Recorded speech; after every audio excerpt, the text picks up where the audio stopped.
What's up, Boban? How are ya? Is POE1 better than POE2?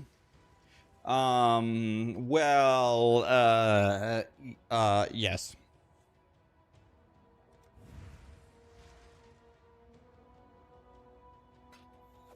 Oh, I have a caddy under me. Hi, caddy. I didn't see you sneak in.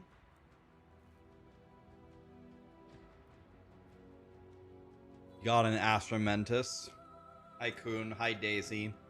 Alpensky, what's up, guys? Guys, my movement speed has went up slightly. Watch this.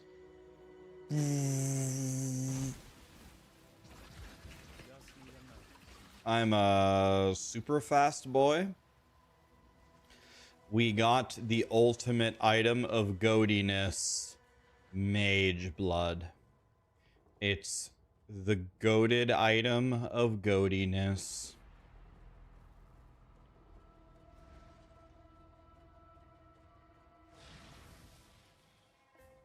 For the interview today, are there set topics or are Zizrin and I just winging it? We have set, so I guess the answer you're probably looking for is we have set topics. However, the set topics are all topics. We're talking about end game, class rework, quality of life. I don't understand. Something in here is murdering me. Is it the reflect? But the reflect has never killed me before. I think I need to get ignite immune. I think ignite are these boxes igniting me? It can't be the reflect.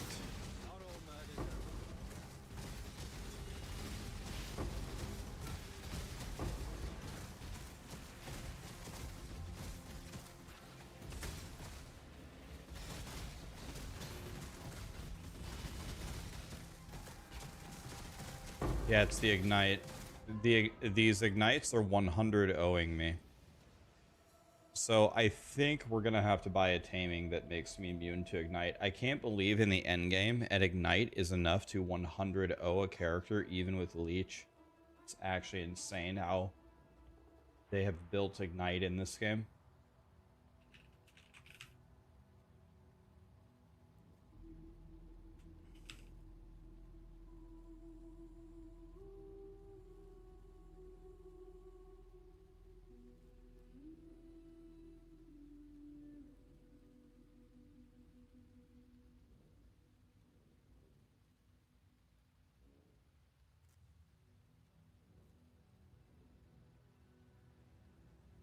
Let's see, what can we get here?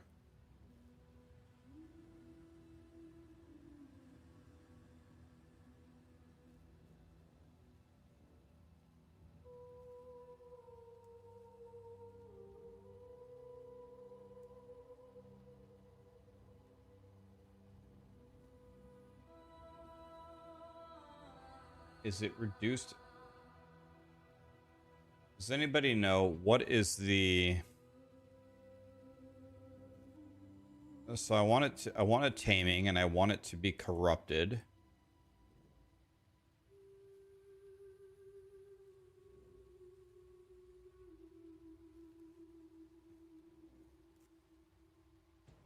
What is...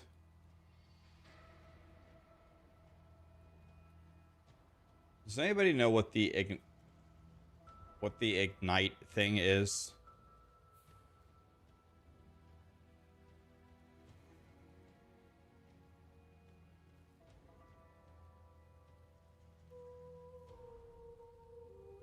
I don't think... Would this be considered an implicit? But it's not an implicit, but the corruption makes it an implicit?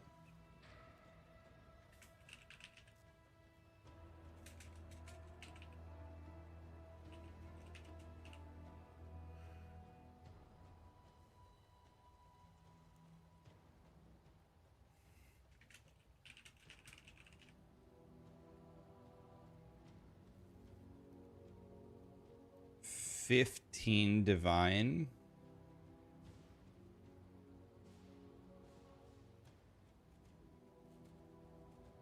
Oh, this is the wrong league.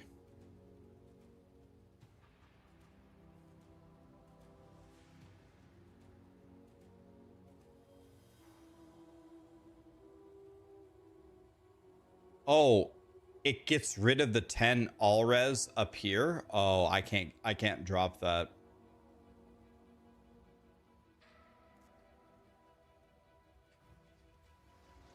I guess I just die to ignite. I guess we just die to it. I have capped fire res and it still easily 100 O's me. Easily.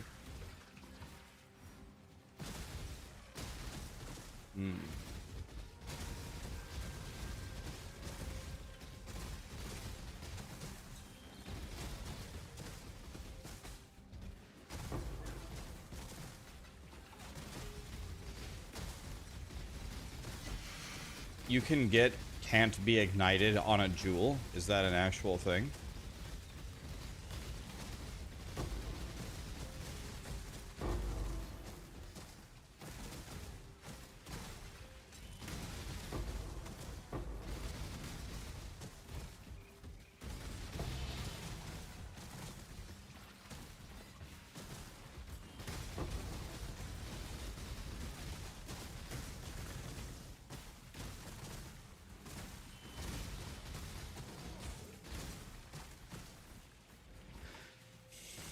Why don't I go Storm Shroud? What is Storm Shroud? Why PoE and not PoE2? Hi, Carl. I think PoE1 has the much better endgame. Well, there's no doubt about it. PoE1 has the much better endgame currently. PoE2 will improve, though.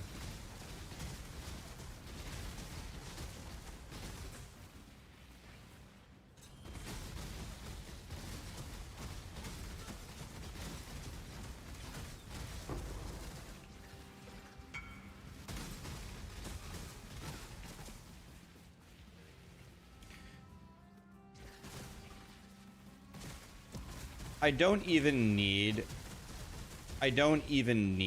cannot be ignited. They can ignite me. I just need it to do not triple my entire health bar. Obviously, if they couldn't ignite me, it would be better. But yeah, the ignite hits me for definitely more than my entire health bar. Sure, like a lot more than my entire health bar.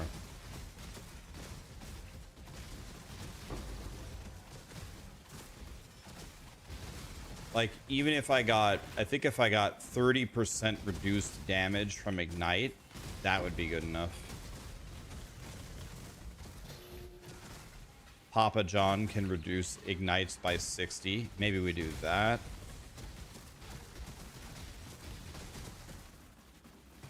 The problem is if I don't take the Papa John that blocks blind, then I lose 20% evasion.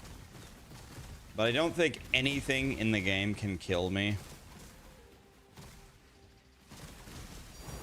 Except the ignite. In these maps.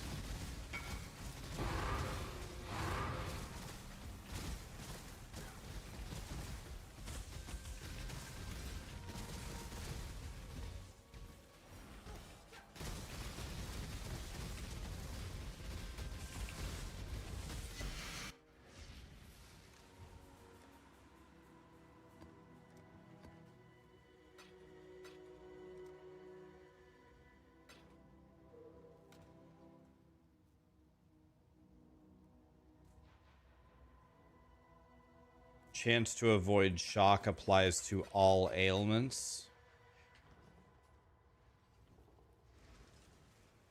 And Storm Shroud is what? Is that what is that? Is it a jewel? Is it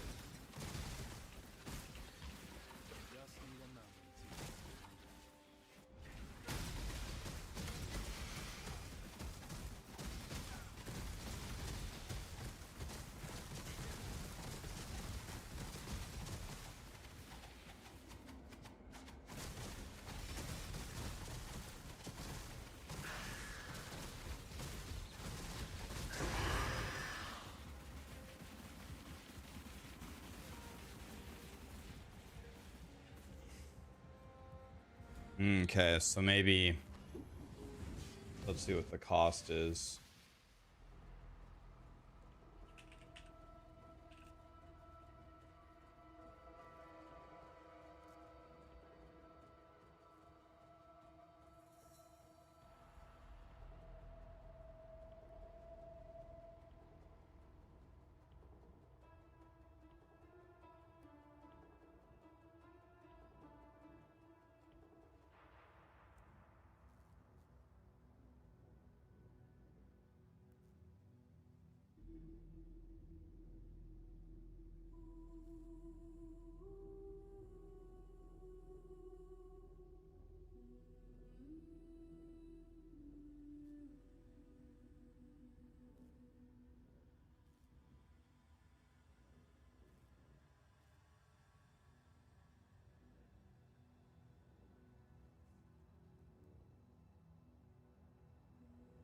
Hmm.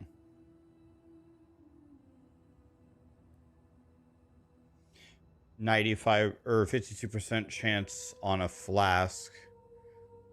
Does ailment immune, does that also apply to poison?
Look at the ignite.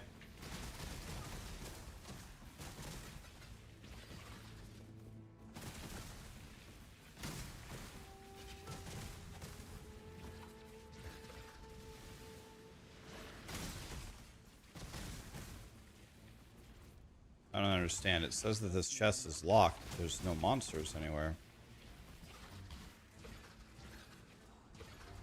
I I can't. Well, I guess we just leave it. I don't know what to do.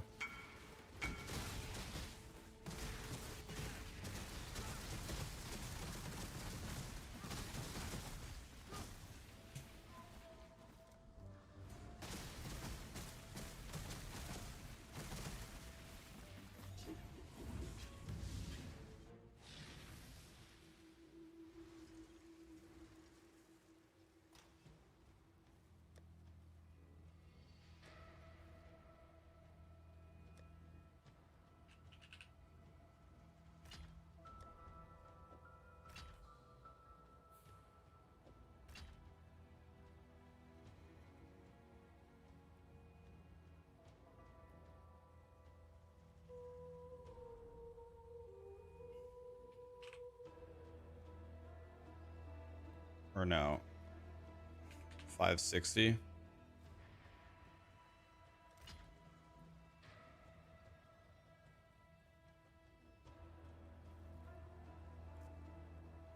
All right.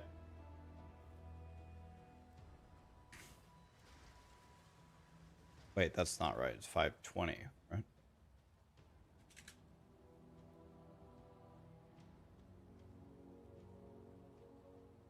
No. What do I want to price these at? I don't know. May all the orbs drop for me. May all the orbs drop for me. What's up, man? Dude, Macro, I got the goated item of goatiness. Look. You ever seen this one? Mage blood. It's absolutely cracked, man.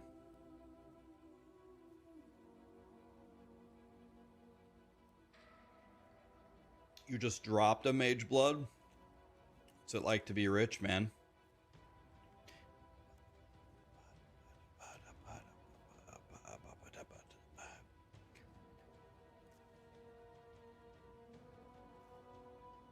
Okay, it's 480. Final answer.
Okay.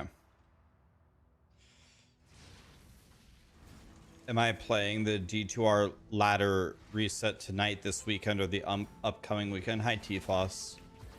I didn't have any plans to play D2, although I like D2. I didn't even know it was resetting.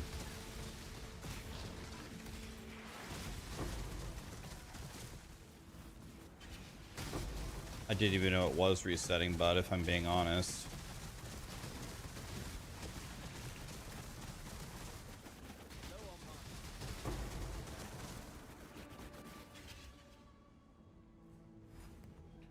Are you playing the D2R reset? Is anybody playing the D2R reset? I didn't even know it was resetting tonight.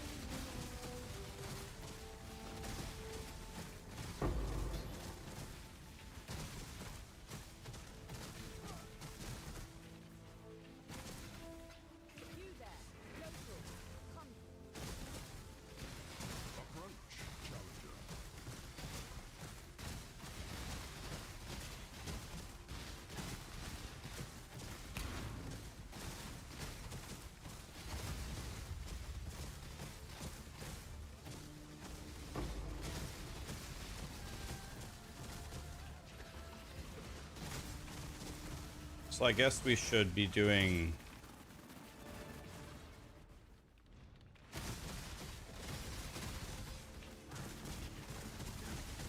I guess we should be doing T17 because T17 drops the fragments that I'm going to need to fight the pinnacle bosses.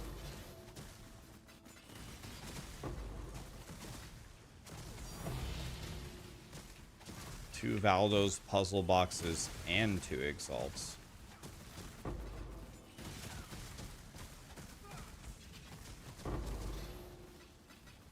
We're doing POE speedruns all night.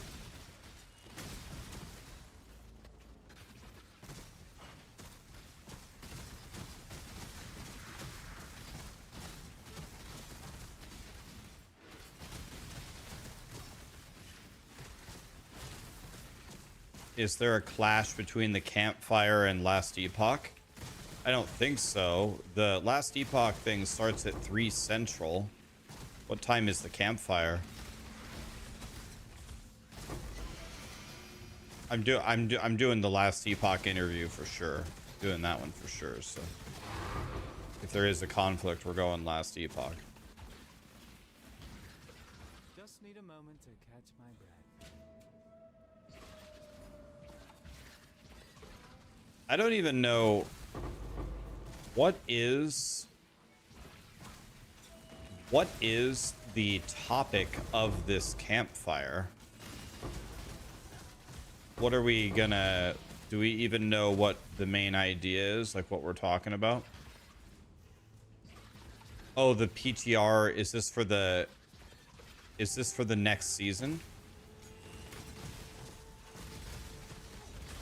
Oh, they're adding purple goblins? Oh, perfect.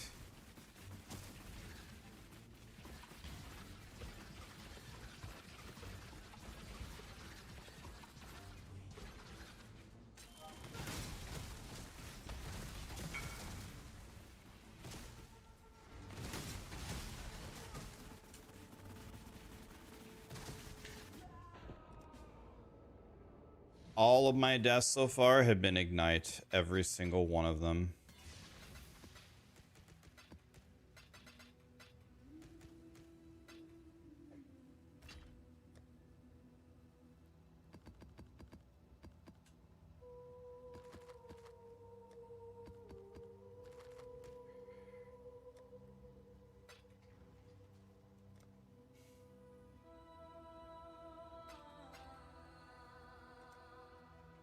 I owe him 300 more.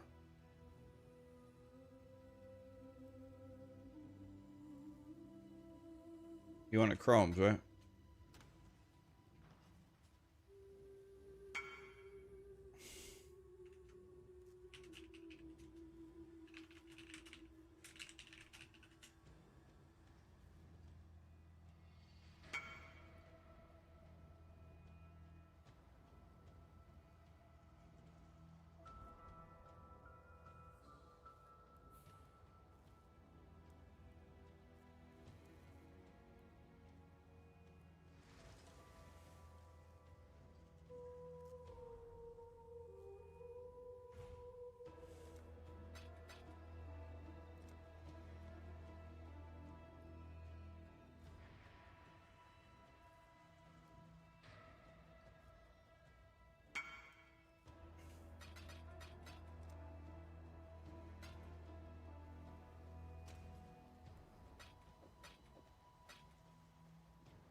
I owe him 400 more, right?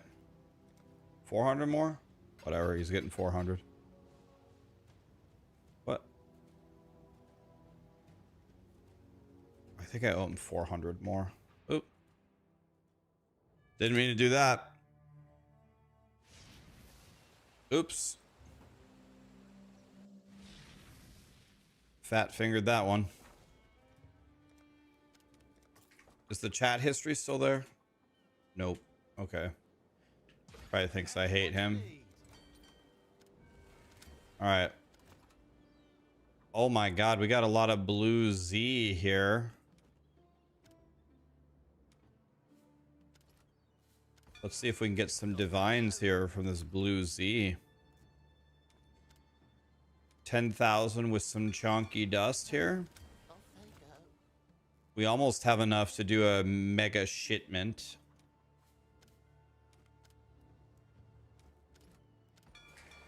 Alright. How are my mappers doing? One of my mappers died. Of course he did.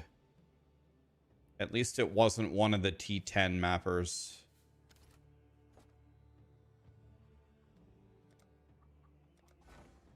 If it doesn't pass my loot filter, I'm not taking it. I don't care anymore.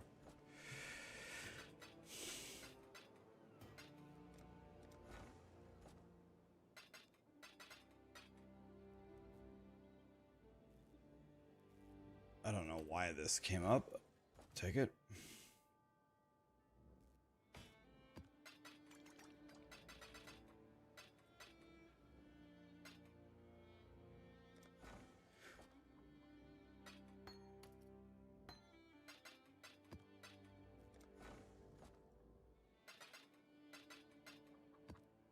These guys took all my money, and this is what they brought me? They took all of my money, and this is what I paid them for? This?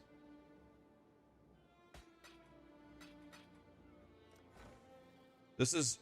Guys, is this what I paid the Is that what I got from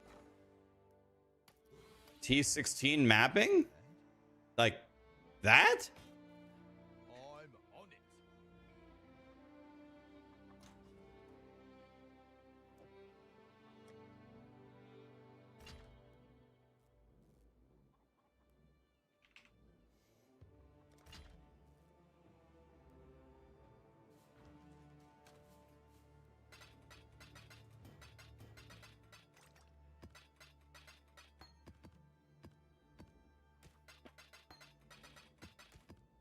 Like that's what we got? That? What have you got?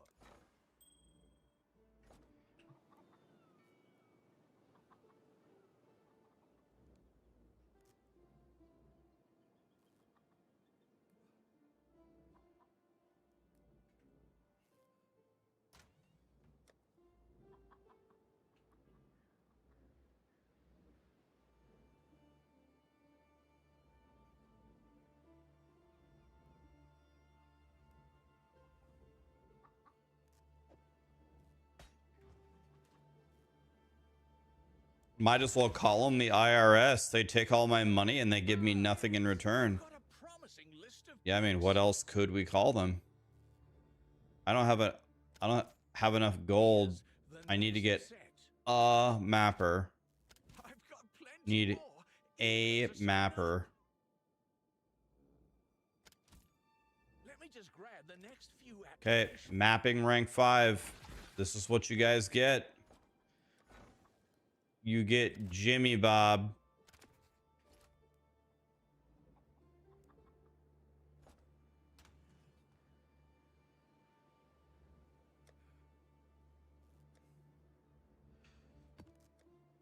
Nobody wants to work with Jimmy Bob, but this is what you guys get. Like, I don't know what to tell you guys. This is who you get.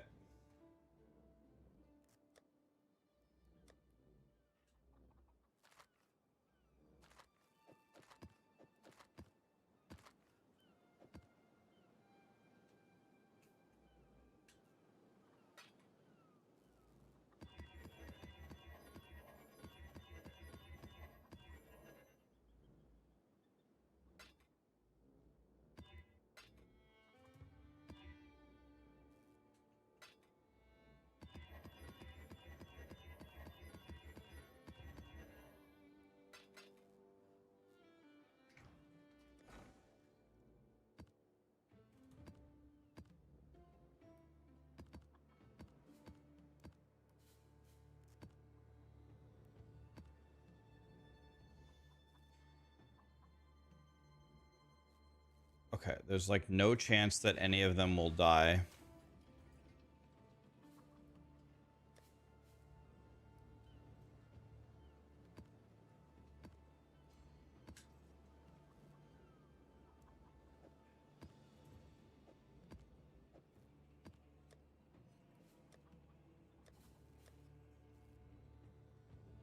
By the way, what is this worth?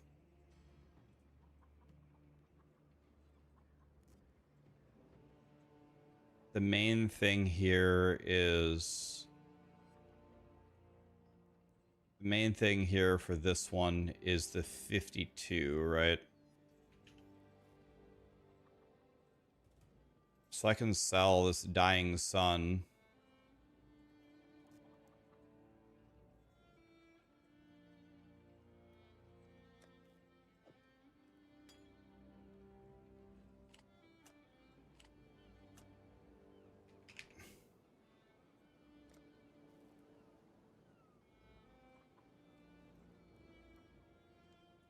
Maybe if I attach several blades. I just want to sell it, so let's sell it for 5.5 divine.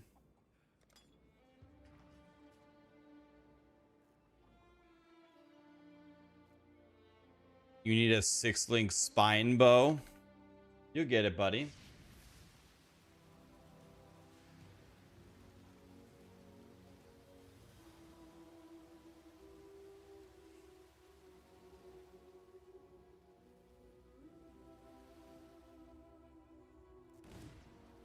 spam residence maps for them so you get Nimi's cards.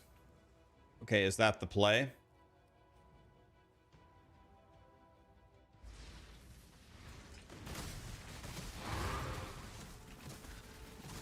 Look at the Ignite. Oh my fucking god, dude. Look at the Ignite. Just need a moment to catch my breath. Incomprehensible how much this Ignite does.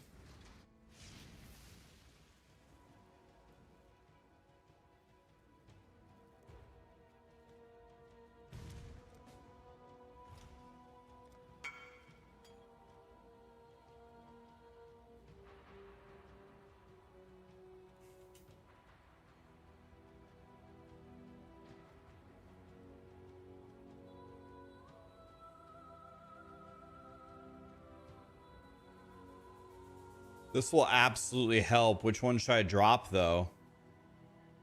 Which one would I drop, though?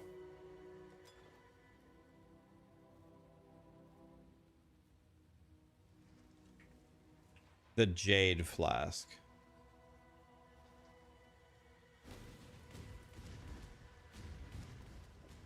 Alright, let's try this one.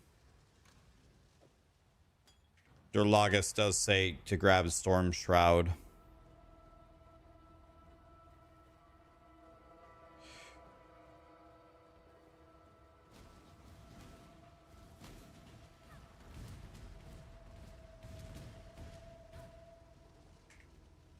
Okay, let's...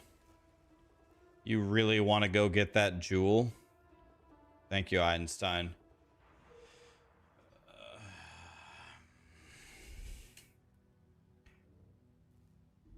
What do you drop, Durlagus? Do you drop the crit, the movement speed, the evasion, or the poison? What do you drop?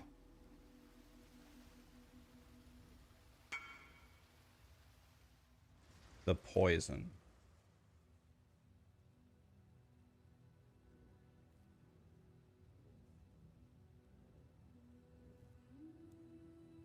Does anything ever even actually poison me? I feel like I'm actually never poisoned.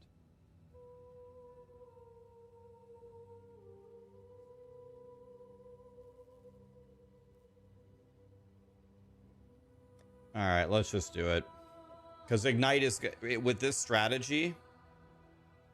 What do we type? Shock? Let's see. What's it called? We can just type the name of it. It's called... Bog Moss?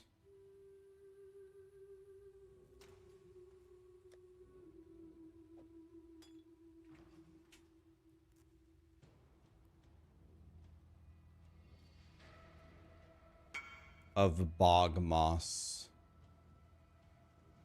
You have one. Alright, but I gotta buy it from you. How much does it sell for? This is a 3 divine flask.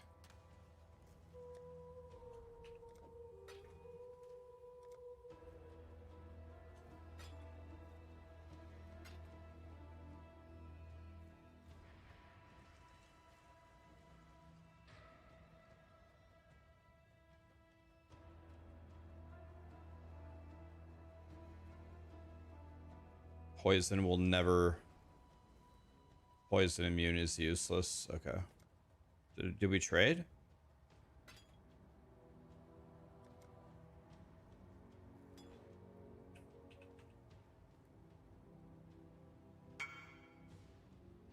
It's where I just price checked it. I just price checked it. God damn it. I just price checked it.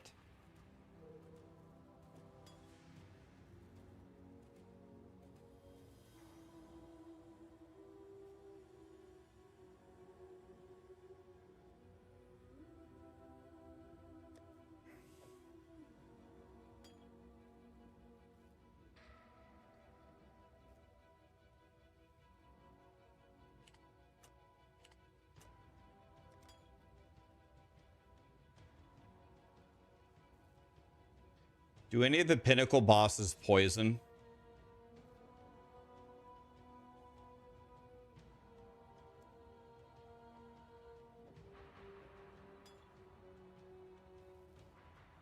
Okay, I need to give this back to Einstein.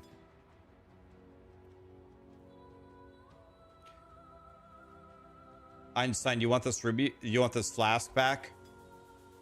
Guess I could just keep these flasks for a rainy day. Okay, now I need Storm Shroud, right?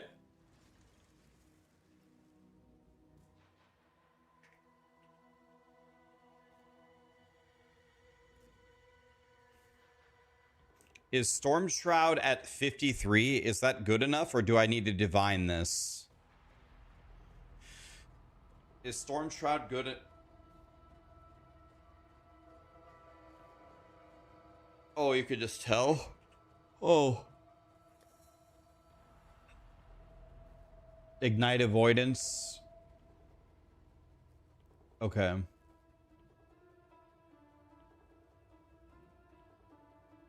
Okay.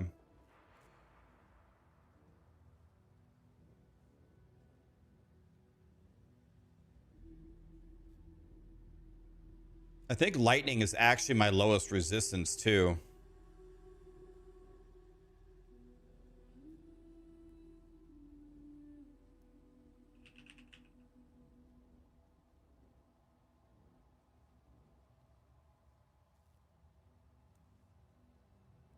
I actually need lightning res.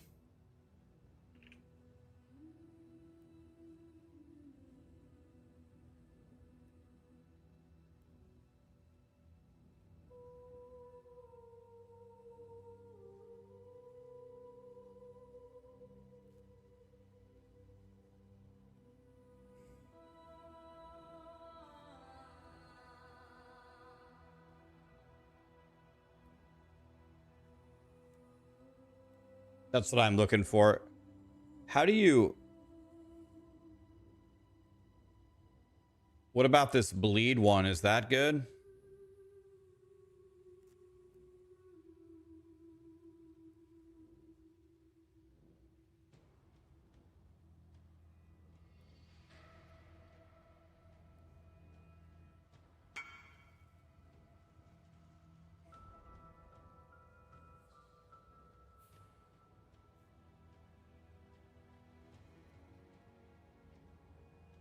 Can we count implicits on an item?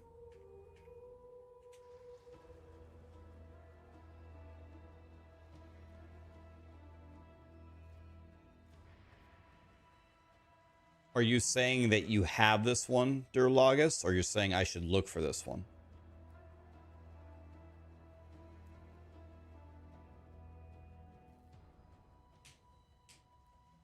Can you get immunity?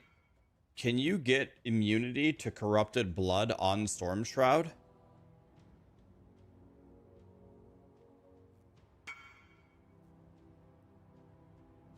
Corrupted blood is better, but it's 30 divine. If I got the 30 divine corrupted blood jewel, that would let me drop this jewel. This jewel just has Ellie Pen, corrupted blood, and crit multi.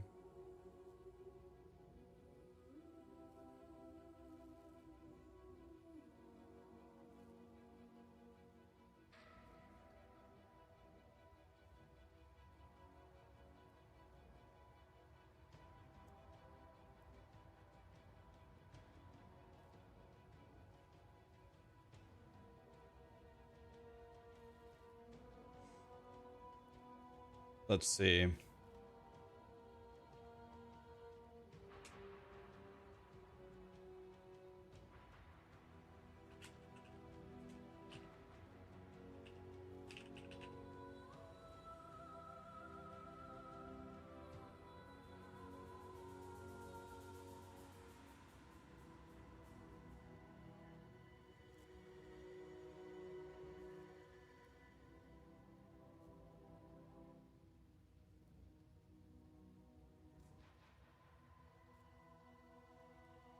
Is this worth 34? I mean, I have the money.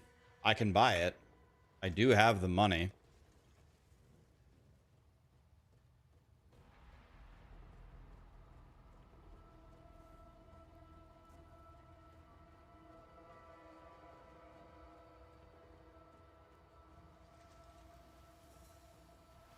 I'm thinking about buying it. I also don't know if it's a dick move to message them and offer them like 30 divine. Like, do you think some of them just want to sell it?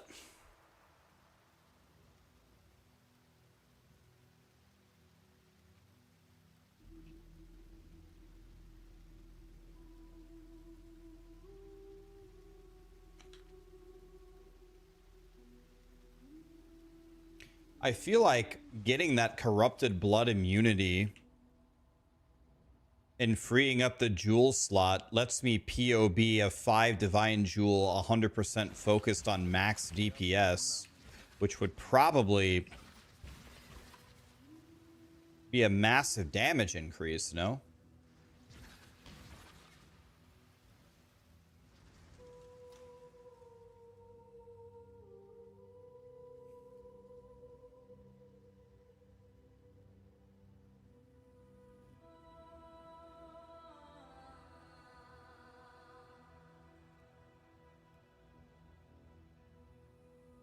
But the question is it rude to offer?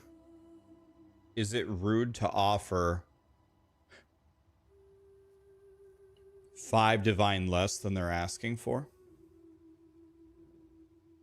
I've never actually done that before.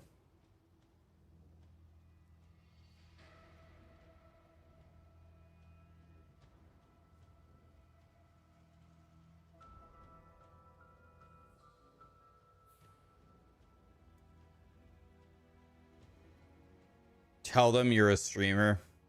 I never do that. So how should I do this? Copy the whisper. Go here.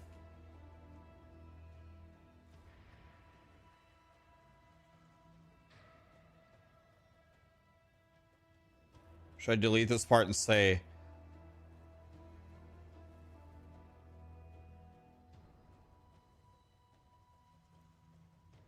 should I just delete this whole thing and say, offering 30 divine for your 34 divine jewel?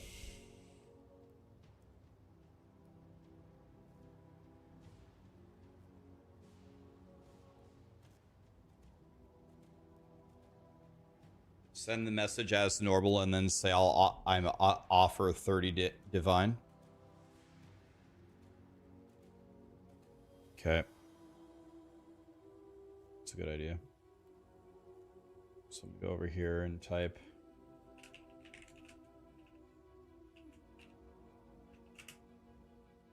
All right. Oops. Dang it. Okay, here we go. Let's try this. Copy the whisper. Let's paste this in. I'm going to copy a new whisper.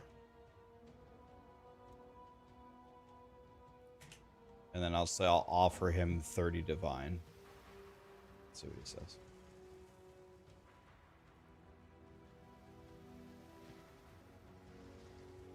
Let's see what happens. If it were me, in reverse, if it were me, I probably had that jewel listed. How long has he had it listed for? Only a few hours. I probably listed it for multiple hours and nobody has bought it. And I'm just trying to get rid of it. And I would be happy to throw a vowel into a jewel and make 30 divine off of it. There is another so I if it were me in reverse, I would sell it probably.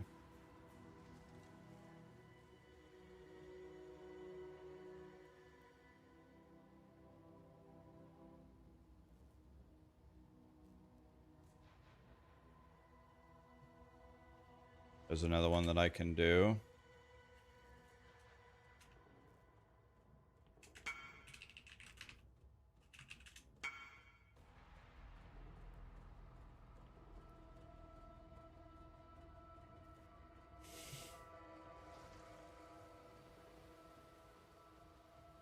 Okay, well, we'll let them think about that, see if they want to do it or not. Yeah, there's only 3 in the whole. There's only 3 in the whole league, so there's the guy that I just whispered has the best one by far. So I'll see if he says no, and if not, we'll do a couple maps and try the other person.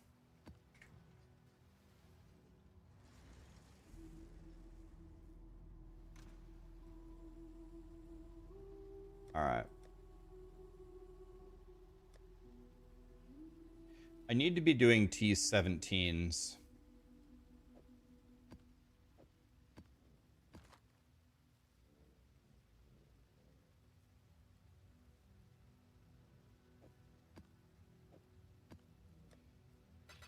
I need to be doing T17s for the fragments.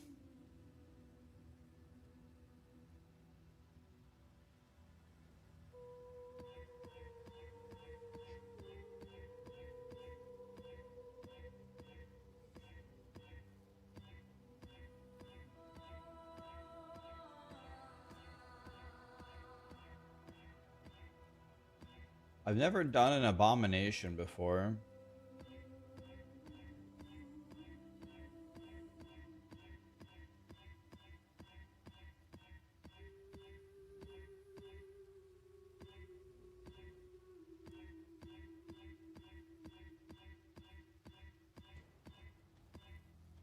I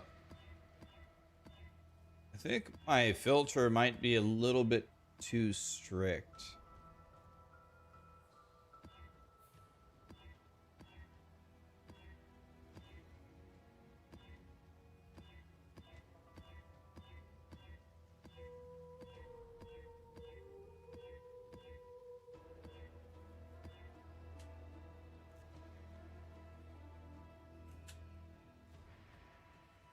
We're good on both of these. Costs me a divine just to roll the two.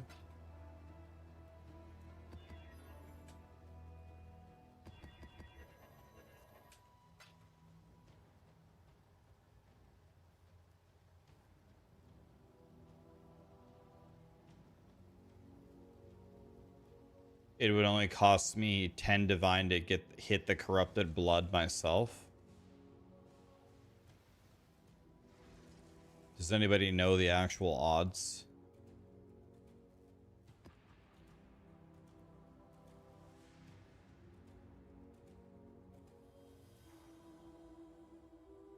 Oh, it is a 1 in 100.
I'm not really sure. So, all of the Storm Shroud corrupted bloods have been taken down off, except like one of them, really. There's only one left. So I don't know. It's like either they all, I guess they all got bought out. I don't know. Maybe they are selling. So I think what I do for right now is I just buy the 100 chaos one. You want to know what I could do? You want to know what's probably a lot better? I have a much better idea. Wait a minute. I have a much better idea. Why don't I buy the one for Durlagus that's just sitting in his stash, and then I can just POB a much better jewel for me with corrupted blood, and spend like 10 divine on that, and then I would save like 18 divine. Why don't I do that? Isn't that better?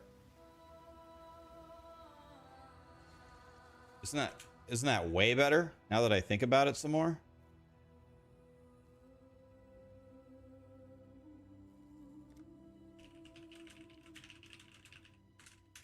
I can just POB. Yeah, I'm not gonna get Abyss one, Karamon. I'm just gonna get the best one I can get for like 10 divine. It doesn't have to be Abyss, you know?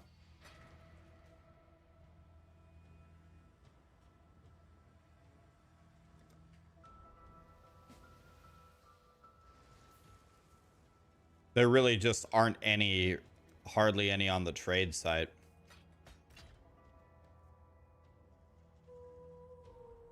What is this Valdo's puzzle box?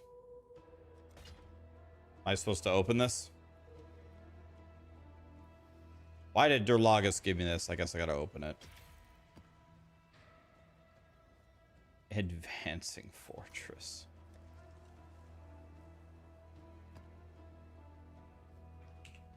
Okay, so let's see here. So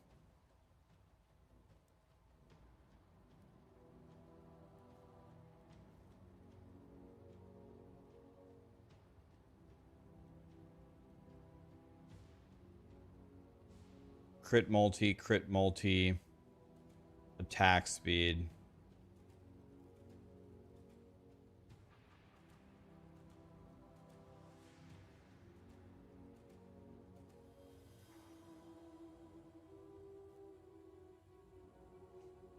I don't suppose I'm right next to a jewel socket, huh?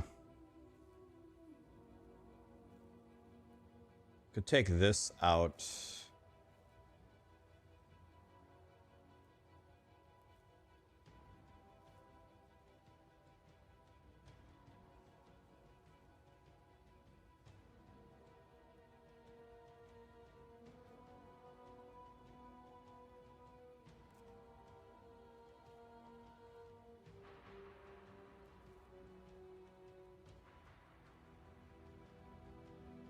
There's like pretty much none of them left, Karamon.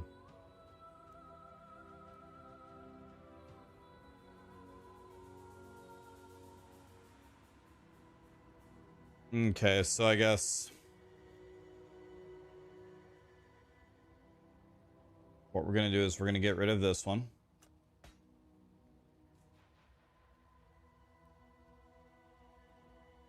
Is corrupted blood immunity like a requirement for mapping? Is this gonna get me killed? Or can I just play with corrupted blood?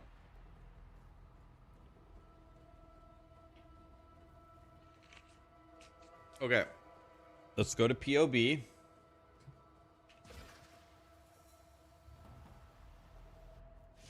Okay, here's what we're gonna do. We're gonna go to POB.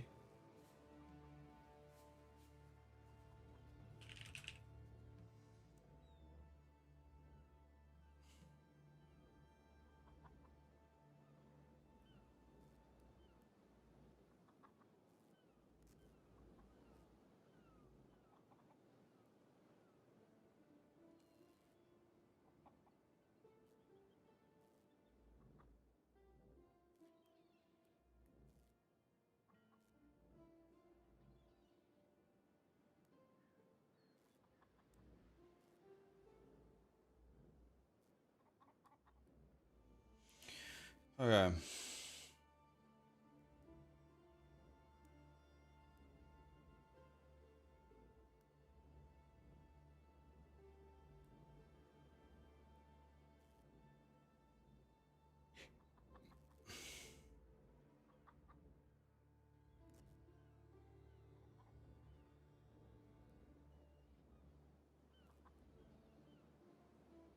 All right. So if I go here to items,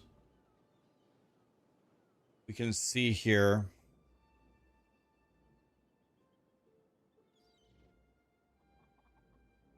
This is worth 7.8. 6.2.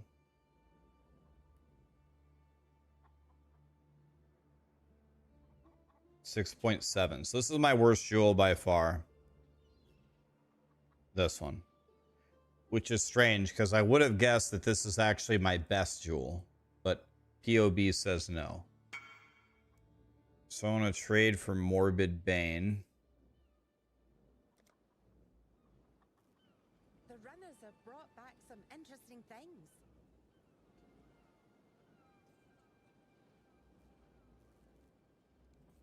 So we're going to go in here. We're going to trade for Morbid Bane in Phrasia. And then...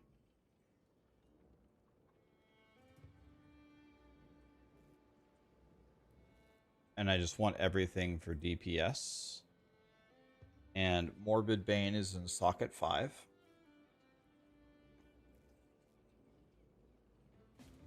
Let's say we're going to spend 10 Divine Max. We're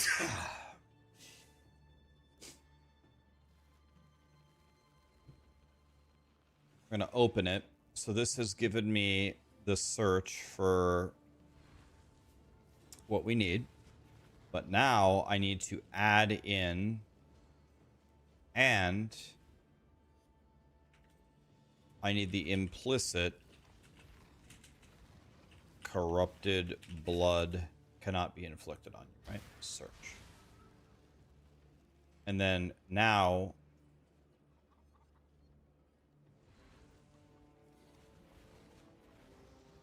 where is the... why can't I sort by... I want to sort by...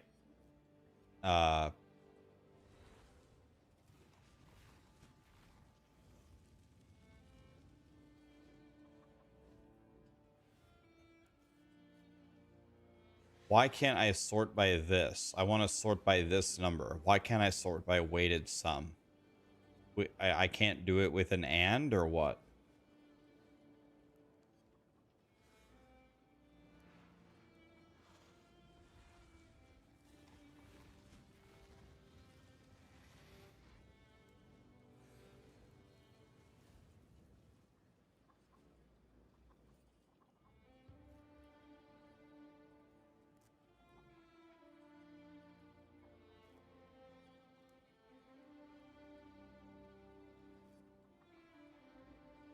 Let me try something for fun. Let me see if this will work. If I add an implicit...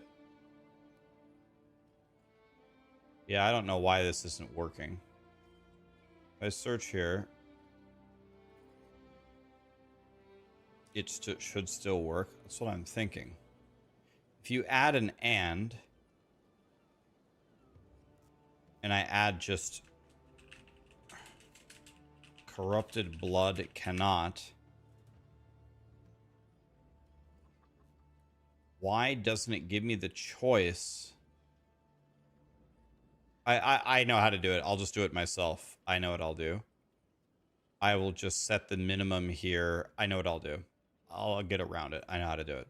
So what I'm going to do here is a really, really high stat is like above 70. So let's put this at minimum 65. 65 here, and then now I just add it. That should be fine. Should be a way around it. Okay, so what about 50? Is that a thing? There we go. Okay, now it'll show it to me. I don't understand. Now it will show it to me? I guess this number got messed up when I added it. Now it shows it to me.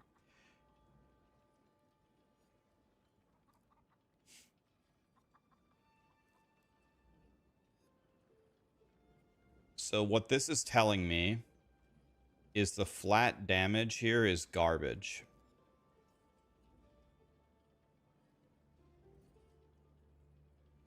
Well, I mean, the best one is the cheapest one, so let's go. Easy.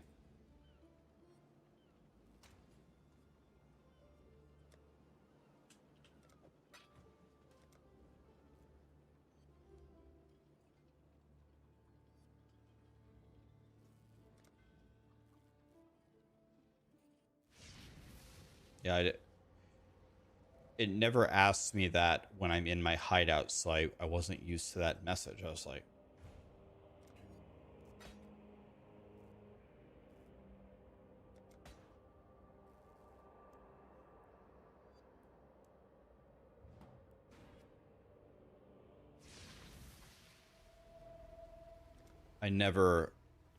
it wasn't even like a function of spacing out. It was, I never get asked that question. I never click the hideout button and it asks me, are you sure? You know what I mean, it doesn't ever ask me that.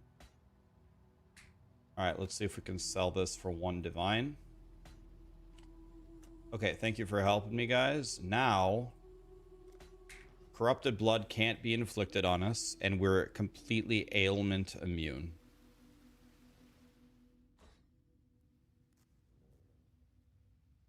Can't be frozen. Wait, is ailment immune? Is frozen an ailment?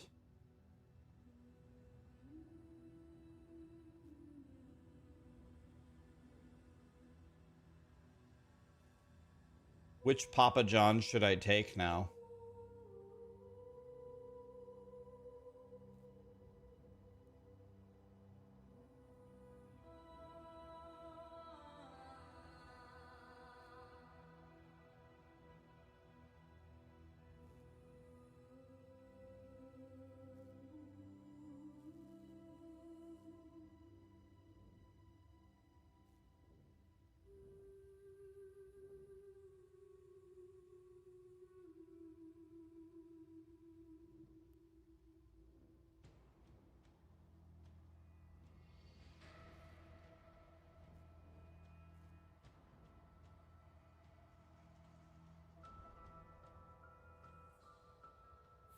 Well, I think I'm immune to freeze without this now. Is the idea. I'm immune to freeze now.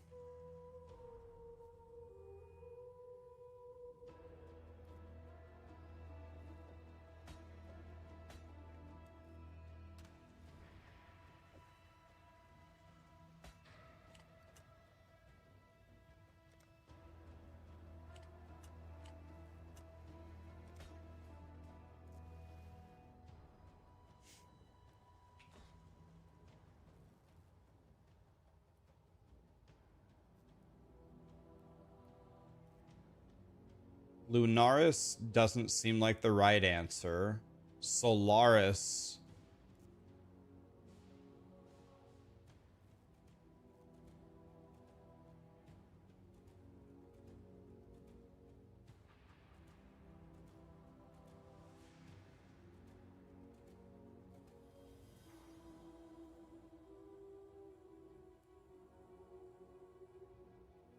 Seems okay.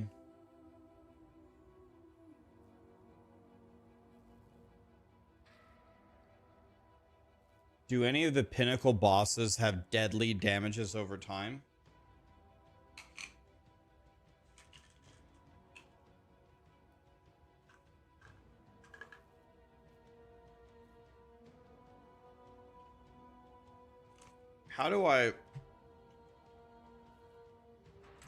How can I tell which ones to capture?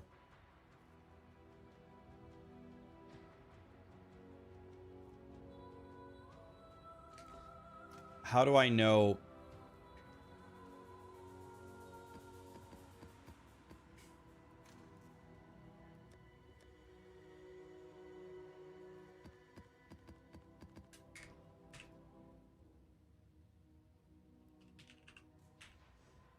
Nice. Okay. Thank you.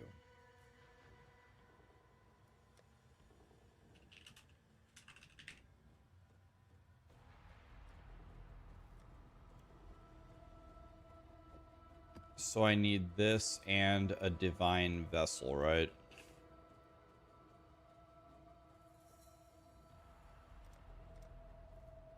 Is it under frag? Yeah, here.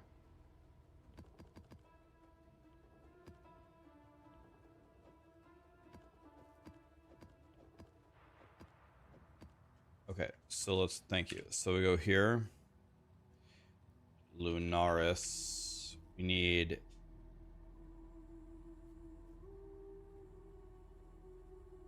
underground river, and moon temple.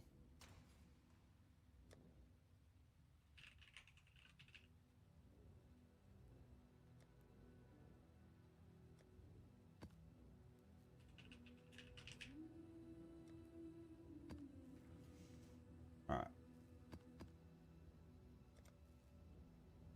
Thank you for helping me. Rocco, thank you so much for the sub, my friend. Ready, Exile? It is time to hunt. You have been captured. You will be a survivor. Till we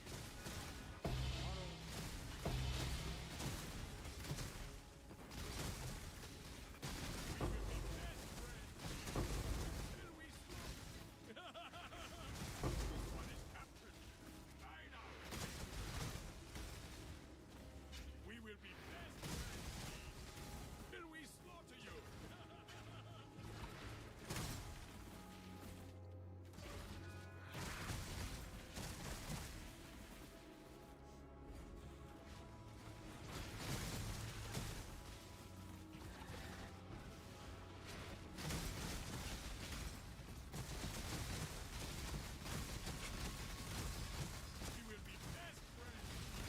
Until we slaughter you.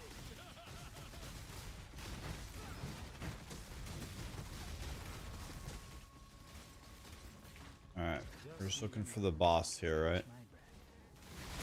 Where might the boss be?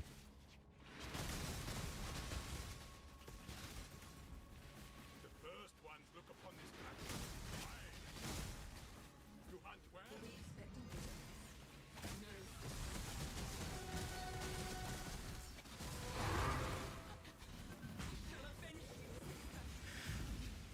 All right, I think we have the Papa John now. Okay.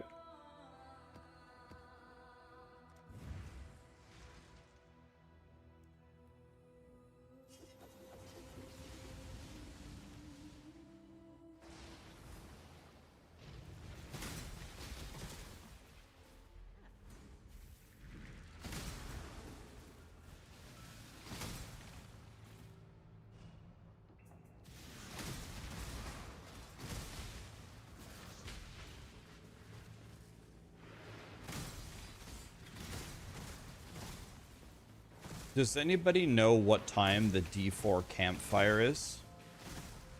Should be soon, right?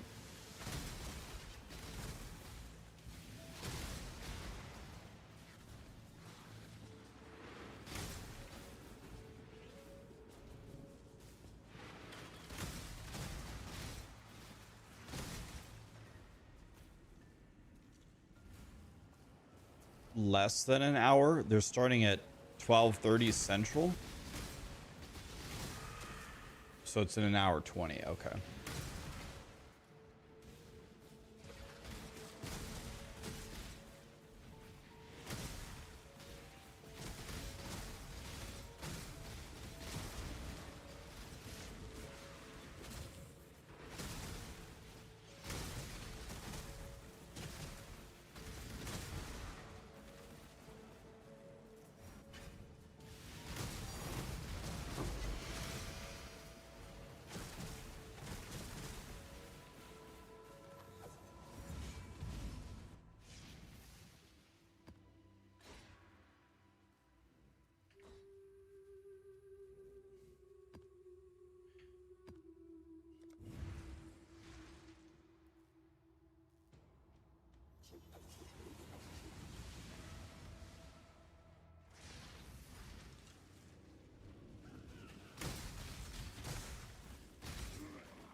Need gold. I better do this tree.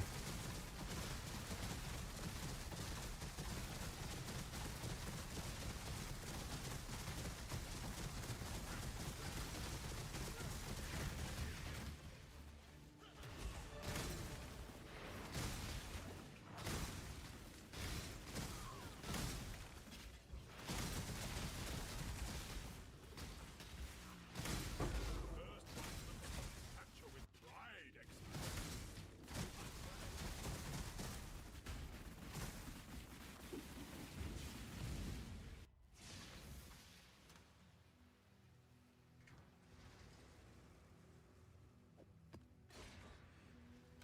Okay, so we have Lunaris done. And then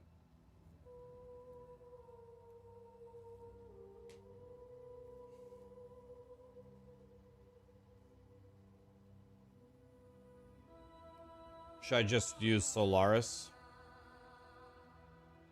Or I mean Lunaris?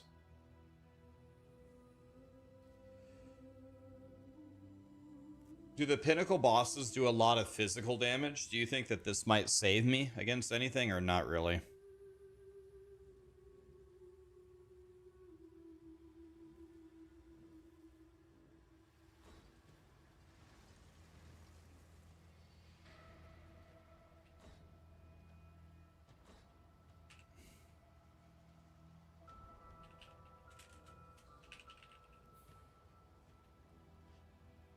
Temple, Lava Lake, Sulfur.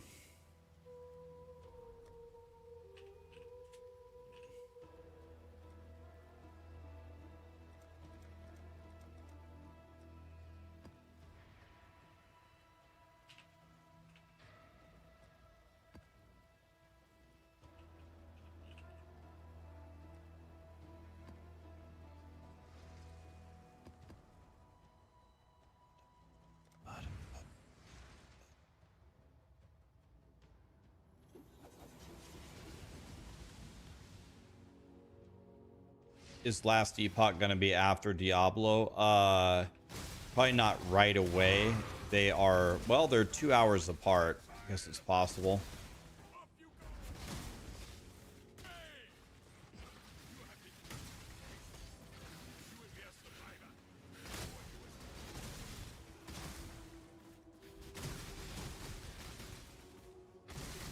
Up you go, little bee. You have been captured. Hey! You will be a survivor.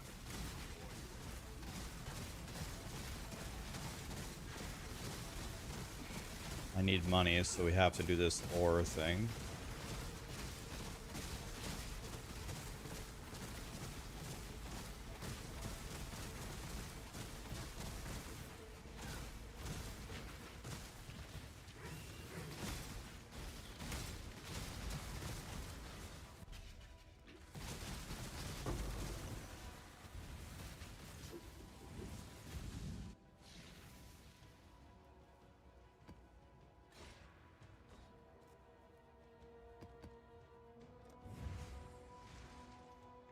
Can I do exiles with my character? No. Don't have the money to buy the exile idols. That's the first problem. The second problem is you really can't survive against the exiles unless you have people have told me you can't survive unless you have the energy shield set up. I tried a fully juiced exile map with Dorlagus and they killed me in one hit every single time.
Can you imagine putting RP in a...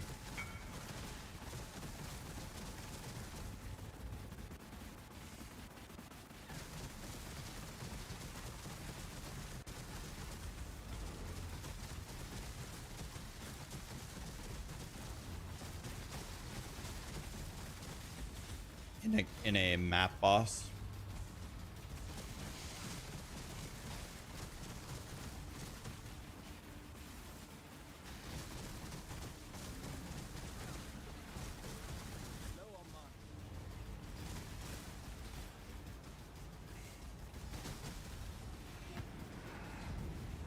Is this actually still happening?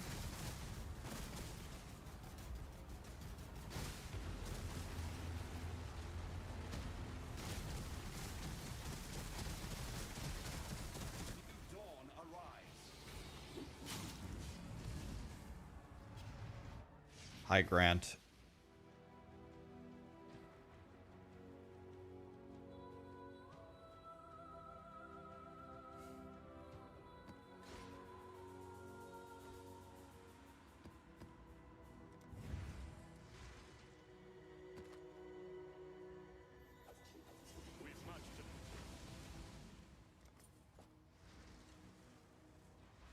Do I have a 5090?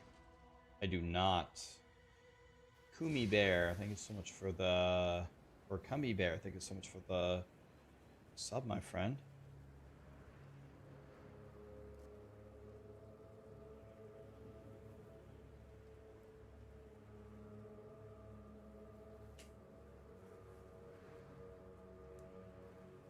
What does Mage Blood do for my current build?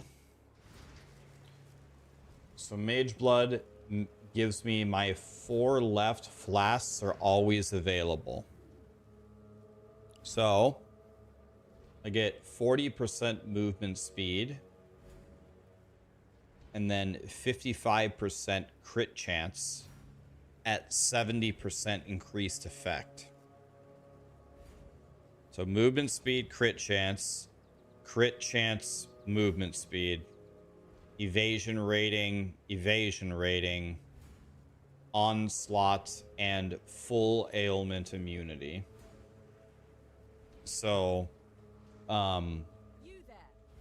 Mage Blood makes me move at the speed of light, makes nothing hit me. Gives me insane evasion. And gives me... I wonder if I have 100 crit with Mage Blood.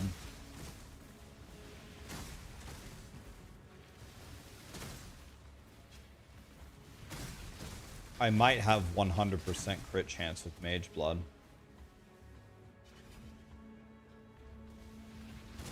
If I remember correctly, I had 90% chance without it.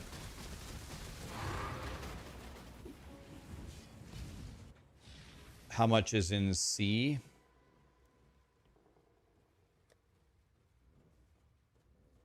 Uh, 92.4 here. Or 92.0, I mean?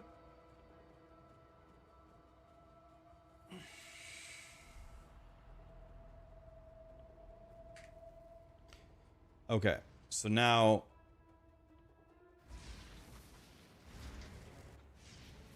with the new patch, will everything be reset? I think you'll get to keep your character if you want, but there will be an economy reset.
Okay, here we go.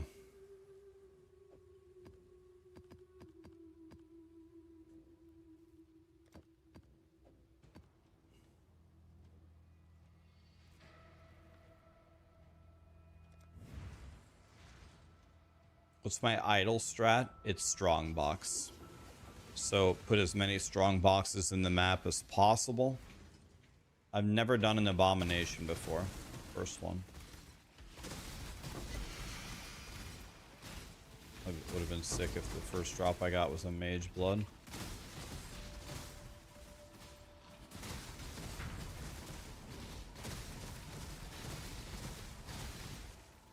Okay, we're going for the boss first. I don't know who the boss is.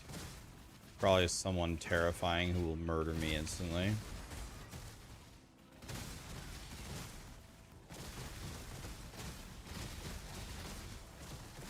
Watch out for murder spiders. Oh, that doesn't sound good. Got him, level 100. Murder spiders, huh?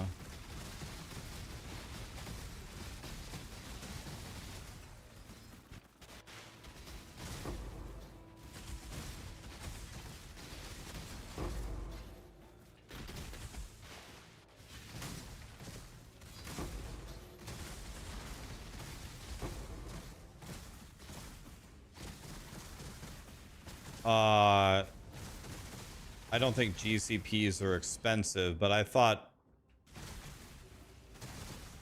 we had qualityed everything that needed to be qualityed.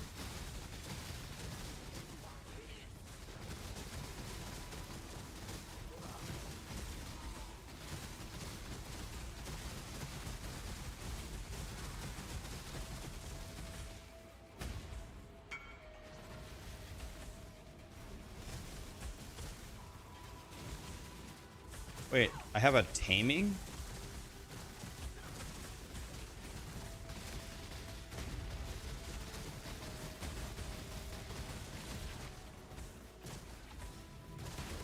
I don't even understand what is happening here. Why are there so many Jim Bobs here? What is happening? I can't even fucking move.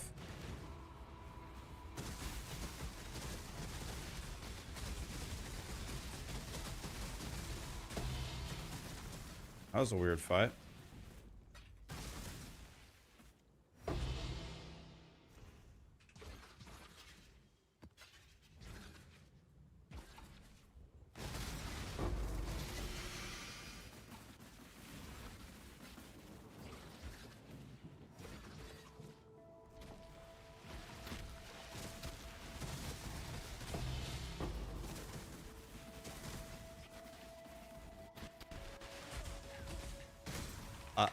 Attack?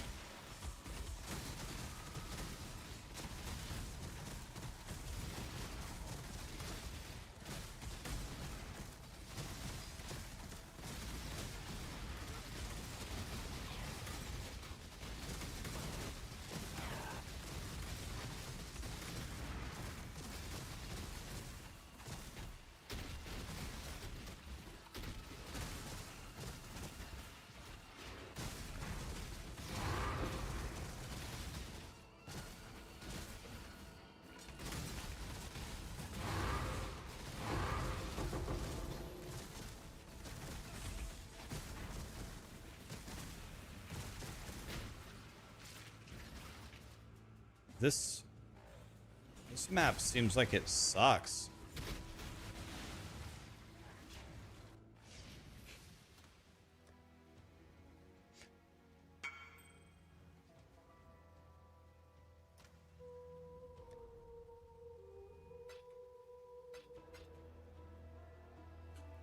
I don't know what.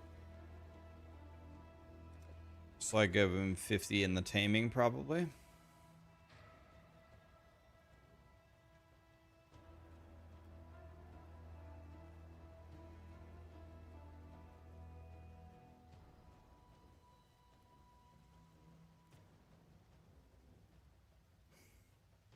Are there any gems that I have that would benefit from being qualityed?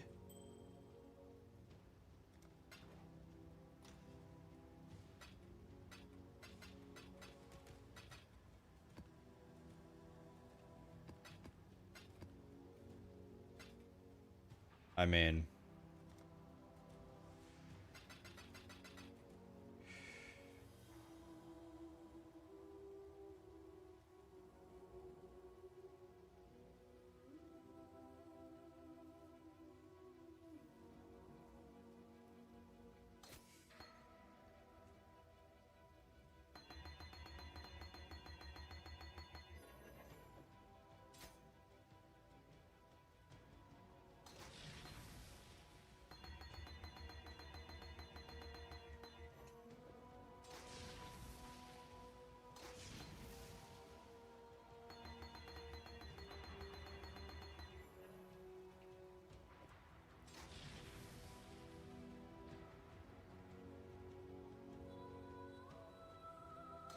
maybe I can go further on the frost blink.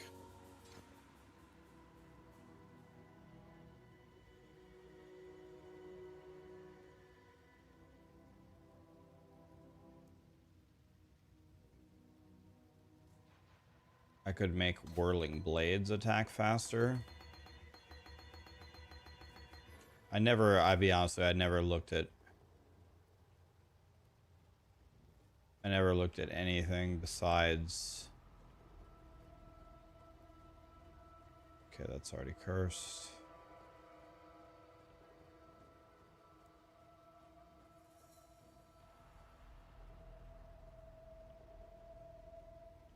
Should I go for level 21 Wrath? Should I be using level 21 Wrath? Wouldn't that give me more damage?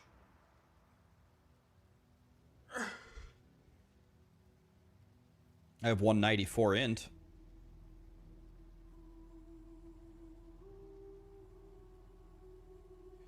Should I buy Awakened Multi-Strike?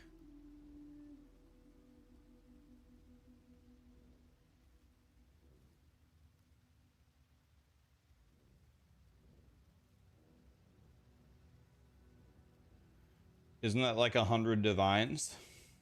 I mean, yeah, but I'm about to find a mage blood though. I'm a streamer, man.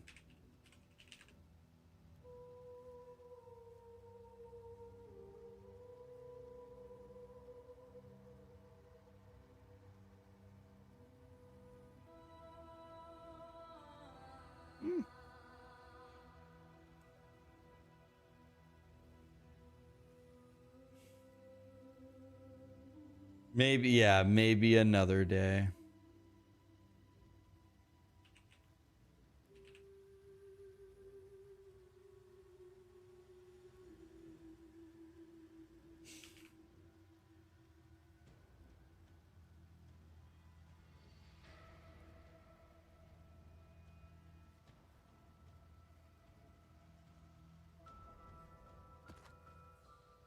You guys aren't gonna believe the unimaginable power increase I'm about to get.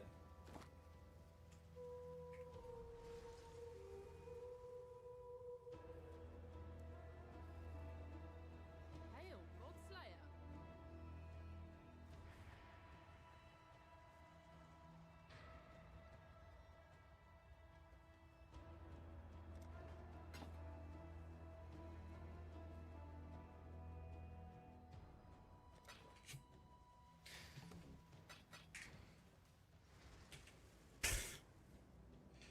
All right, can I have this gem? Can I have this gem? Somebody message me, please.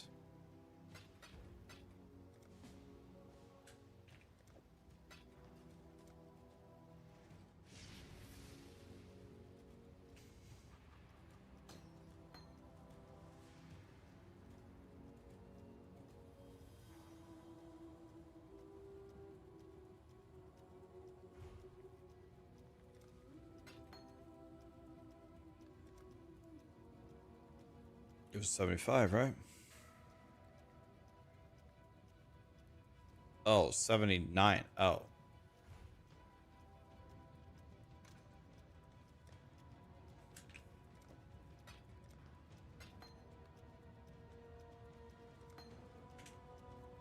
Oh.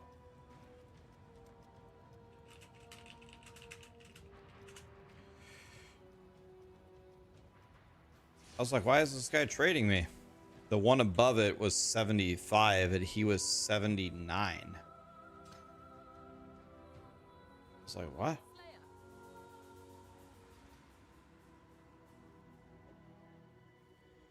All right, ain't nobody gonna buy that one. Let's turn it on.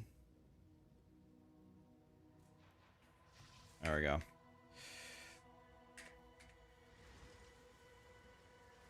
Bro, Valet. I could have valid it. I should have. It would have been 75 chaos if we would have hit. That's true. It's gone though, guys. How much is Val Lightning Strike 2120? It's a good question. What does... Maybe we should buy that too.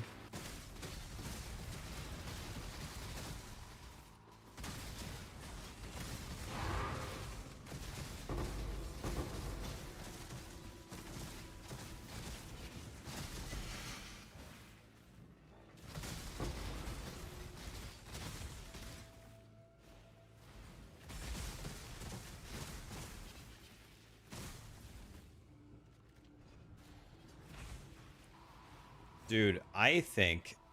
Am I crazy for saying, is this like the worst map ever? Does anybody run this? This is so terrible.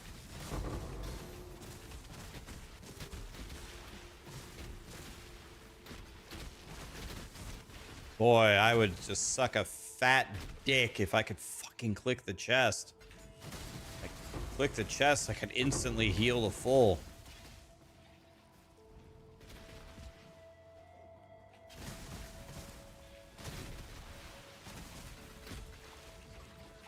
Huh? Big dick in mouth to click chest? Maybe I wasn't clear. Can I click the chest?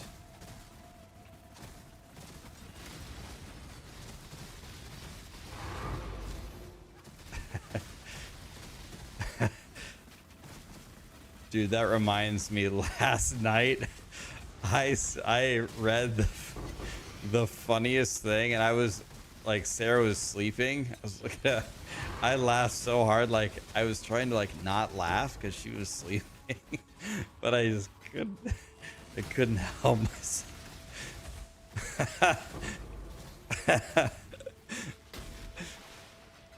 This girl posted on X. She said,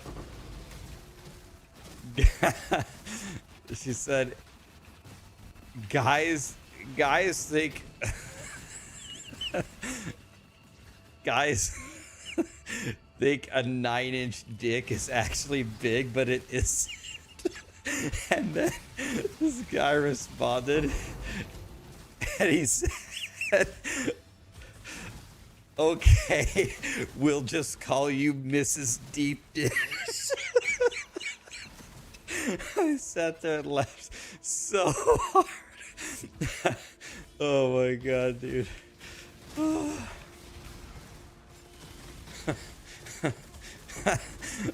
Oh, god damn it, dude.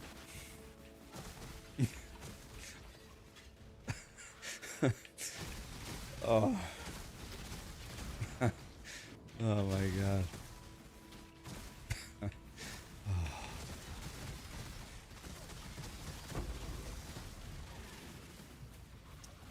I think this is my least favorite map I've ever ran. It is just beyond garbage. Decisions must be.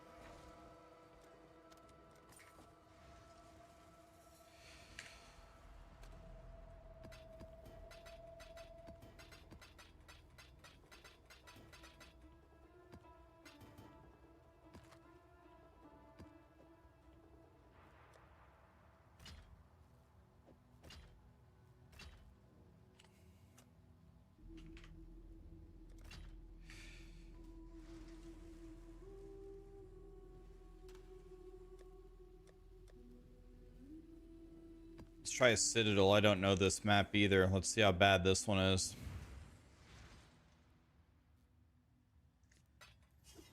The laughter I held in just came out now. Oh no, dude, you should have seen me last night. Laughing so hard.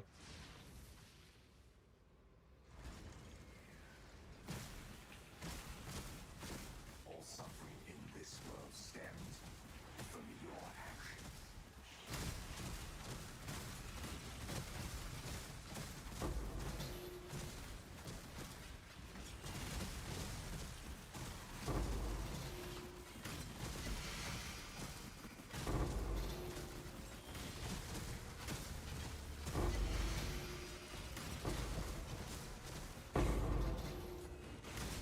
Yep, keep giving me stuff.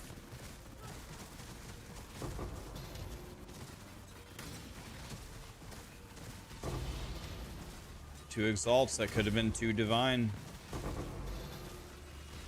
How many times do I open this chest? Like 7 times?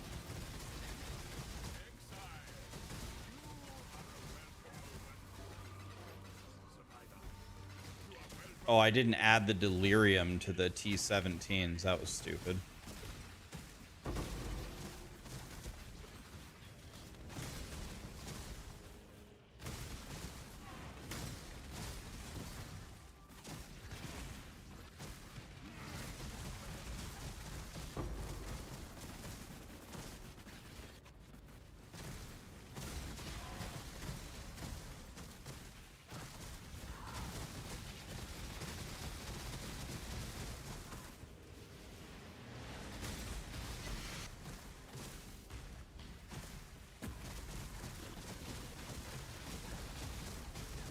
When's the campfire? 50 minutes. It's in 50 minutes.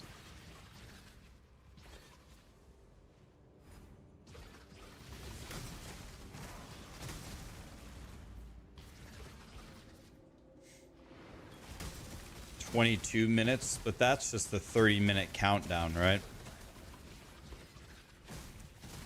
The last Epoch podcast is in 3 hours.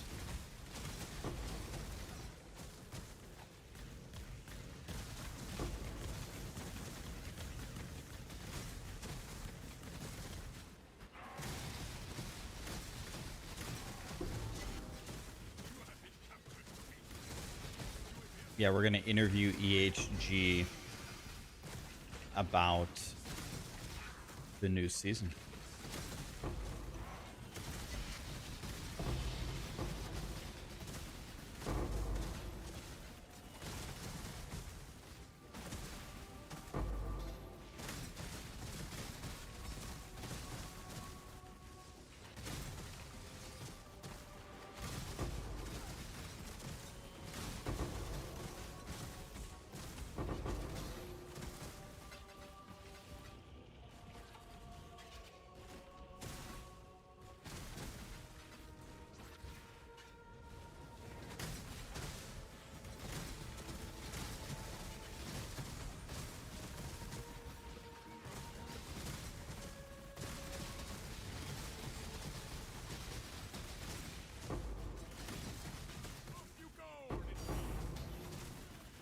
Something dropped.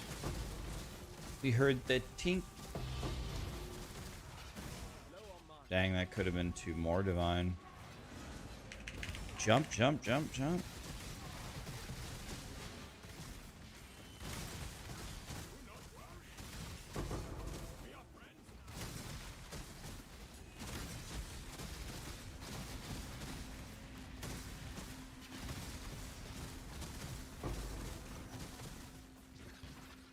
This map is also a bullshit.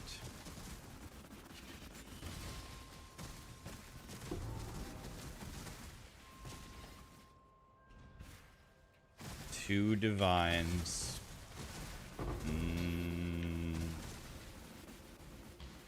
Two divines.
This guy wants to give me 1440. It's not 1440. It's way less than that.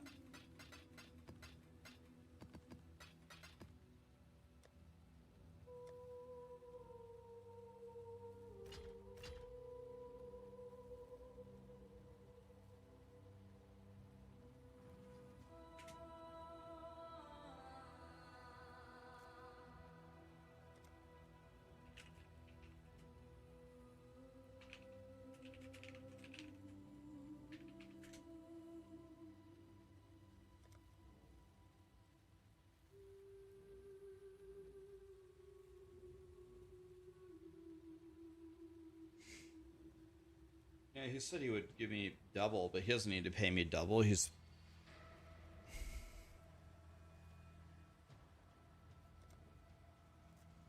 like gonna pay me double. He doesn't need to.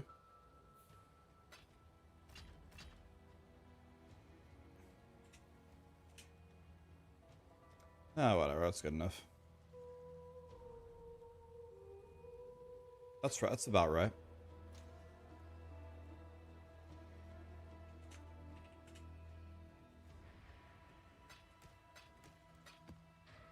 Five is, yeah, about 800. I still say he overpaid slightly. That was nice of him. He overpaid slightly. I should have given him some chaos orbs back. Exile. Would have been. Is he still here?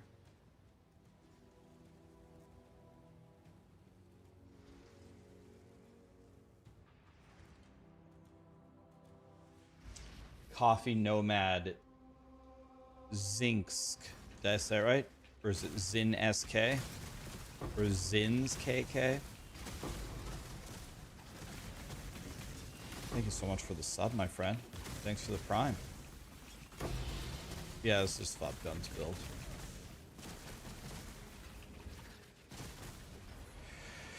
Charge it up, boys. Let's try to... I'm guessing we're getting near the boss. Let's try to save our Val Lightning Strikes if we can.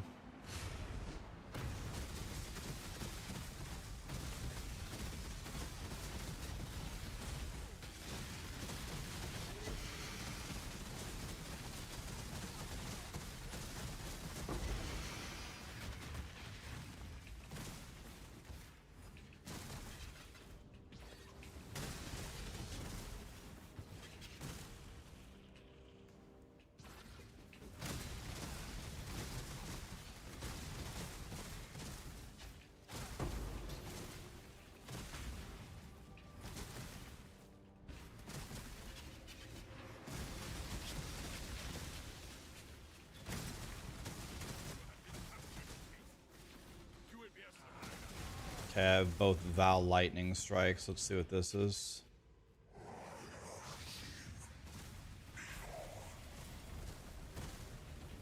Who is this?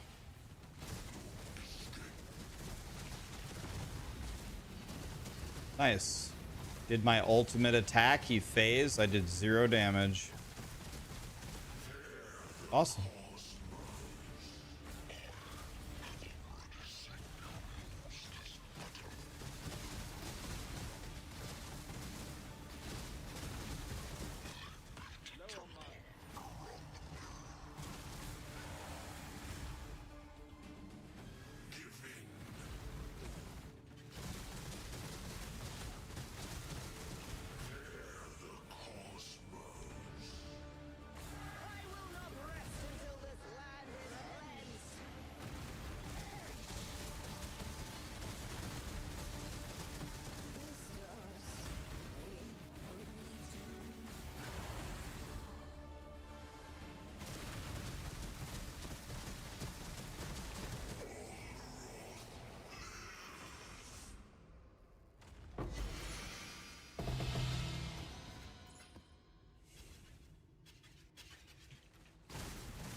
More than 50 remain, huh?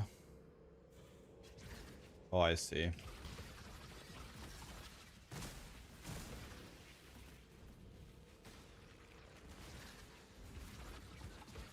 Just need a moment to catch my breath.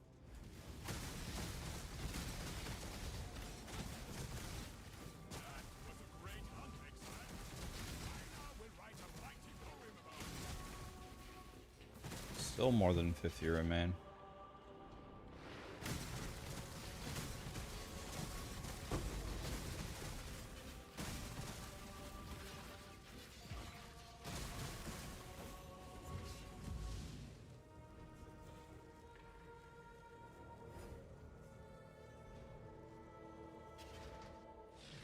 How am I getting the rage? Yeah, it's just from Lethal Pride. I only have one rage from my Lethal Pride, by the way. It's only one.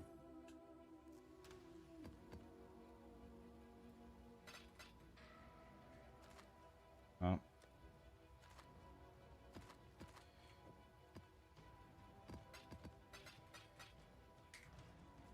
Hail, gods. So it's not very good for generating rage.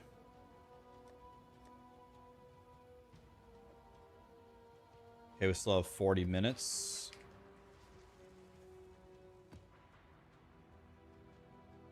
Oh, I need to add delirium.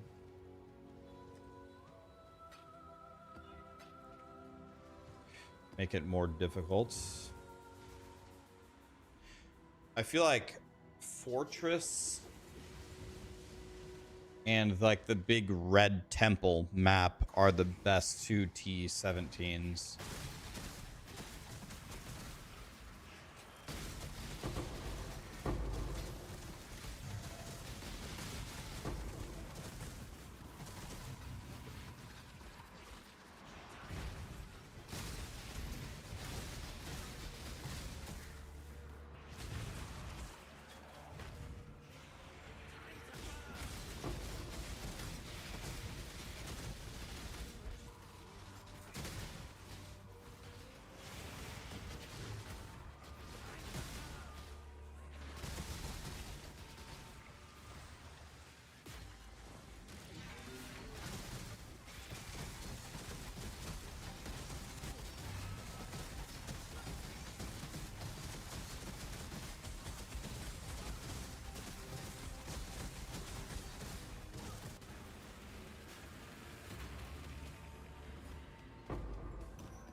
Two Valdo's puzzle boxes, huh?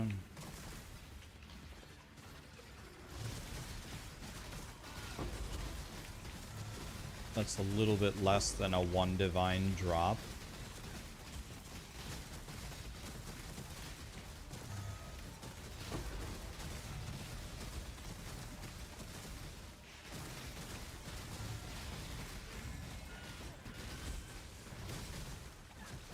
My Lethal Pride only gives me one rage on hit, I believe.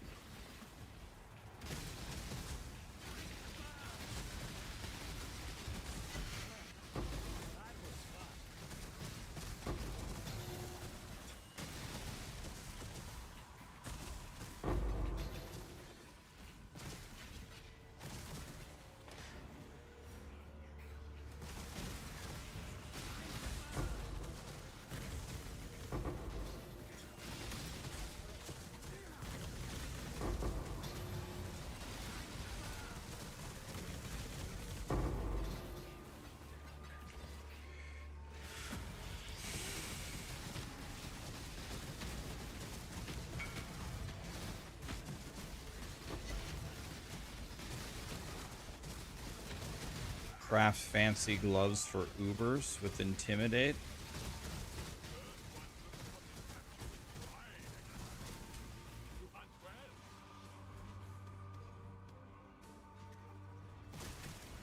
50% damage from hits against chilled enemies. You can chill the Ubers.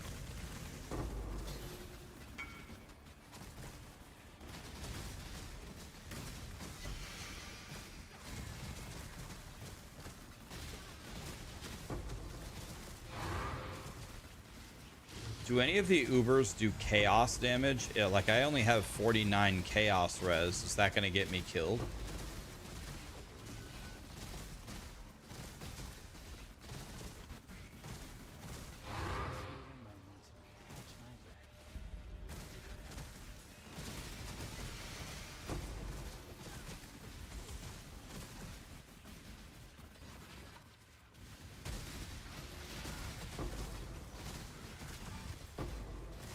Approach, challenger.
Someone's still hitting me, or is just killed them all, right? The attacks are still flying in from everywhere.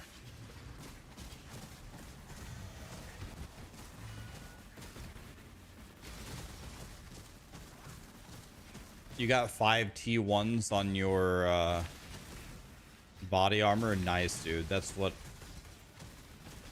happened to me. I have 5 T1s on my claw.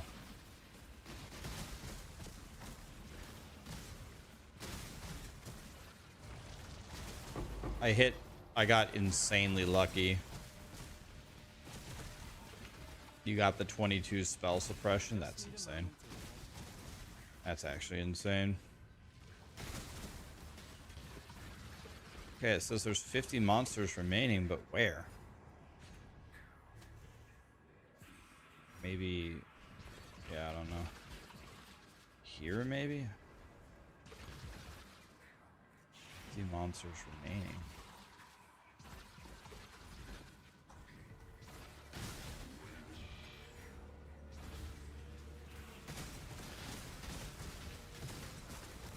What's up, boys?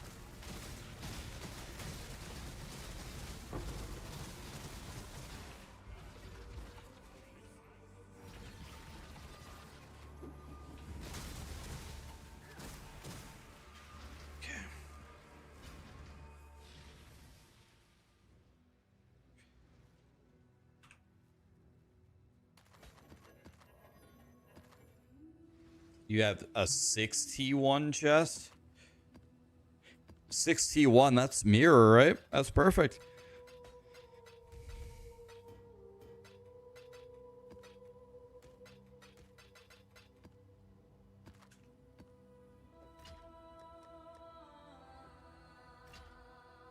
Okay, here we go. Starting to build up the bank of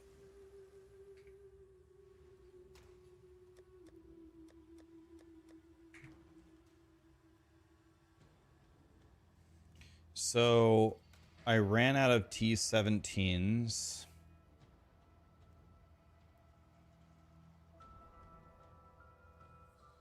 So I need to buy T17s, I guess.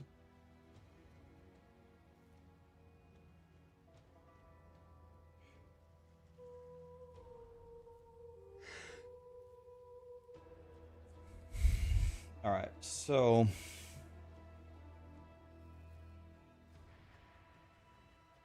I guess we bulk buy T17s. You want to sell me 9 fortresses? Yeah, I'll buy them. How much you want for them? Yeah, I'll buy them from you. What's your in-game name? You can just buy the fragments from Faustus. Oh, really? We are down to half hour.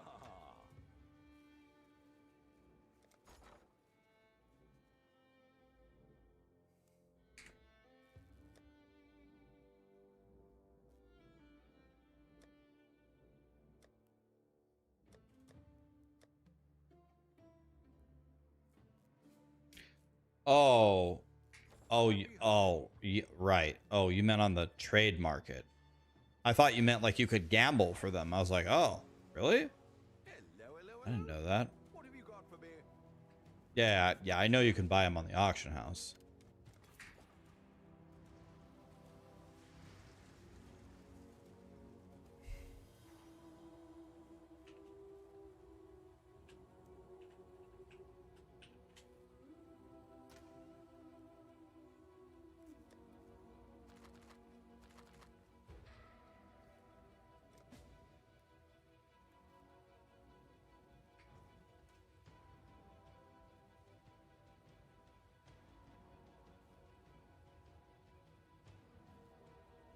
Everything except Maven and Eater are cheap. Okay. You said you have 9. How much do you want for them? What's a good price for each one?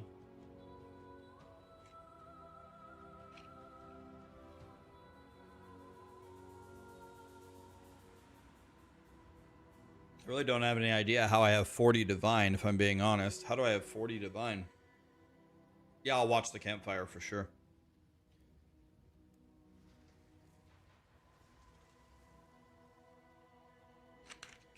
Nine times 81 is 5.1 divine. Give you 4.5. Nope. I'll give you the full price.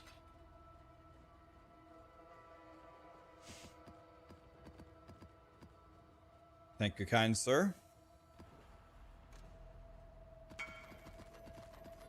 Thank you, man.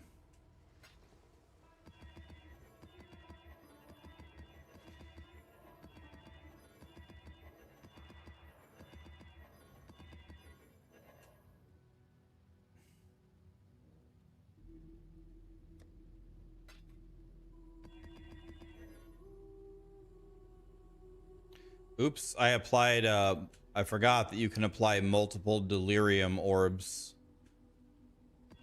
Oops. Well, they're going to be 40% delirious. Send it, boys. I need the currency delirium orb. Hello, hello.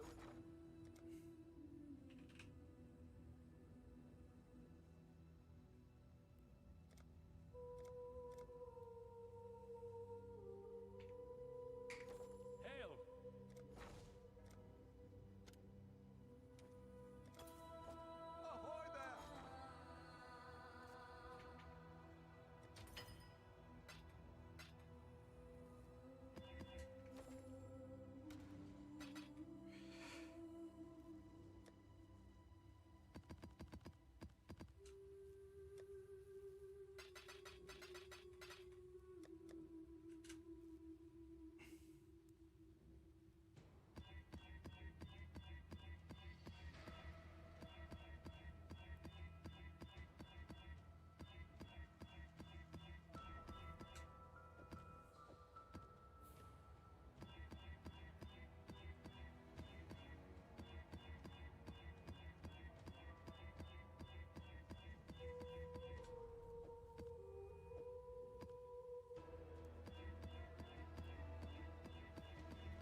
Wow.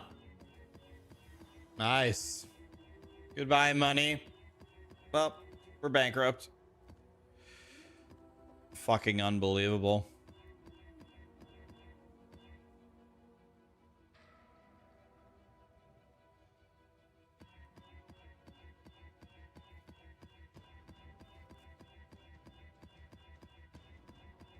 I don't understand. What the fuck is happening?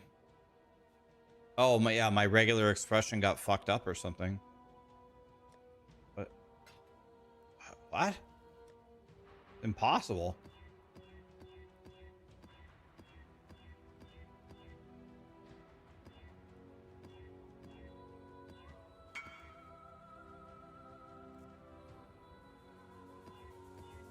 Yeah, you can. Come on over, buddy.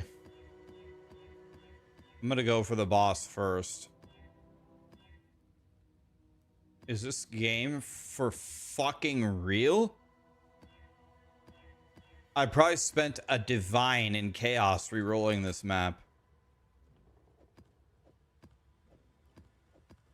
Oh my god. Kill me now.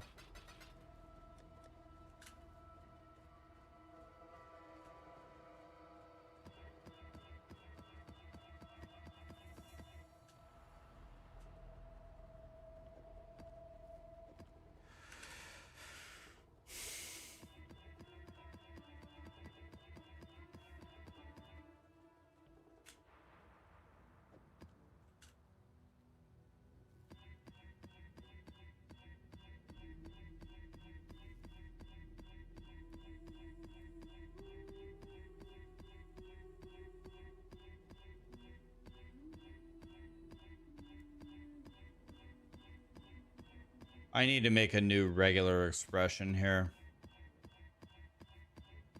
This is absolutely not worth it. There's no way that, there's no chance that was worth it. We need to lighten this regular expression for the thing that I'm doing by a lot. Stupid. Can I give you my regular expression? Abso-fucking-lutely not.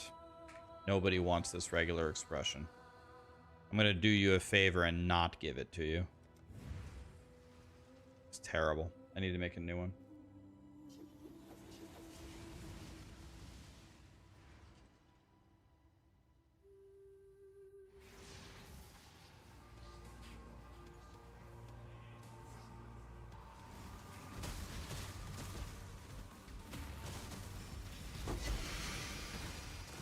Is it too late to start POE 1? You've been playing POE 2, but you feel like it's a waste? Well, POE 2 is not a waste. Like, well, I mean, there's new stuff coming, but you're practicing. It's good.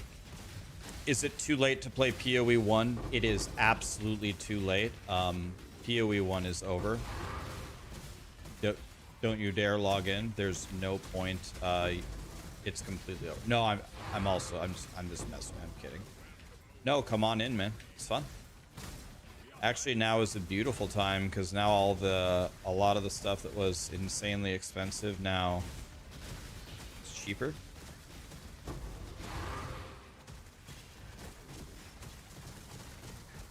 was gonna say I just had a red beast follow me into the boss room.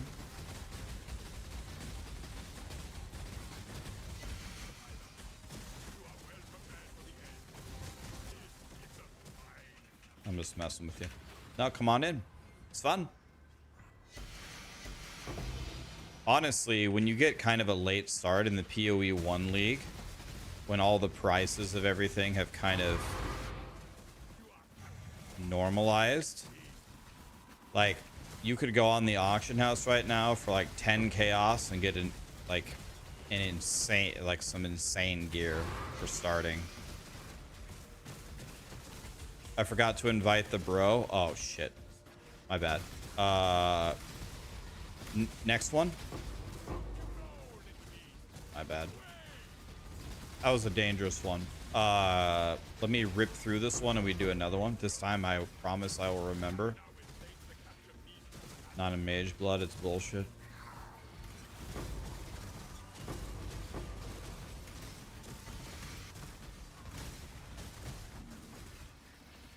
Yeah, if you ever get kind of a little bit of a late start on these leagues, if you're playing trade, your experience will actually, it just makes it easier. Because the market is saturated with cheap, very, very good items that you would never have had access to buy.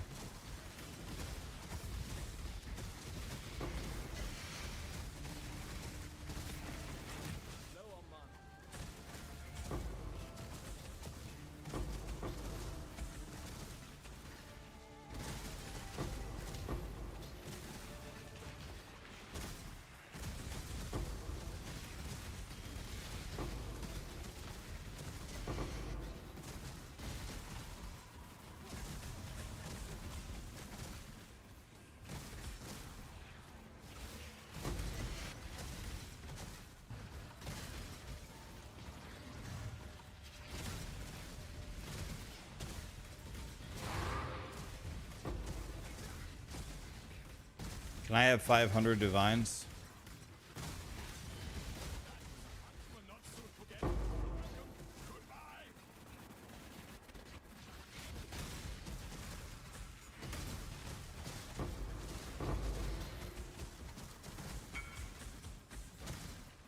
Finish your armor. Nice, dude.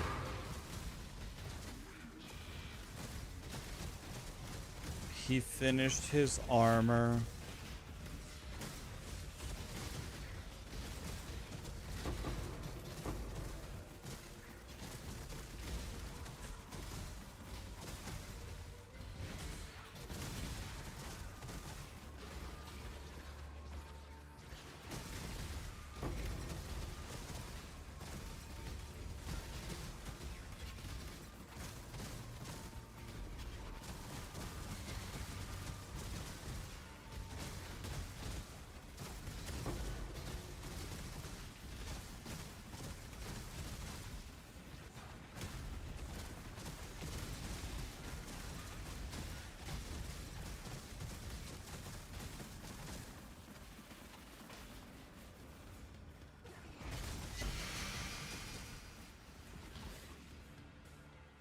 Nameless Seer.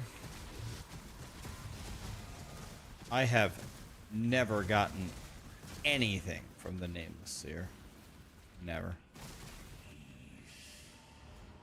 Sign of the Sin Eater, Epep's Rage, Wise Oak, Silver Branch, Blood Grip. I mean, can I apply my loot filter here? 1 chaos, 2 chaos, Anathema, this one. Okay, thank you. Never heard of any of this shit.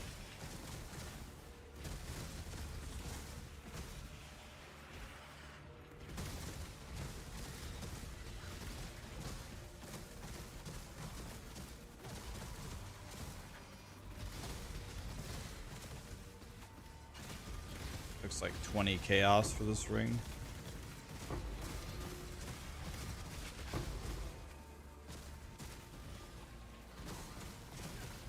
Have you guys ever seen like a Mage Blood or a Headhunter from Nameless Seer? Anything like good?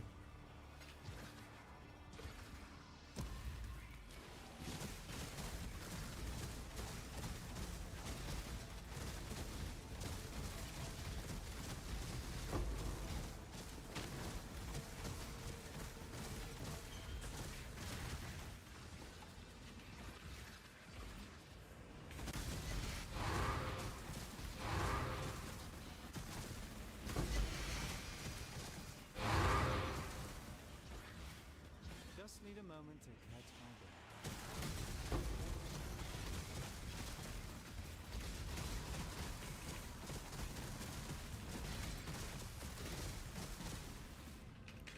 All right, we need to do another one of these to make sure that we hook up our friend here with the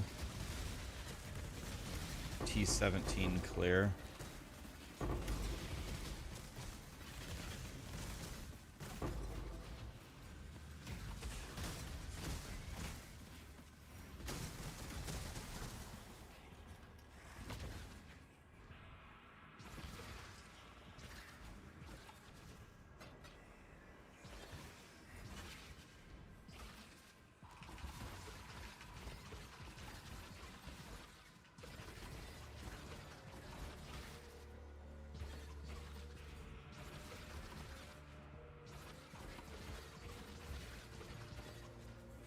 Okay. All right. LS, are you here? Can I already have you in the party, and then when you see me jump in there, just take a portal? Or however you want to do it.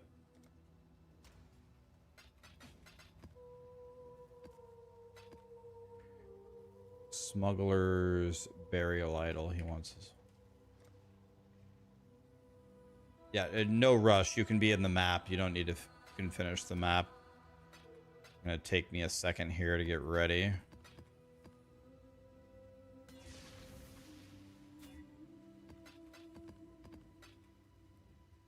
And then we're gonna go Diablo 4 Campfire.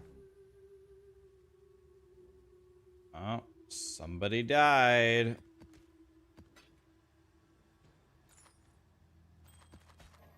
It's so funny. I only run maps.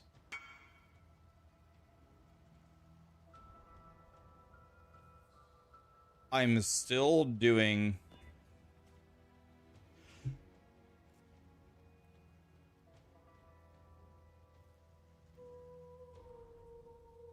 Zevi, it looks like that thing is worth like 7,000 divines. I think that thing's worth more than my character.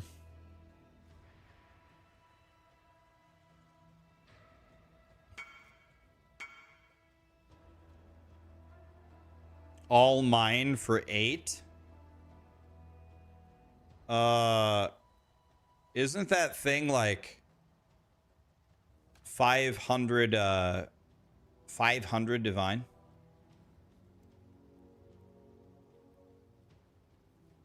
What is the actual price of that idol? It's worth way more than 8.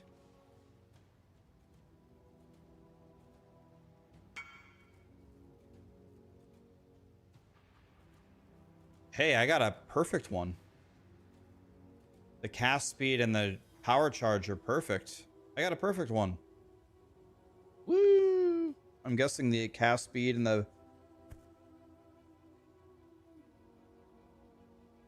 Wow.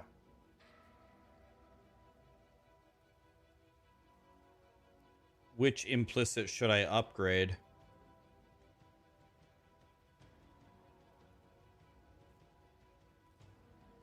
Which one? The crit multi?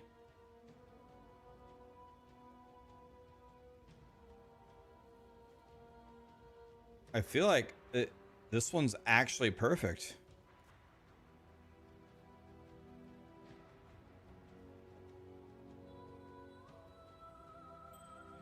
Yes, you guys can enter the map for the slot.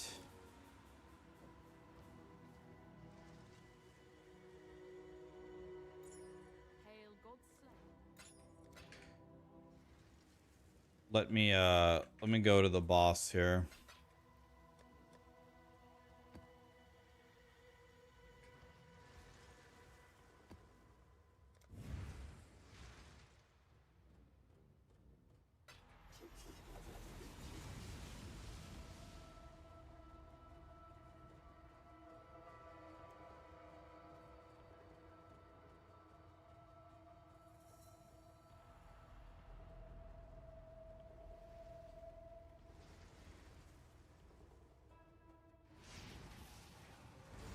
How rare is it to get that crit multi, though? Like, what's the average cost of me upgrading it?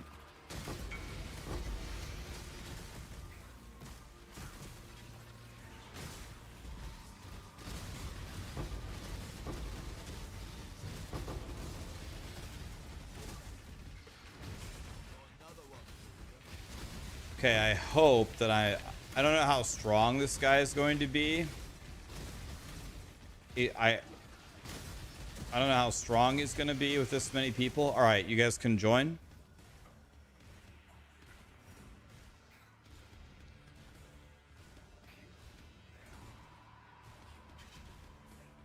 There's a trick with Eldritch Currency.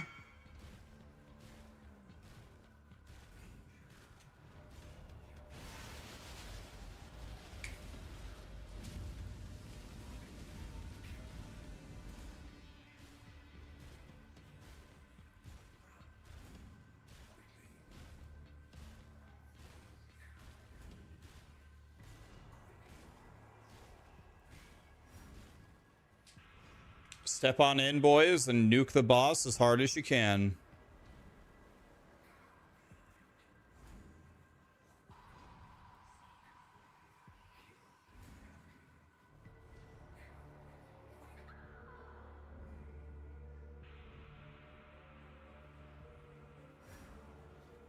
Oh, okay. Wait. No, if you leave the area, it doesn't count, right? You don't want to leave the area. Stay here. Okay.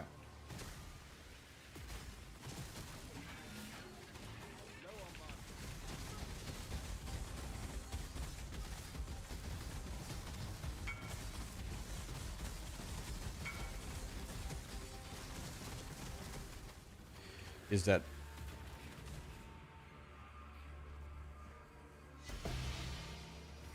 Did you guys get credit? He's dead? Yeah, I should have put a portal. I forgot that you can't port on top of somebody. You got it? Good. Yeah, GG's, guys.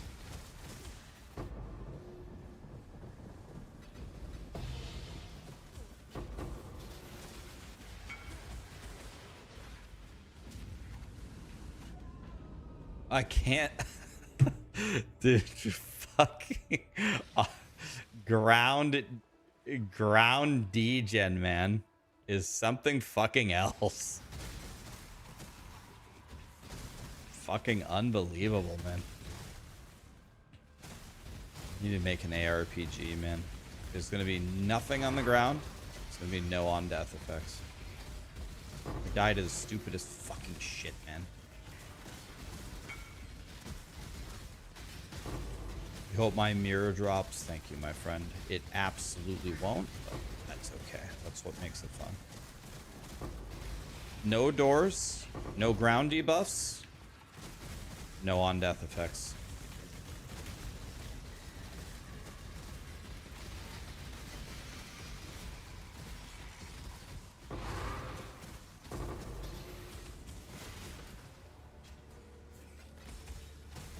Like, look at all this lingering stuff. They're all dead. Why is there stuff here? Why is there stuff here? They're dead. Why are there tornadoes?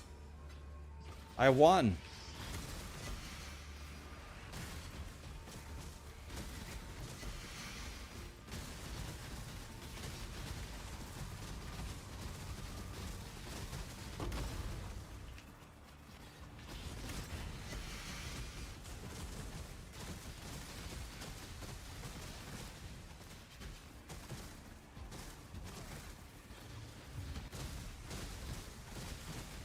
This is Blind Prophet. Yes, it is. Wait, are we getting a new Tomb Lord?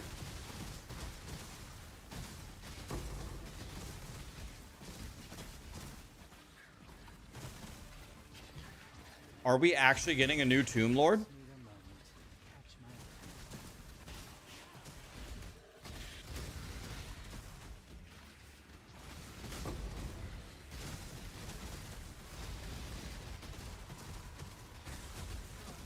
Is the campfire starting in 5 minutes?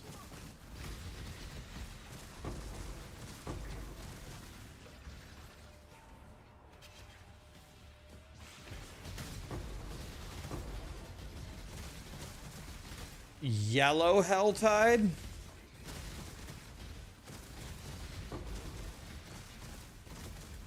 I was kind of hoping for orange sherbet, but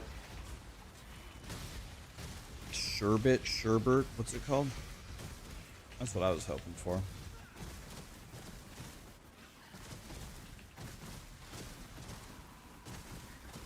Sorbet. Sorbet is different than a sorbet is a different word, right?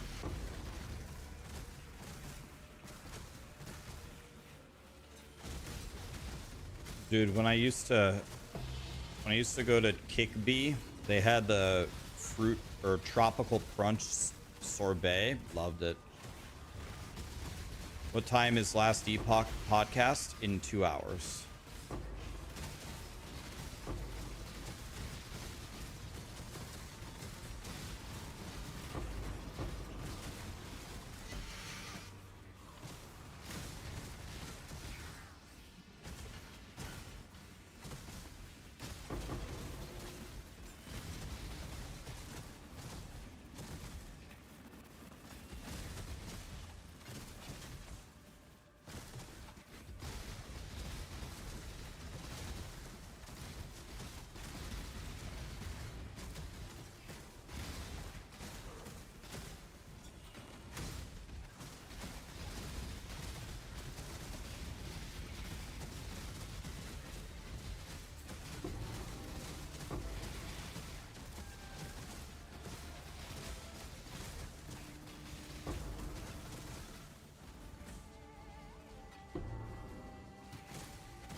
I actually don't even know what killed me. I see those tornadoes there, but those tornadoes have hit me a million times and done 0 damage to me. Not sure why those ones 100 owed me. Okay.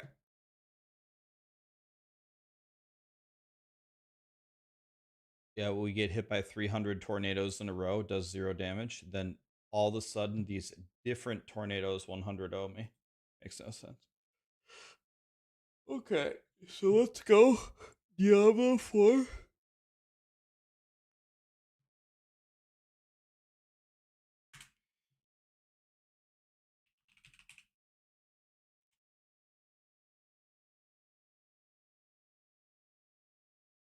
Okay, Diablo 4 is up.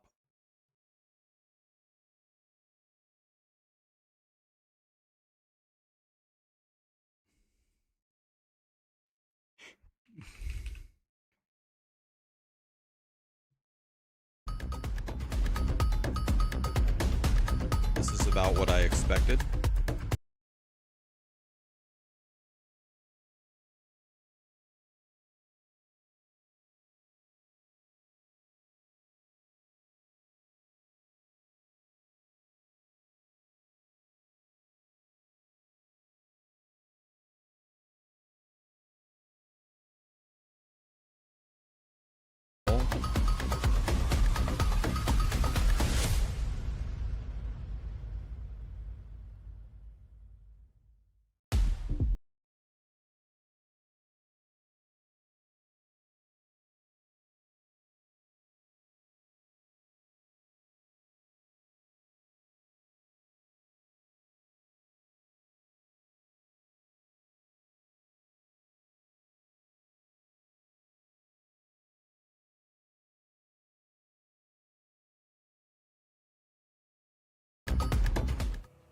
Hello, Diablo community. Welcome to another Diablo 4 Campfire Chat. This is our PTR Campfire Chat for Season 8.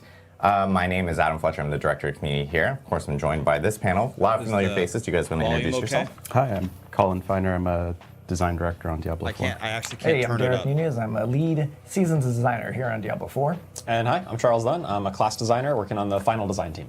Awesome. And we're also joined by Ruben Marquez, who, aka Bloodshed. He's actually behind the scenes. He'll be playing through some gameplay that we're going to be showing off here in a little bit. Oh, there he is. He's saying hi, waving. We'll see more of him here in a little bit with maybe not Marak dancing more. We got to see a good minute and a half of him before the stream actually started. Is it too loud? Crazy day. First, I do want to start off with that we had a smoothie delivery this morning, and Marcus is not here. As you can see, I'm here hosting this because he forgot my smoothie in the order. So I just kicked him off the stream. No, I'm just kidding. But I told him I'd bring it up because I'm like, oh, my smoothie's not here. But either way, we have a lot to talk about regarding Season 8. And that's actually the end of the stream, so that's all I wanted to bring up. No, we have a lot to talk about for Season 8 PTR, but I know a few other topics that we wanted to hit on. I'm barely going to talk, so that's was okay. Kind of related to some of the quality of life stuff that's going to be coming with this specific season based off of, feedback and things we've seen within the game. And also one big topic is around mid-season updates. It's actually something that a lot of people have been asking about, and we do want to give a little bit of an update on what mid-season updates will be going forward and how we're kind of thinking about it from here. So, Colin, did you want to talk a little bit about how we're planning on doing mid-season updates? Yeah, I think first it's helpful to sort of talk about the history of the mid-season balance patch. Originally, when we had talked about mid-season, it was pretty early in the life cycle of Diablo 4. We would add a ton of items, and we do sort of envision doing a lot of big swings in terms of big nerfs to overperforming builds and big buffs to underperforming builds. But as we've seen, we've added more progression and things like Season 4 itemization. There's a lot more time investment in terms of getting your build online and really refining and optimizing it. And what we found is when you put so much time into your character, it feels really bad when we nerf things, right? So Season 6 is a great example where you might have done so much work to temper your gear and masterwork your gear and level up those paragons that we were really hesitant to do like a big nerf swing as part of the mid-season balance patch. Sort of on the other hand, right, we didn't want to massively buff underperforming builds to match the overperforming builds because we didn't want to create this insane, sort of arms race and then we're at pit tier 9,000, right? It'd be ridiculous. So what we ended up doing was actually kind of like anemic number tweaks. Like they weren't really necessarily making a big impact, and we took a step back and sort of asked ourselves, like, well, what are we actually getting out of this? What are you, the players, actually getting out of this? And I think we're at a sort of point where we want to pivot and adjust our philosophy a little bit. And I think we've already seen some of this philosophy come to life in Season 7. Yeah, exactly. I know, especially in the beginning of the season, people probably saw us make some tweaks in the first couple weeks related to some really crazy numbers that maybe they weren't even numbers in some of the stuff that people saw in the start of the actual season. Yeah. So all that is to say, I think really what we're going to start taking a look at is not doing massive swings in the mid-season, but instead focusing our efforts on the launch of a season. So we're going to take that time and we're going to make sure that like there's a much higher quality launch release, and taking a lot of that balance time and making sure that when we do launch a season, it's higher quality, right? We want the pit tier disparities to be a little bit lower. We want to make sure that, when a new season launches, the new builds that we're adding are going to be really effective, and there's a lot of new fun ways to play. Doing mid-season updates this doesn't mean anymore. we're never going to balance or touch the game. It actually means we're just going to shift our efforts to the beginning of the season. Yeah. So early on, we're going to be pretty vigilant in terms of things that are underperforming or way overperforming and acting quickly on them. Yeah, the goal here is really to get everything closer in terms of like just like less egregious, builds being super high up there. We saw that, I think, specifically in like Season 6 with like the Spiritborn, and it kind of stayed consistent that way. We know we got a lot of feedback of like, hey, this feels kind of poopy if the my build is like 30-40 pit tiers below, and so the goal is really to kind of bring and keep things more aligned, especially at the start of the season. So as Colin mentioned, in the first couple weeks, I know there's going to be more effort in putting tweaks during that time to really respect the players' time as well. Yeah. Oh, go ahead, Charles. Yeah, that timing is really important because like our mid-season updates in the past had come a month or a month and a half into the season once players have been really invested in their build. And now we're going to be much more focused on rapid updates, within a week or two after the season launch, to make sure that if we are making those adjustments, it is at a point where, hey, you're not complete with the season, you're not done yet, and you can adjust and you can make sure that your time is respected in that way. Definitely. So to really clarify, when a season launches, I'll use Bloodwave as an example. That was something we saw pretty early on, and it was way too overtuned, right? Like you didn't even really have to invest in your character to get to a point where you're godlike. And that is something that we would probably act quickly on as a part of the next season, for example. And I think like a big point of clarity is like if Bloodwave using that as an example is very much an S tier build right now in this season. S plus. S plus for sure. I think that the goal is not to immediately take it to F or even immediately take it to C or anything like that. It's really keep it still an S, but like also make sure that it's still like at least lined up with like the other builds that might be up there in that top tier. Yeah. Conversely, too, I just want to make it super clear. If we see things that we added that are new, for example, if the seasonal powers aren't performing in a way that feels really powerful and crunchy, we're going to be buffing those. So it's not only looking out for the S+, it's also looking for the things that missed the mark. So we're going to be buffing those also. Awesome. Yeah, so I know that players at the start of Season 8 will see us be a lot more reactionary towards those first couple of weeks in the early part of that season. So yeah, just wanted to clarify that with players because we've seen a lot of questions about mid-season updates. Is this a mid-season update when they see a patch or something like that? And so going forward, I know that's going to be the plan as we look at updating the game in the future. And if you hide things early, I will Liam Neeson your ass. I will know. I will know. There you go. You heard it first. Colin's just waiting behind you. That's what he does. Yeah, in the closet. Like the little demon kid right behind you. Exactly.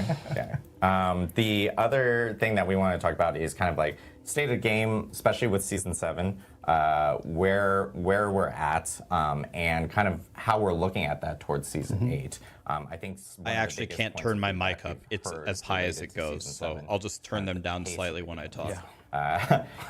sometimes you blink and you're level 20 and you're like, holy crap, what happened? So I know you wanted to talk a little bit more about that as well. Yeah, absolutely. So just sort of our perspective on Season 7 has been the progression is very fast, way faster than we sort of expected. Part of it is a lot of the really cool new seasonal powers. Part of it's the headhunts being super lucrative and awesome, and part of it's also just like the seasonal journey and the reputation board. There's a lot of different ways to get a ton of power in Diablo 4. And what we've seen is, compared to Season 6, which had a lot of positive feedback as part of our revamped progression model, is that a lot of that has sort of gone down the drain in terms of how fast players are chewing through some of the content. So we actually have a graph that we could look at. I apologize, this is terrible, but I just pulled it from the our sort of stat page. It's not the greatest, but this is a picture of Season 6. You can see on the y-axis here, it was taking roughly people around 15 to 17 hours on average to get to max level. We felt like that was a pretty good journey, right? Part of Diablo is that sort of zero to hero journey, and part of what's fun about leveling is you start to sort of form a build and find a lot of different pieces early on when you're still forming your character, where customization is really fun, right? You're not necessarily locked into a build. So we felt like that was a pretty good clip for hitting max level. It's on. If any of my viewers are taking 17 hours to do this and you're not watching my leveling guides, I'm disappointed in you. So we felt like that was a pretty good average, especially with difficulty tiers and your ability to sort of go faster or slower based on your pacing. And let's go to Season 7 now. And it nearly doubled. So you can see that it was taking about 9 hours on average, which is kind of insane, right? Again, this is the average. So if you're, if you're like a Wudijo of the world, it's probably more like 2 hours or like 30 minutes. And that was something that we definitely feel like has sort of missed the mark in terms of that initial journey. So we are going to be making some changes just to adjust for a lot of the seasonal power and things like that. We're not going to necessarily nerf the power of the seasonal power. We still want you to feel powerful, but we are going to essentially take a look at the 1 to 25 experience and just smooth that out a little bit, which is going to essentially make the leveling experience a little bit closer to Season 6. So it is going to be a slower from 1 to 25, but one thing we've done to sort of compensate that is we've taken a look at the itemization. We don't like that rares and sort of magic items immediately disappear after the first 5 minutes of the game. Yeah, I think you kind of get to that point like we were talking about. If you get to like level 20, you blink and you're level 20, and then at the same time you blink and you're like, blues and yellows. I only look at oranges now, or like what's this other color? So I know that we have some changes that you wanted to talk about. Yeah, and again, like a lot of this is in the spirit of making sure that zero to hero journey is really satisfying, right? That's what makes it so awesome when playing Diablo, is that sort of, I start with nothing and become a god, right? So we are taking a look at the itemization so that it doesn't just feel like a slog from 1 to 25. What we're going to be doing is, I'm going to jump actually into the legendaries really quick, because it's really important, a really important part of this. The other thing that was contributing to this leveling pace was that players are getting a legendary every 3 to 4 minutes, and that's from 1 to 60. That's not just in the end game. And it just felt like legendary item quality was just too prevalent across the leveling journey. You didn't have, you sort of hit max level, there was no journey to assembling your build, you just had everything as part of the Codex of Power. So we're also reducing the legendary rate from leveling. We're not really touching the end game legendary drop rates, but from leveling we are adjusting that. And to compensate that, to jump back into the magic and rares. We're making it so that magics can have up to 2 affixes. So sometimes you're going to find, from your 1 to 25 journey, a pretty good magic item. It might actually be better than a rare, for example, because it might have dropped earlier for you. It might have higher eye power. And then we're also making it so that rares can sometimes have up to 3 affixes. And what that means is, when you get a drop at level 35 from a Whisper Cache, right now, in Season 7, it feels terrible when you don't get a legendary item, because you just know that it's just not even worth looking at, right? But now that rare items can have up to 3 affixes, that means that you might have a really good imprintable base. It means all the rares that drop across the game from 1 to 60 could actually be pretty great gear for you, especially with all of our crafting options. So we think that this helps smooth out the 1 to 60. It's actually a lot more like POE like this. Is not the best at max level still. It's going to be a lower eye power, so you're not going to have to filter through a bunch of rares at max level. We're not going to go back to pre-Season 4.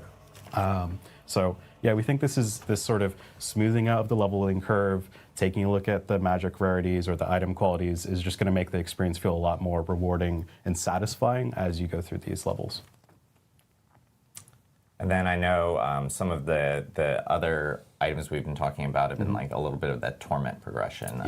We've seen drastic differences between like season 6 to season 7, and it's something I know we're making tweaks to. Yeah, so the other half of Diablo is obviously the max level endgame, right?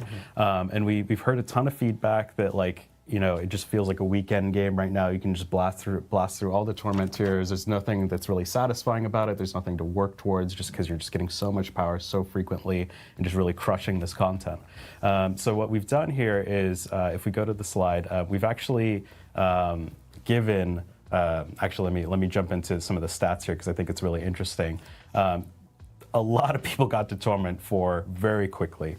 So on average, it was taking players around 15 hours to get to Torment 4. That's like roughly double how quickly it took in Season 6, which is kind of insane. Again, it's the culmination of seasonal powers and all this crazy stuff going on. And the other part of it is that 50% of players were actually hitting Torment 4. And just from a philosophy standpoint, we really want like whatever the hardest Torment tier is, in this case Torment 4, to be aspirational. And to us, that means around 10%. That means that, if you're really Johnny Badass, you need to be in the top 10% of players to actually get there. And it's not hitting the mark. So what we're going to do is make some adjustments. So Torment 1 is now going to start at pit tier 10, which means we've effectively added 10 pit tiers to the pit, because now Torment 1 starts earlier. And then we've also increased the Torment pit scaling, health by roughly 20%, damage increases. Yeah, and that pit So while they're talking about they're changing the scaling here, while they explain it, it's fine. So all this is fine, and I'm probably making the game better, but what people are not going to be excited about just progression currently in the game. We've already done 100 times being better balanced. We're going to need some new endgame content that's very exciting. So I hope to God it's coming later in this presentation. So with that, sort of culminates in moving Torment 1 to set pit tier 10 and effectively adding 10 pit tiers and increasing the multiplicative scaling of the pit tier scaling. Is the journey is going to be a lot more sort of satisfying. There's a lot more sort of peaks to climb. And it also means pit tier 150 is going to be very difficult. So difficult that I don't believe any of you will reach it. I don't know, I'll do something silly on, He says on this the stream. now. I'll probably regret That's it. signing up for doing something silly on stream. And then like within the first week. That's a challenge to all of you out there. Yeah, you all can vote on the silly thing that I do. But conversely, I just want to cover this really quickly, though. Torment 4 isn't going to be insanely harder than it was before. It's going to be roughly around pit tier 76s on live right now, so Season 7. So think about the game that you're playing right now. Torment 4 is going to be about 11 pit tiers harder. So it's still achievable. It's just that upper end is also just going to be that much harder to sort of climb through. Awesome. So we got a lot of changes coming for like torment scaling, obviously some itemization changes. So the big thing being as you're leveling up, you're going to see a lot more opportunities to find items, especially with the changes to blue and yellow items there. And then, of course, as you mentioned, the big caveat is like at 60, the item power on legendaries is still going to be the best method and the best items to actually grab. So yeah, lots of big changes coming up. Great to actually walk through all of them. I know we have a ton more to talk about specifically around the new season. So thank you, Colin. We're gonna jump over to Derek, because I know we do want to talk about the new season and what players are actually going to be experiencing in this PTR. Again, just to redefine what PTR is for some people, because I got messages from people going like, well, PTRs are sometimes buggy, and I'm like, well, it's a PTR, so it is like a beta or an alpha, an early look into a game, so we expect that. There will be like known issues, and we'll actually have those known issues on our forums, so people can actually see them. You can report bugs. It actually helps when you guys actually jump into a PTR and experience it, and give us feedback, because that helps tweak the start of the season for the better, essentially. But with Season 8, we will be having, of course, a PTR, and we'll be talking about it here in a second. And if you remember with Season 7, we kind of had this like this overarching theme with like big changes in that season. One was specifically around what was mostly focused around like the whispers. And of course, with season 8, we have another overarching theme that we're really going to be talking about, where we'll be kind of even seeing an old friend. So Derek, do you want to chat about it here? Yeah, no, absolutely. So yeah, as you mentioned, seasons are kind of like our opportunity to shine focus on an existing system and really amplify or celebrate or enhance it within that respective season. So we've seen that with season 4 with the Helltide revamps and whatnot. As you mentioned, season 7 was the emphasis on the Tree of Whispers and Bounties.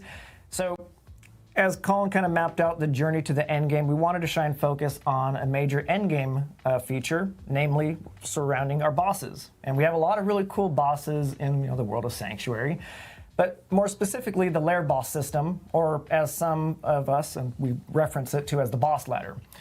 So season 8 focus is on the lair boss system. We're going to be doing a whole mess of new things to it. So we're adding new bosses, new mechanics, quality of life updates, and a revamped materials loop that I'm going to be covering throughout the course of the segment. So first I just want to kind of talk about the new bosses and additions to the roster. So when we're talking about the lair bosses, these are like the biggest, baddest bosses of Sanctuary. So we're looking at how do we add to the roster in a meaningful way, but also which bosses do we add that are impactful and versatile enough to carry the entire theme of a season. So with that in mind, we're just asking ourselves a question of which are the right bosses to bring. You mentioned an old friend. So we had to choose something that was versatile. We had to choose something that was big, bad. So that's where we go to Belial.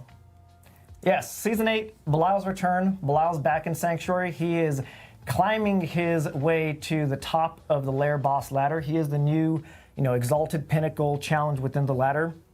He is the highest challenge, the highest reward, and he also has some very unique reward-related tricks up his sleeve that I'll cover a little bit later. So for now, just know that Belial's back, and he's also just not joining the party alone. He's bringing a couple of friends from our Vessel of Hatred. So first up is our buddy Urvar. So Urvar's joining the roster of the lair boss ladder system. He's going to be filling out kind of like the lowest rung of the ladder. So he's going to be joining the party with the Varshans and the Beast and Ice and whatnot. So Urvar's back, and we're also bringing back another Vessel of Hatred character, the Harbinger of Hatred. I'm so happy for this. Yeah, no, this one's... I love this fight. We're going to see a little bit more of this guy in just a little bit, but the Harbinger of Hatred will be joining kind of the second rung of the ladder with the likes of Duriel and Andariel. And one thing I just do want to stress is that both of these Vessel of Hatred bosses will dip into the shared loot pools of other bosses within their respective tier, but also have some additional bonuses that is specific to the Vessel of Hatred, like being a great source of tributes and runes. But Belial, for all intents and purposes, is available to everyone, and he is just the new pinnacle challenge of the boss ladder. So you're saying even harder than Duriel and Andariel right now. He's going to be harder, more rewarding than even those. Absolutely, yes. Oh, wonderful. Yeah, Belial, New top tier. yeah, new top tier. Belial, Lord of Lies, he does not mess around. And I'm really excited about this because I think this is going to pair really well with the sort of leveling journey in the tournament progression where we're making things a little bit more aspirational, a little bit more challenging. It's really like a return to the heart of the Diablo experience, right? Sort of leveling from nothing and taking on these huge big bads to claim their loot. Yeah, no, absolutely. I think that's kind of like the inherent cool thing about the lair boss ladder system is that you start with like the initiate level floor, you take those on, you graduate to the next level, and then now you have kind of Belial just always there looming over you. Yeah. That's kind of like the aspirational, yes, I get to go fight him now. But for those who know about our buddy Belial, Lord of Lies, you know that he kind of appears in different forms. So this is what we're kind of referencing as like his supreme form that appears at the top of the lair boss ladder. But he also has his, I guess, smaller, more agile, compact form. I like to affectionately refer to him as Baby Belial, but this is Belial in his more compact form. And throughout the course of the season, or I guess just the lair boss mechanics, he's going to be popping up all over the place. But I'm really excited about this version of Belial's new role in the lair boss ladder system in the sense that defeating and looting any of the lair bosses has a small % chance to initiate a surprise ambush from Belial himself. And this is really cool because this is kind of like a 2 for the price of 1 payout. So let's say I fight Andariel, I defeat Andariel, I loot Andariel, and I get this special ambush triggered. And if I defeat Belial, I'll get a double payout of Undario's loot. So I got the loot from Undario, and I get another payout of Undario's loot from defeating Belial himself. So That's huge. it's a really exciting kind of just like injection of some fun novel mechanics within the lair boss system that we're doing over and over and over again. So again, really excited about this update. And again, in the spirit of teasing kind of the rewards relationship and connection that Belial has, this version of Belial has a very special connection to his larger supreme form in the lair boss ladder that I'll touch upon a little bit later. A lot of teasing that I'm kind of just setting that. There's a lot to go over. And then we're going to lie to everybody. Yeah, We're just just kidding. kidding. Yeah, like, As yeah. part of the theme. Belial's actually not here. This is a lie. Yeah. Yeah. So that was that. That was the the Belial ambushes. But I also want to talk about some additional major sweeping updates that's coming in with just the system as a whole. And I want to talk about the summoning materials. As we know, the way that the system currently functions is, you do activities, you get summoning items, you go visit the boss, and you plop them in, you summon the boss, and then, that's kind of just a flow. So when we're looking at the lair boss system, we don't just look about ways that we can add to it. We also look about opportunities to resolve or reduce some frictions, or just areas for improvement that we can have with it. Since it's a very mature system, we get a lot of feedback that we diligently ingest and talk about friction that players are currently having with it. One is, since you have to ante up your summoning materials just to summon the boss, it's kind of a feels bad moment when you realize that you just wasted, X number of materials to find out that you can't defeat Duriel. Like, okay, that's wasted materials, back to the loop. Maybe I'll fight him another week or two, depending how fast you are. And it's just generally not a great feeling for myself or for players and whatnot. Yeah, I definitely have run into this where it's like, I'm only going to fight the boss when I can guaranteed win against it.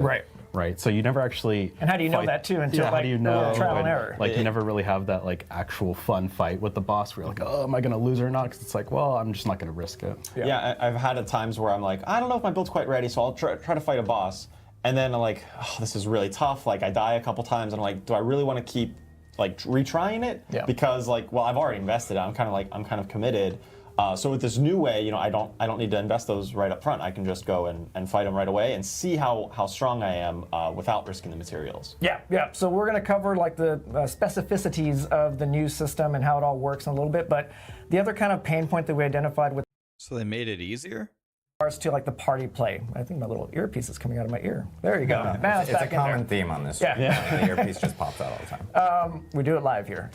So the other element is like just a party play, right? Yeah. And as much as we want to kind of like entrust in our fellow man and whatnot and engage in the boss rotations and whatnot, we have seen, some areas of friction where certain players don't engage in the boss rotations and they don't submit their materials. Like no one watching the stream would ever be guilty of this, but that does happen. It's shocking, but it does happen. Belial is on the other side of the computer. It's like, I'll definitely pay the next rotation.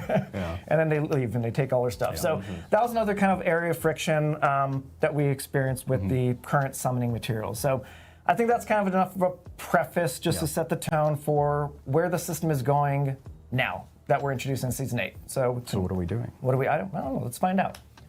All right, so lair keys. So summoning materials are effectively being repurposed in their roles as a new item called lair keys. And what lair keys do, well, I'll just start with this, is since there's no more summoning materials, that just means that effectively all lair bosses are free to summon. So if you're not sure if you're ready to take on a Varshan or a Duriel, just go visit them. Kind of use them as a bit of a training dummy to see if you can actually, take them on. But what lair keys now do is they grant access to the defeated boss's hoard or their treasure chest that they drop. So now I'll just walk you through kind of the new flow. Imagine this with me. So you enter Duriel's lair. You walk up to his altar and you just click the altar to summon him. Again, no cost to you. You fight Duriel, you defeat him, out pops his hoard, and now the Shards of Agony, which is now the lair key, you use that to open his hoard and get all the oodles of loot that you went to go visit him to do. Yeah. And these work like Helltide chests, so you have to pay in order to get the loot, and the only loot the loot comes from the person who pays. Yeah, that's a very important distinction, is that now every member in the party needs to have the appropriate type and quantity of the lair keys to access the loot in the horde. And you can still trade your keys with friends and things like that. If you have 9999, Duriel mats, you can split them in half and give them to your buddies to open the chest. Yeah, absolutely. Sharing is caring in the system here. And then, of course, if you're really lucky, you'll get a Belial ambush, and you can get double loot. Yeah, there you go. So a lot of new avenues and ways to kind of experience the system. So we also have the Stygian Stones. So Stygian Stones in Season 8 is living a new life now, in the sense that we wanted to ensure that every boss in the first rung of the ladder, our initiate lair bosses, the Varshans, Grigors, Beasonites, Lord Zirs, and Uruvars now, that they're all equally relevant to getting you to climb to the next rung. So in addition to, you can take a screenshot of this chart here. I won't try and walk through the entire thing, but now Stygian Stones is a drop that can drop from any of the initiate lair boss tier here. And you can crush them into your lair key of choice for the second rung of the lair bosses. So let's say I fight Grigor, I get a Stygian Stone, and I want to go fight Andariel. I can just crush that into some Andariel keys. And again, just giving a little bit more flexibility in how players actually engage and progress through the lair boss ladder. Again, as we know, all roads lead to Belial, Lord of Lies, the top of the pinnacle of the ladder at the end. Ooh, there's a lot. All right, final thing here is the item bloat reduction. So again, with this new system, we're consolidating all the lair keys to one lair key type per boss. So no more kind of managing two different materials and so I have enough material, I have 2 of these, 5 of these. It's just one material per boss. We're increasing the item stacking of these to 99, again, to cut down on some of that bloat. And one of my personal favorites here is that we're also normalizing the counts of required lair keys per boss rank. So all the initiate tiered bosses, they require the same quantity of their respective keys. So too the degraders and whatnot. So again, it's just cutting down on the total mental math and memory that is kind of affecting the, on-ramping enjoyment of the current system. Yeah, and Andariel only needs 1 material, for example, as part of this. Yeah, absolutely. So you can see in this chart here, Pincushion Doll, Shard of Agony, or the Stygian Stone is kind of the wild card that you can crush to any one of them. So let's say if Andariel needed 4 Pincushion Dolls, you have 3 of them, but you have 1 Stygian Stone, you can crush that into a Pincushion Doll and go get Andariel's Horde. All right, that was a pretty big overview and a lot of talking in charts, but I want to take the time to throw it over to Ruben and behind the scenes here and kind of just get into just what this all looks like as part of just the in-game flow. Hello, Derek. How you doing, man? I'm doing great. How are you? Awesome. Yeah, let me open up the menu for you. All right, cool. So in this walkthrough, I'm just going to show you we're going to show you rather, the new flow to access the lair bosses with a little bit of a sneak peek of the Harbinger of Hatred. So one thing I want to just call out real quick is kind of some of the quality of life updates that we've taken to just the map presentation and the boss dungeon tooltips themselves. And I'll kind of just go through these kind of an itemized order. So first, all of the boss dungeon map icons have been given a little bit of a beautification treatment. So they're a little bit more bold, red, and easier to identify against the sea of other icons on the map. But now I want to talk about the tooltip, and I'll just start from the top and go make my way down. So the first quality of life update that we added was just simply printing the name of the boss that resides within the dungeon. One of the kind of ambiguities that we had with the previous version of this system was not knowing specifically which boss lives in which dungeon. Like, who does live in the Gaping Crevice, or who lives in the Malignant Tunnels. So now you can see here that the Harbinger of Hatred lives in the Harbinger's Den. This is probably not the best example, because who else would live in the Harbinger's Den? He technically does live in every single one of them. You don't know where he's at. So you can see here now, we print the name of the lair boss that lives in the dungeon for a little bit easier find. Inside of the main body description, we also just give a little bit more guidance and information on what the value of defeating this boss is, and directing players to the fact that they are a source of ancestral and mythic unique items. The last 2 updates here are some of my favorites of this, is that we also display now the required items that you need to access the lair boss's horde. If you recall the previous iteration, that was not apparent to you, so you would kind of waste the time traveling to the boss just to find out that, I have 3 of 4 Abhorrence Hearts, so I can't fight the boss yet. So we wanted to, again, just smoothen out the access and onboarding to the feature. And I think my absolute favorite update of all this is you see at the bottom, we now have the ability to travel directly into the dungeon directly from the map. So again, no more teleporting to the nearest waypoint. We just pop directly in and just get into it. And we have Ruben loading into here, and I think this is a great time to just outline. I've talked about the new bosses. I've talked about new mechanics. But we have a collection of really great existing lair bosses. Mm-hmm. And one thing that we wanted to take as an opportunity within the season was to also enhance every other lair boss that exists within the system. So every lair boss is getting a bit of a difficulty spike and new mechanics to, again, freshen up the fights that we've been, knowing and love. So if you fought, the Varshans or the Duriels or even the Liliths, over and over and over again, all this is in the PTR, so definitely worth checking them out again to see what's changed and, how much different their experience is. Yeah, Duriel has some messed up surprises. Yeah. Duriel eats you. Why did you spoil it? It's definitely worth checking out the mechanics. But again, so this is the Harbinger of Hatred. And just as a reminder, one thing that we do when we add a boss to the lair boss system is we don't just take the carbon copy, campaign version of it. We also take the opportunity to inject some really crazy mechanics. So I don't necessarily want to, kind of spoil the surprises of the Harbinger of Hatred's mechanics here, but he does get pretty wild. This is a spectacle and a half of a fight, cool. And I'm really excited to have players check it out. So. I think this is about all we might want to show of this guy.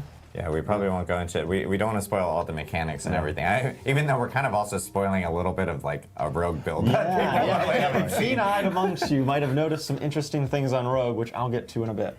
Yes. It's spoil or it's teasing to maintain teasing. Teasing everyone along here. So now that was a sneak peek at the Harbinger of Hatred we just talked about again. In case you missed it, all lair bosses are getting a boost in both their performance and just the mechanics that they have. Yep. But let's, we fast forwarded past, the Harbinger of Hatred's fight. So let's imagine a world that, we fought through the whole thing, we killed him, and let's show off now what to expect from the Horde loop flow. So we have some footage here with this very shiny chest. Very shiny chest. So we have 4 abhorrence hearts, and now we can open up the chest. Again, each one of us needs to have it. And I mentioned that Belial has a chance to surprise ambush you after opening any horde. And here you go. Look at this. This is meant to be a relatively rare occurrence. But this is the magic of pre-recorded footage. We can make the impossible happen. And in this case, again, painting the full picture of the scenario, you defeated the Harbinger of Hatred, you got the Horde, you opened it, you got Baby Belial, you killed him, and now you get another proc of, double the loot, double the fun. Yeah, double the loot of what you just essentially got. Which with the one-time payment of the lair keys that you deposited. So, it really is, kind of a 2-for-1 sale that Belial has for you. And if you noticed, you might have seen, we did keep a bonus for party play. So while you do have to pay to get the chest and open up the Horde, we kept a bonus chance for loot. So we love that people enjoy fighting the bosses as parties, and we know that that's a fun social experience in Diablo. So what we've done is the Hordes themselves will have bonus chances for loot when you are in a party. And that does scale with party members. Yep, no, absolutely. So a lot of loot everywhere to give. And on the topic, at the very top, I teased that Belial had a very special kind of role in the reward structure, different from every other boss. So defeating the ambush version of Belial is not just lucrative in the sense that it's a double payout. He is also the sole source of the lair keys that you need to access his supreme form at the top of the ladder, the Supreme Form's Horde. So I want to show off now the Supreme Belial's very green chest here.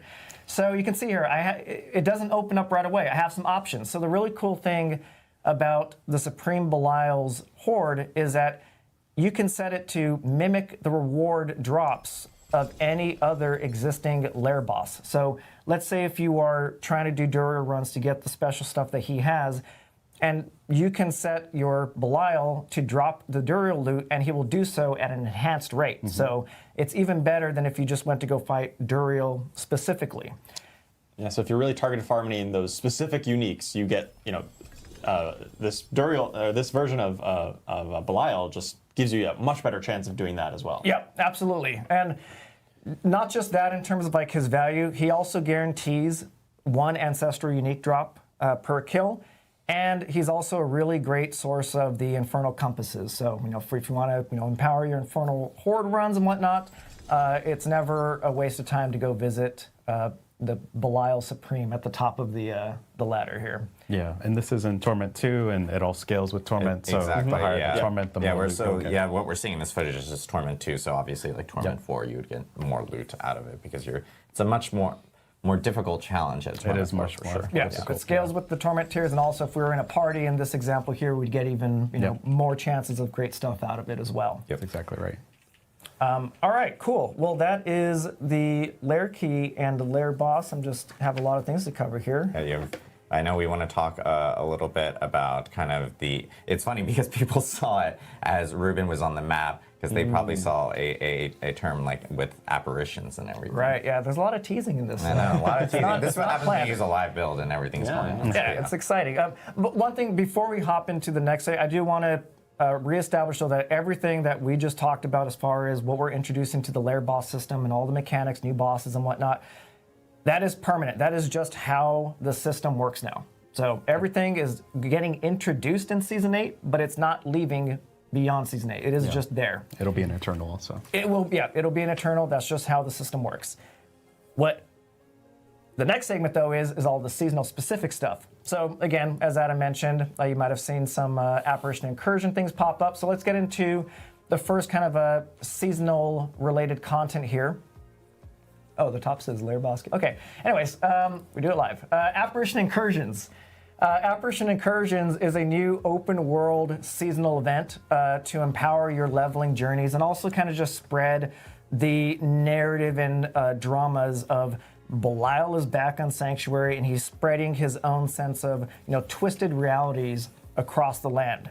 He's always in his effort to try and plunge the world of Sanctuary into his realm of lies, and he's doing it through this fast-paced boss rush style event that kind of takes the spirit of the open world social boss play of the Blood Maiden and making a really cool kind of just really fast-paced bam bam bam boss rush style event. So I think we have some footage here just to put some visuals to it. So this is an area of the world that Belial's apparitions are kind of overtaking. And throughout the course, players are going to be defeating these apparitions to draw out up to 2 of his apparition bosses. This is pulled from a total of 10 potential apparition bosses. So each time you go through this, you'll fight 2 of them kind of randomized. So each time should be a little bit different. And all of this is leading up to a showdown against Belial himself. So again, it's celebrating bosses. It's 3 bosses per event. And the idea for this is that they're up pretty much 24/7. So we want to just encourage that, hop on the boss train, ride it to the end, find the next one, and just, go to your heart's content. And, celebration of bosses this season, really. Absolutely. And what do you get for killing those bosses? Ooh, you're going to get some cool stuff, Colin. Let's go to the next slide. That kind of leads us into the collectible boss powers, or seasonal powers. Oh, spoiled it right there. It's already on the slide. It's already on the slide, yeah. You're fine. So the theme for, the powers theme for Season 8 is boss powers. So Belial being kind of like the illusionary character he is, mimicry and whatnot.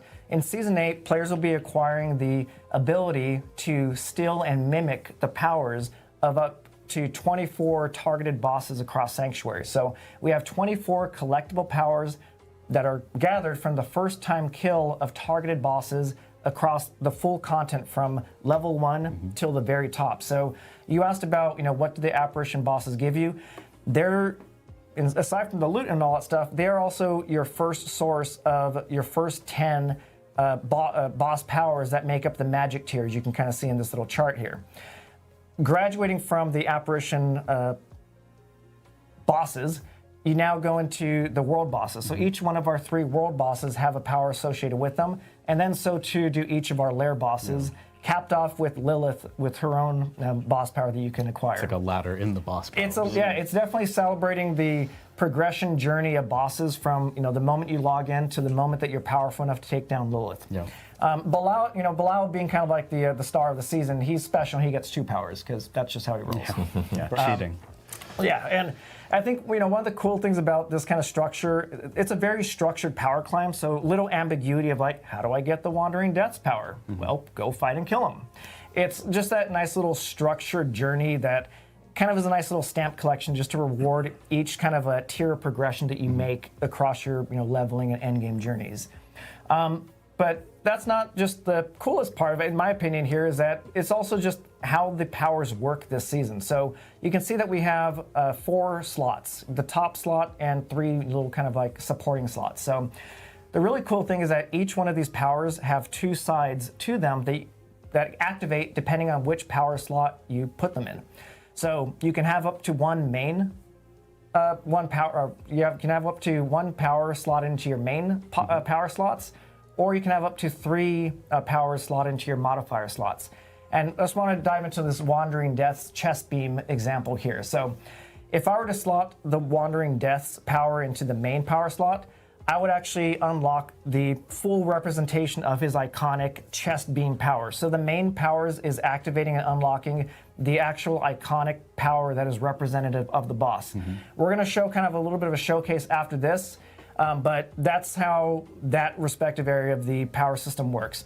The modifier slots, though, are cool and powerful in their own right, though. So let's say I don't necessarily need the Wandering Death's main power for whatever utility purposes. I can still get value out of the fact that I own it by slotting it into the modifier slots, which activates kind of like the side B of it, which is more of a supporting thing. So in this case, it's your main power. Now it empowers your main power to instantly execute non-boss enemies when they're within a certain threshold of life. So it's not just 24 ways to kind of express your sense of power this season. It's 48 because each of these powers have kind of like 2 sides to them. Yeah, it's really like build your own boss power. Essentially, yeah, it's a lot of fun just kind of like mix match slot around and see what kind of a concoction you come up with, and that's something that I'm particularly interested in going to the PTR. Is like, what are some of the favorite combinations, or ideally, what are the favorite combinations based off of the circumstance that you're going into?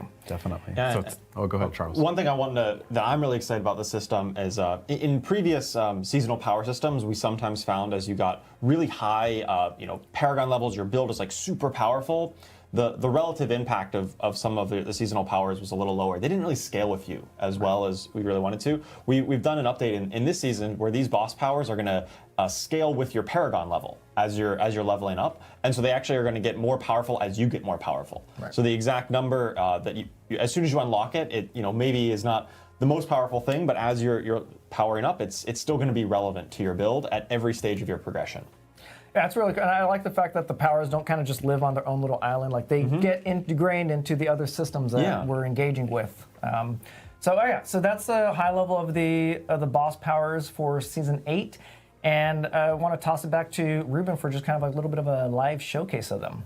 Hey, Derek, thanks for all that. That was great, man. Yeah, I'm excited. What do you got for us? Well, I get the fun job of showcasing all these powers today, but I must confess I got my smoothie, so I'm a little jacked up today. So I'll try not to I'm so happy you got your smoothie. Yeah. So happy for you. I'll try not to talk too fast. I'm thrilled. Let's go ahead and open up our inventory here, and you'll notice on the left side, a familiar tab is our seasonal tab, which is boss powers. So from this tab is where you'll be kind of interacting with your powers throughout the season. Like Derek mentioned, you can drag and drop them, equip them on the fly. There's no penalty. I think the team and everybody wants you to experiment and have fun with the builds. You can also upgrade them by hovering over them. There's a corresponding button here. On PC, it's F, so you go ahead and push that to upgrade them. And yeah, so the top slot is your main slot, like Derek mentioned. This is where your main powers go, and all the bottom ones are your modifier slots. So right here, Derek's favorite was the Wandering Death's chest beam. So as a modifier, right, you can execute enemies, but as soon as you drag it over here, boom, now it's a channeled ability. And you'll notice right away, it's a prominent beam. Yeah, it works well with channeled abilities. It only works with channeled abilities, actually. And it's kind of cool with Dance of Knives because you can adjust and do these micro adjustments to kind of maximize the effect on your target, just to keep it on them a little bit longer. Yeah, and as you can kind of tell, we're not necessarily going for subtlety in terms of the expression of these powers this season. I'm dying. Someone in chat's like, Goku? Oh my god. I also want to call it real quick. Just one thing I absolutely love is just the animations of the UI itself, and you slot these little like eyeball powers into the little eye sockets, and it blinks, and yeah, it's just kind of just fun across the board, just engaging with this. And pops. Yeah. So what do we got next? The next one I want to showcase is Lilith's Wind of Hate, just because probably most of us have died to this before, her spike ability from the ground. And it works on almost every skill. So you can see as soon as I dash here, I get the spikes. With Barrage, you get the spikes. So you can slot it in almost every build and have fun with it. Even Dance of Knives, really cool ability there. Let's see what else we got. Another fun one, there's a transformative ability, is Juriel's Burrow. So it completely changes your evade skill, and you burrow underground. You deal damage when you go into the ground and when you exit. But the real cool thing is you become immune while underground, and you can control the direction. Oh, that's awesome. Is awesome. Yeah, That's one of my absolute favorite. I love that one. You can stand still if you like, or whatever, and it scales. As you get more evade charges, you get more burrows. So I'm sure there's a lot of, especially adding 3 new bosses with all kinds of crazy effects. People will finally be able to dodge kill them a little bit Lilith. easier, which You is can just great. I'm sure there's some burrow good use underneath the cases for wave. that. Yeah, and even just right there, I want to just chime in and just say that we showed off a power that procs off of the evade. We showed one that procs off channeling, and one that procs off any skills. Like one of the goals going into the design of these powers was to just remove any ambiguity about how do I actually proc it. We wanted to make it as utility focused and straightforward as possible, so that players can really easily digest and how they work it into their builds. Yeah, that's a great point. Urvar's Bombs is probably my personal favorite, as I like making builds and interesting builds. This definitely supports ultimate builds, and as you can see on the screen here, it lowers your cooldown by 5 seconds, which is great, and gives you a nice damage component to kind of top off on it. So we're playing Rogue, and Death Trap is an ultimate ability. So as soon as I pop it, you'll see Urvar's Bombs kind of shoot out, and you get that lower cooldown effect as well. So it's great. Ooh. And you get 2 death traps. I wonder how he's doing that. How you got so That's on me. That's on me, guys. Yeah. All the teasing on this stream. And finally, before they play the walk-off music, I think I could showcase, let's do Grigor's Lightning Square. So if you notice, Lilith's skill had like a slight cooldown. This one scales with your build really well. So the more you can cast core skills, the more you get these iconic kind of lightning strike panels shoot out from your character. So you can imagine you can just go full Thunder God here the whole time with your builds. So yeah, I think that's all I can showcase today. But I appreciate the time. No, thank you. That was awesome. Yeah, so again, those are just like a kind of a sneak peek at just a handful of the powers. Again, throughout the course of the PTR, you'll get to experiment and engage with all of them. And again, looking forward to the feedback and just just general notes of how you incorporate into your builds and what really excites you. So I think that's pretty much the wrap up for all the content coming in Season 8 that persists beyond and within. All the Season 8 stuff that will be available in PTR for players to actually jump into. We're still going to be talking about a few more things as we get closer to Season 8 with the launch of the actual season itself. So Derek, thank you so much for walking us through everything. And of course, with a new season and a new PTR, we have a lot of changes that are coming to classes, specifically like the Rogue, which we saw someone doing those. Yeah, we can just skip. Yeah, we'll just skip it. There's other classes to talk about. So Charles over here is actually going to go through all the class changes that players will be able to experience and test out during the PTR. Yeah, of course. I mean, there's tons of new bosses to fight, so how are you going to fight them, right? So let's talk about some class updates that are coming. First, I want to talk about some updates that are going to affect all classes in some way. These are kind of a bit more generic updates. So talking about ultimate scaling, this is something that we introduced in Season 7, the current live season, where as you get to rank 5 of the ultimate skills, some of them had mechanics that allowed you to crank up their damage by building different stats, right? So if you got more damage while fortified, then your blood wave is going to do more damage, for instance. We think that's really cool. It enabled a lot of very powerful builds, and so we're looking at ensuring that those don't like really eclipse every other option in the game. We still love that those are powerful builds. We love that you're playing them. We don't want them to be the only option. And so with that in mind, we're looking at putting a cap on that scaling. You can scale them up to 200% bonus damage, which is still a lot. You're still doing, like triple damage, but we just want to make sure it doesn't get completely out of control with all the new stats and some of the scaling coming in from some of the seasonal powers that could potentially lead those to be, crowding out other options of gameplay. Additionally, we're looking at crowd control. This is something I talked about on our last Campfire Chat, about how we're really looking at the moment-to-moment combat of our game. Like what are you doing like 1 second to the next? And one thing that came up a lot was sometimes enemies just randomly get crowd controlled. They randomly are frozen or stunned, and a lot of this comes from some of the what we call incidental crowd control, as in lucky hit crowd control effects, or anything that involves not like, oh, I pressed a button, now they're stunned, right? And we noticed like, hey, we got a lot of these effects across the game in many different places. And so we looked at really toning those down, specifically in the generic spaces. I know Fist of Fate is one of a very popular unique item right now for many reasons. One of them was that kind of free crowd control, but that's something that we think wasn't really promoting the best moment-to-moment combat and most engaging flow.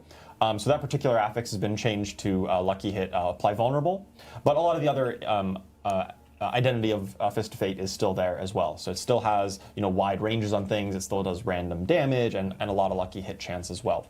Yeah, and this change really puts the value of Frost Nova and Ground Stomp. Mm-hmm. It sort of makes those more valuable and satisfying. Right. Yeah. So if you really want to get those kind of crowd control effects, it's going to be a build choice. You're going to have to consciously do it, and you're going to like know when it's happening. It's not just, oh, they randomly got stunned, and if they didn't get stunned, maybe you got hit, and that never felt good when it was just kind of purely random. Yeah. Additionally, this is something that the keen-eyed among you might have spied when we were looking at some other stuff. We've done a bit of a naming pass on some of the damage over time effects. This is no functional change. This is just a naming thing, where we have things like physical damage, and when it's physical damage over time, we call it bleeding. And when it's poison, we call it poisoning, for instance. We didn't previously have names for shadow, lightning, or cold damage over time. We would just call it like from shadow damage over time affected enemies, which was an absolute mouthful. So we've got new common terms. Shadow damage over time will be called corrupting damage. Lightning damage over time is shocking damage. And cold damage over time, which we saw with the Wandering Death chest beam, is called frostbite damage. So that's just a terminology thing. It still relates to those base damage types, same as always. It's just a terminology update. Cleans up the tooltips. Absolutely, yeah. Nice. All right, so let's get on to some of the actual class updates, starting, we'll just go alphabetically with the Barbarian. All right, so our focus on Barbarian this season is about primarily about Barbarian's core fantasy of being physical and hitting enemies with a big weapon, right? In the past couple seasons, a lot of the meta builds around Barbarian have focused around things like Earthquakes or Dust Devils, which are really cool and fun, but I think we got some feedback that, hey, I don't really feel like I'm hitting enemies with my big weapon. I'm just making a tornado that hits them, which is not maybe fulfilling the fantasy that you want out of a Barbarian. Your core skill isn't the cool thing. It's the thing that the core skill spawns. Right. Yeah. Right. And that's it's cool that those exist, but we want to make sure we're also catering to that heavy hitter kind of fantasy. And so a lot of the updates this season are focused around that. Specifically updates to Double Swing core skill and the Twin Strikes unique to make that a bit more impactful to actually be hitting. Whirlwind as well. That's getting a buff and a rework with Gore's, its unique Gore's Devastating Grips. And then the new unique and legendary this season really talk to Mighty Throw in particular and make that just like the biggest hitting thing. Let's take a look at those uniques and the unique and legendary here. So we've got the Bane of Aja Den. This is a unique glove item. And it says that every 12 seconds, your next Mighty Throw is going to detonate all of its pulses instantly. You know, normally Mighty Throw like pulses over time. It's going to do them all at once and deal massively increased damage.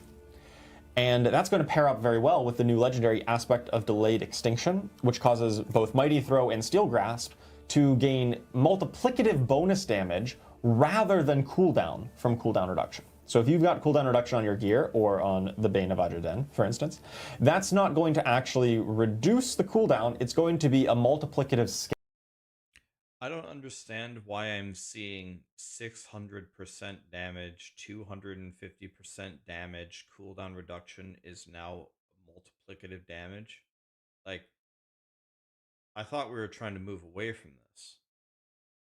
That's all it takes, because you got all these multipliers on your one big hit. But of course, because it doesn't benefit from cooldown reduction, that cooldown is going to be pretty much locked at that 12-second mark. And so you're going to have to find some other way to kind of fill the gap in there. And you've got a new challenge for your build to overcome. I'm hoping to see like Belial get decked by this. I think it is possible that you're gonna melt some bosses with some really big hits. It's a great finishing move. Oh yeah. All right, let's take a look at the Druid. So for the Druid, I want to talk a little bit about one of the meta builds right now is revolves around Cataclysm and kind of snapshotting issues that come up with that. And so for those of you who don't know what snapshotting basically means is for Cataclysm, which is one of their ultimate skills that has a duration. So you press the button, it summons a storm around you that lasts for some amount of time.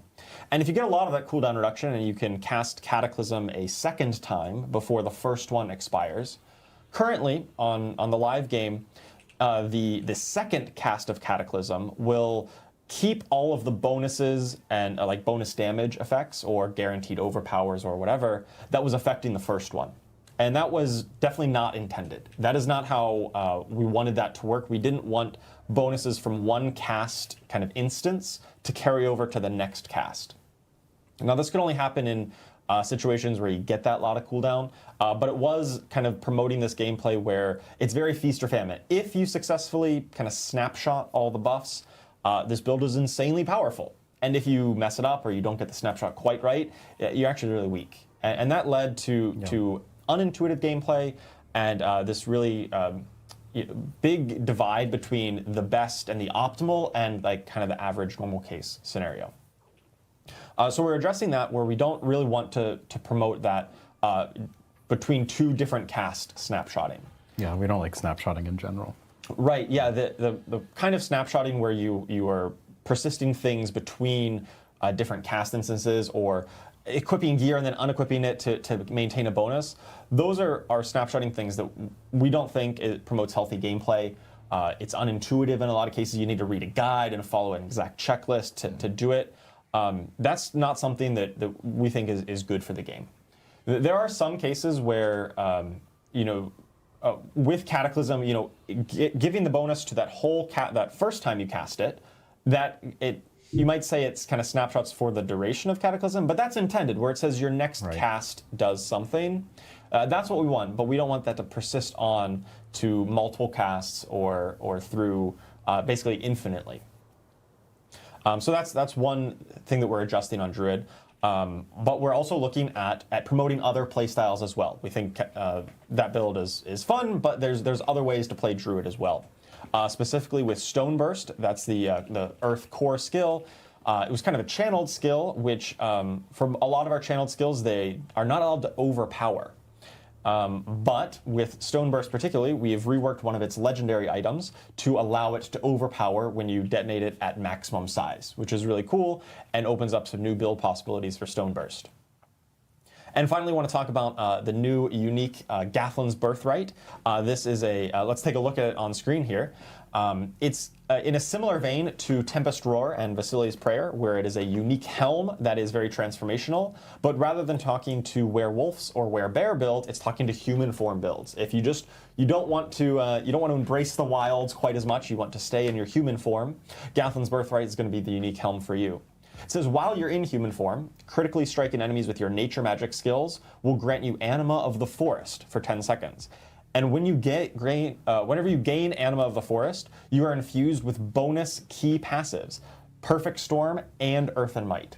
So if you have this and you have another key passive, you can potentially have up to 3 key passives active at once, which is not something we've ever done before in Diablo 4. That's nutty. And I love that it's on the helm. So if you really want to be a human druid, which historically, hasn't been as great as like werewolf, for example, this is the helm for you. Yeah, this is exactly a video of this in action, where you've got your druid. It's got you. You need 200 stacks of Anima of the Force, which sounds like a lot, but it triggers on every hit. So in most combat situations, you actually stack it up pretty quick. And see, once you get this online, you're going to be empowered with Earth and Might, and with Perfect Storm, and with Nature's Fury. You have all of this power. And the idea of three passives going at once is the key passives is crazy. Yeah. And then boss power slapped on top of that too. Oh yeah, it is a lot. If you didn't notice, it doesn't look like they build the stacks while you have the buffs. Favorite class is the Necromancer. So Necromancer was probably the talk of the current season, Season 7, with Bloodwave. I know we've mentioned it a few times on stream. Bloodwave, really good. We've talked about how we're going to look at ultimate scaling, so maybe it won't scale up with that bonus damage, at least not to the same level that it had before. We're going to put a cap on that. We also just think we generally overshot the mark on the unique item, the Kasemi's Legacy, which really, like, you get this item and suddenly you're a god. It just had so much power in one spot. And we like a bit more of that progression that Colin was alluding to before about that 0 to hero journey. And when you have one item that is, you equip it and it's over, like you're as powerful as you ever need to be. That really shortcuts that journey and really makes it feel less satisfying than we want. So we're taking a look at reducing the power of that unique in particular, as well as some other adjustments to Bloodwave. We do want Bloodwave builds to still be powerful and still be an option if you like that playstyle. We just don't want it to be the S++ tier that it was in the past. Additionally, we're taking a look at Blood Lance. This is a core skill that has historically been very good in multi-target, kind of clearing out pit runs or dungeon situations. But then you run up into a boss, which, hey, we're fighting a lot of bosses this season. Yeah, we'll be. And it suddenly falls really flat because its core mechanic is about like arcing damage between enemies. And if there's only one enemy, what are you doing here? Right? So with this update to Bloodlance, it's going to still maintain some of that fantasy where it arcs the damage between enemies, but if you're hitting a target who's already lanced, it's going to do a massive amount more damage. So it's much better in single target situations and much more viable for bossing. And finally, the new legendary and unique for this season talks to minions. So let's take a look at Sanguivar Blade of Zir, the unique two-handed sword. So this weapon will empower your summons, so your minions and your Army of the Dead, to affect enemies with Vampiric Curse. Now, for those of you who played back in Season 2, Vampiric Curse was a mechanic that we introduced in the Season of Blood, where you affect enemies with it, and as you kill them, you kind of collect their soul. And then you can unleash these souls. They kind of run out from you and explode, and it's a really satisfying moment. And we put that on a handful of legendary aspects, but now all of your summons will affect enemies with Vampiric Curse. And you can unleash them with Army of the Dead. And when you do that, the souls from Vampiric Curse and Army of the Dead itself will deal massively increased damage, scaling with how many souls you've collected.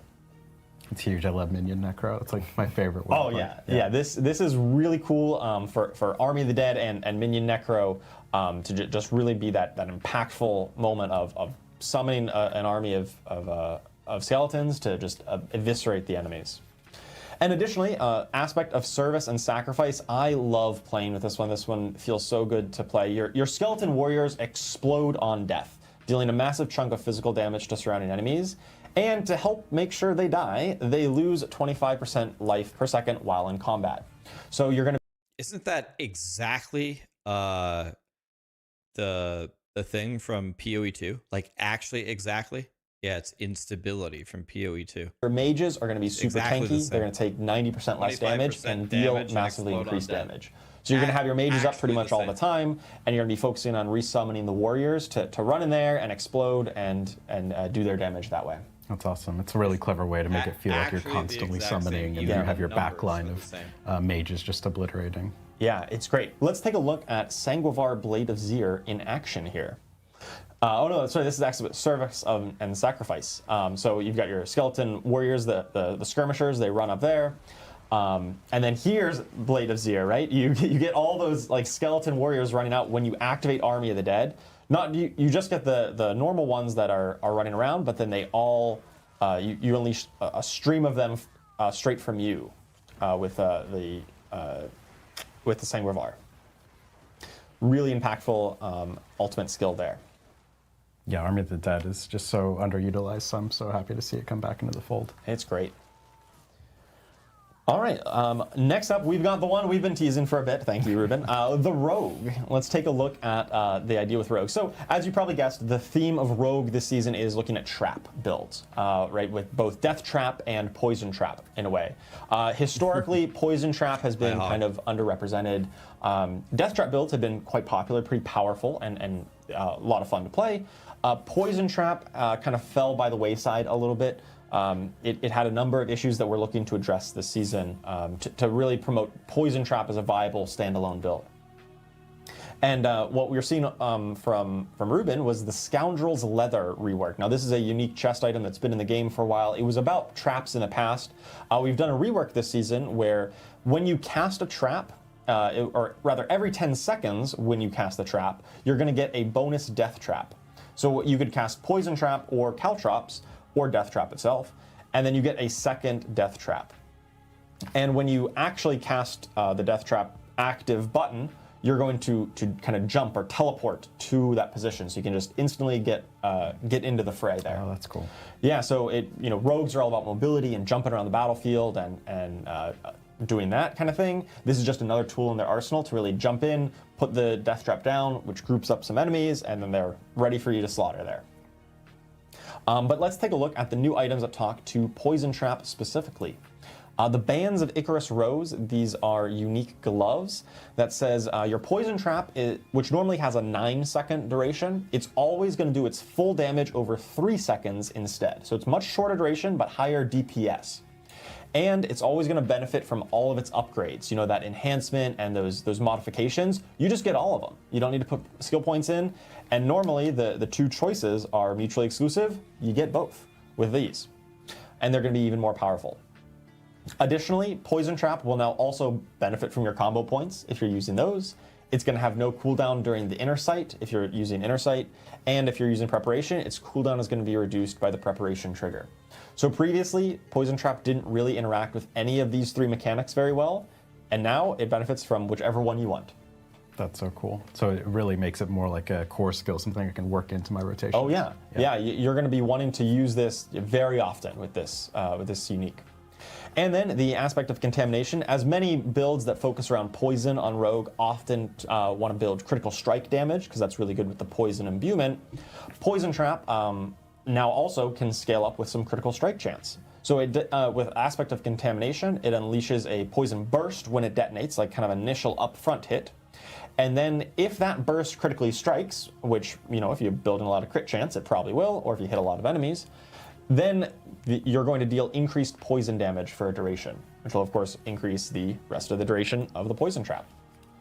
And this is probably my favorite clip here. Let's get a clip of this one. Right, so you apply Poison Trap, which it's going to throw 2 of them out, and one of its upgrades knocks down enemies, and because it's increased, it knocks them down for quite a while, and so they just take a little nap in your Poison Traps. I don't recommend it, but hey, if they do, they take. I thought they said that whenever you throw a trap, it throws a Death Trap. How did it throw 2 Poison Traps? Or is it an upgrade on Poison Trap itself? Face plants and then succumbs to the poison. It's awesome. All right, moving on, we've got our Sorceress. So the Sorceress class definitely is one of the ones currently on Season 7 that I think didn't have any of these real big outlier builds that we'd kind of talked about. Some of the highest highs come from like the Blood Necro or the Druid with the snapshotting Cataclysm. And I think I would definitely want to acknowledge that Sorceress maybe didn't have some of those real outliers this season, and they maybe felt like they were a bit behind of those. So as we talked about with other classes, we're definitely looking at bringing those outlier builds down a notch to bring them kind of back to the norm of some of the other builds, so they're not so far ahead. But for Sorceress, we're looking at improving some of the quality of life and some of the interactions between some of their mechanics, like crackling energy, meteors and meteorites, and making sure they scale well with the build. Like crackling energy will now have the shock skill tag, so if you're building up damage for shock skills or some of the other synergies there, those now interact with your crackling energy. And additionally, with meteor and meteorites, they're now going to be able to scale with each other's damage, which helps builds just be a bit more cohesive and feel more robustly supported. That being said, I think where Sorceress has been in Season 7 is in terms of like its power progression and the relative strength of its builds amongst each other is more of the closer to the ideal state of where we envision all classes ending up. We recognize that they are kind of a bit lower than other classes in Season 7, but we're looking at bringing them up a little bit with improved quality of life and build options, and making sure that some of the outlier builds that's really skewing that perception are being brought to be to Bring them nerf close to shit. together. Yeah. and Nerf create some to more shit. harmony We got between it. the classes. exactly. Yeah. Yeah, and I think this is something that we're actively looking at again to the point of early in the season. If things aren't really performing to the level of our expectation and it doesn't feel good, then those are things that we're going to buff. And Sorceress is a great example of like what we're going to be really looking at. Yeah, and we want to do that in ways that make. We don't just want to slap on a 50x scaler on Sorceress. We want to make sure that the builds feel cohesive and coherent in a way that makes a lot of sense. And so that's what all the bulk of our focus is for this season. Specifically, I want to talk a little bit about ice shards. That's what the new unique is going to be working with here. Let's take a look at the unique, the Hail of Verglass. This is a unique helm that's going to empower your ice shards to spread out rather than shoot in kind of a straight line, that kind of rapid fire. It's now going to be a spread pattern. You can hit more enemies with it. And you get bonus shards, and you're going to be dealing increased damage for every time an ice shards damages an enemy, and it's going to stack up. So it takes a lot of stacks. You need to be spamming ice shards. You need to be hitting a lot. But once you do, it unleashes a lot of bonus damage. And it also just makes the skill, in my opinion, a lot more usable. Right? I like the spread pattern a whole lot. Lets you hit wider screen, and you can kind of like shotgun enemies if you get nice and close to them. That's cool. And Shivering Aspect, a new legendary aspect here. Enemies are going to take increased damage based on how much they're chilled or staggering. Now, historically, some of the Frost Sorks or some of the other builds that were heavy on those crowd control effects, sometimes they really struggled into bosses, which, hey, bosses are the theme of the season. It's very appropriate. So we're making sure that some of these new effects that scale based on the crowd control effects also work against bosses. So this will kind of take how much stagger you've built up on the boss and also give you a bonus damage based on that. So we're really being cognizant of, hey, let's make sure this works in the situations you want it to. And it's not night and day, oh, I'm clearing trash mobs, and then I hit the boss, and you just feel so different. We want to make sure that's a bit smoother of an experience between the two ways of playing. All right, let's take a look at the Hail of Verglass with these new ice shards in action. Right, so they fire out pretty quick, they fire out in a nice spread, and you can clear through whole packs of skeletons with a single cast here. Multi-shot. Oh yeah, Multi-shot with ice shards. Yeah. Oh yeah. All right, and moving on to our final class here, the Spiritborn. So the Spiritborn was in a pretty good state. I mean, similar to Sorceress, where it didn't have those crazy overpowered builds, but we think it's in a relatively healthy spot, and we're just looking at empowering new build options and making tighter synergies between the builds and giving you some new tools to play with. With that in mind, we took a look at Rushing Claw. It's one of my favorite skills on the Spiritborn, but never really found its way into any of the most popular builds in the past couple seasons since Spiritborn was released. And we've updated the two upgrade choices to be kind of transformative. It's kind of if you pick one upgrade, the current one, Rushing Claws has 4 charges, and so when you use a charge, you kind of quickly dash through an enemy. And so you got 4 charges, you can spam it 4 times real quick. The other upgrade now has been reworked where it gains even more charges. It gains 12 charges. But using it consumes all the charges. So really it has just one, but for every charge that it consumes, it deals massively increased damage, and it hits a wider area.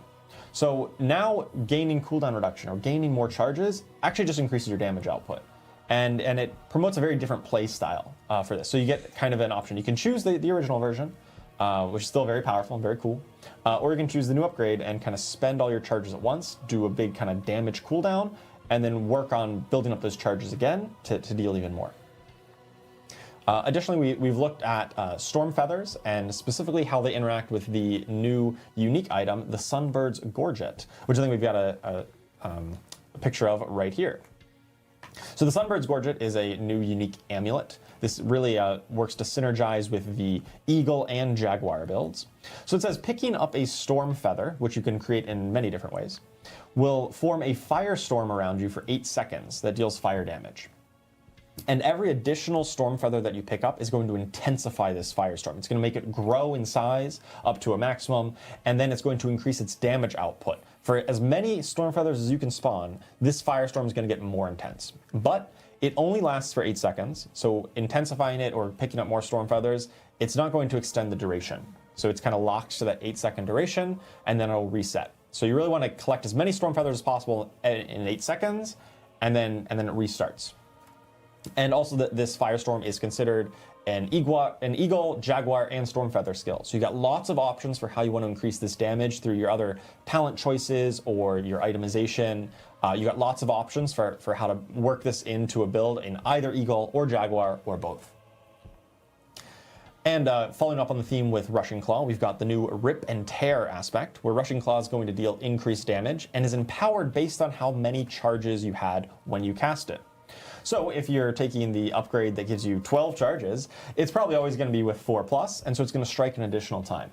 But if you're choosing the option where you spend each charge as you go, it's going to go through a bit of a cycle here. You're going to get an additional strike, then it's going to get a guaranteed crit, then it's going to get a guaranteed overpower, and when you just have one charge left, it's going to give you a nice chunky heal to help keep you in the fight. Nice. There's a ton of versatility in there. Yeah, lots of different ways to play, and it works great with either way that Rushing Claw now works. All right, let's take a look at the Sunbird's Gorget in action here, right? So you're moving along, you're picking up tons of these feathers, and the firestorm around you just grows in intensity. You got lots of different ways to scale it up, and it provides a nice kind of passive AoE around you as you're picking them up. And you're really going to want to make sure you're kind of thinking about exactly how your character's moving to make sure you're picking up as many of these Storm Feathers as possible to maximize your damage output. All right, that's a lot. We got a lot of new class content coming for every class. We did get through all of them. But yeah, I'm really looking forward to seeing all the new builds that these empower, how they modify old existing builds, and all the interesting combinations that I'm sure all of you will test out on the PTR and find out the most absolutely broken thing and let me know about it. Yes, please let us know if you find something absolutely broken, which I'm sure you will. So thank you again, Charles, for walking us through all the different class changes. Again, this is, we do plan on having patch notes along with the blog related to everything tied to PTR. So there's other changes that we didn't actually cover off in here. That will be on the Diablo4.com immediately after the stream. So everyone can actually check it out, inspect it, do their theory crafting and everything related to that. Of course, with PTR, we kind of want to know when PTR actually begins. PTR is starting next Tuesday, and this is, of course, PTR on PC Battle.net, so players will be able to jump in starting on the 11th, and it'll run for a week there. I will note that players actually will be able to also pre-download the PTR the day prior, so around Monday afternoon here in California. I translate that using some sort of time tool. That will be when players will be able to pre-download, so it'll be about a day beforehand. One thing to note is, of course, the boost vendor, Marak, will be available, which will be dancing in town for everyone. But one thing we did want to note is that the boosts themselves will be available probably 2 days after the PTR actually begins. The reason behind this is actually a little bit tied to how Season 7 performed. One thing we allowed players to do was immediately boost the second they got into PTR, and we really didn't get that whole entire flow as we were kind of going through. The headhunt and things like that. So We also just want to hear your feedback on the leveling process, right? This is why we run the PTR.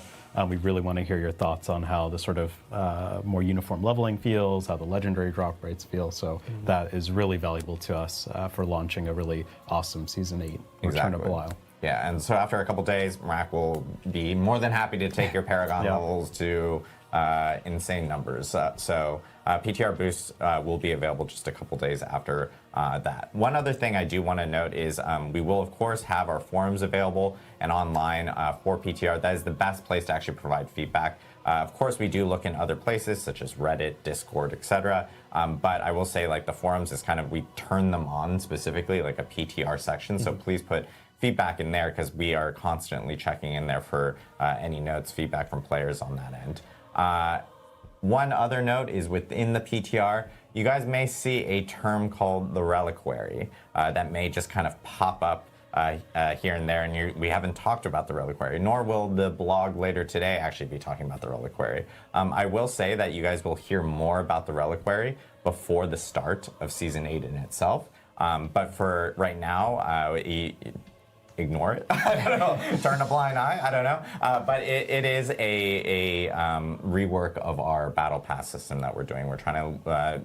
We've heard a lot of comments from players related to the battle pass. We're trying to make it a little bit more customizable for people, especially for rewards that they're looking for. So we'll have a detailed breakdown of what the Reliquary is before Season 8. So looking forward to kind of sharing that before we actually kick off this season. And I know I have a lot. I'm trying to get through all my stuff. I know it's like I'm hungry. The last thing we do want to talk about is I've gotten asked a million times about this, and I've even seen it in chat, and it's related to a roadmap for Diablo 4. And I will say that we are actively working on a roadmap that we can share with you all, which is great because it gives you and everyone a opportunity to kind of see more of like the future vision of what's coming for Diablo 4. We do plan on actually having this roadmap out before Season 8. So we're really excited to share it. So as soon as we actually do have that available, we of course you'll hear it everywhere. We will be on every single microphone and megaphone out there showcasing what the roadmap is. And you've probably seen roadmap. If you're curious, like what does a roadmap entail? You've probably seen some of our fellow teams here at Blizzard, such as like Diablo Immortal or like World of Warcraft. They've actually posted these more public-facing roadmaps, and that's something that we want to do here, so that you guys have that ability of being able to see what's coming up for Diablo 4 and more exciting news related to it. So I know we have Q&A. We want to jump into Q&A here really quickly. So if you guys do have any questions or anything, of course, we have our chat available on the Twitch link for Diablo. So feel free to jump in and ask any questions. I know we always queue it up with one question specifically. And do we have a question slide here? There we go. How does party play work with lair bosses? We kind of covered this a little bit, but I don't know if you guys want to go into specifically more details on this. Yeah, I can jump into that. So when you are fighting the lair bosses in a party and the horde spawns, when you open the horde, we essentially do a bonus chance for an extra drop based on the amount of party play. So if you're in a party of 4 and you open up that horde, it's going to guarantee an extra unique item. So it scales with the amount of parties or party members you have, and it's always a good time, when you get together with people. Awesome. I'm like, I'm so unprepared. All right, let me look through the questions here as people are dropping in questions. I have a team of people dropping in questions to it. If you're ever wanting to know how we do this, we just have a Google Doc and we're copying and pasting questions from chat into there. So very high tech. Very high tech, like super high tech. Let's see, this is from Skulm TV. Any plans to place a blacksmith or vendor near the boss rooms to help people quickly salvage / clear inventory without having to go into town? I think this is something that we can definitely take away and consider, especially with the revamp flow. That's definitely something that's interesting. One thing that the revamp flow does, I will touch on, is the amount of chain bossing really requires you to have a lot more materials. If anything, sort of some philosophy here is that we've heard a lot of feedback that it feels mandatory to play some of these bosses in a party just because chain bossing is so lucrative. And we do expect some amount of the chain bossing to come down a little bit because a lot more of the resources are being consumed when opening those chests. So it's not a direct answer to your question. I think it's an interesting idea, but I do think the amount of chain bossing and required trips and flow breaks to go back to town from some of this bossing is going to come down a little bit, especially if you've been playing a ton of partying. Awesome. Question from Fan27, Q&A, or sorry, he wrote Diablo Q&A, and I just read that out loud. Any chance we will have to redo strongholds and waypoints on every character every single season? I can answer that one too. Yeah, this is something I definitely experience. It's always a big pain in the ass where it's like, oh, there's some cool bounty or apparition incursion, but I have to go get the waypoint. It's something the team has been talking about. There's no concrete plans today, which I know is disappointing, but it's something we know is a problem and something we 100% want to tackle in the near future. Awesome. Jokums says, and this is actually a question that we were talking about that might actually come up, but would you consider adding the frog from Witch Powers in Season 7 as a permanent companion skill for druids? And at the moment I can say we're not for that specifically, but it is a thing that I think we didn't really clarify in regards to what from Season 7's kind of for sure staying over. I will say the Witch Powers are most definitely something that aren't carrying over completely over to the future seasons. But one thing in regards to at least the Tree of Whispers is that we have a bunch of new NPCs there. We redid the layout there. Yep. That is made that as a hub that doesn't feel like I'm just going for the tree and I have to immediately leave. It's made it as a all-encompassing place that you can most definitely tap into from that end. Yeah. Oh, go ahead. I can speak a bit to the seasonal powers. As we said, a lot of those witchcraft powers are specific to Season 7. That is true. They are not necessarily coming back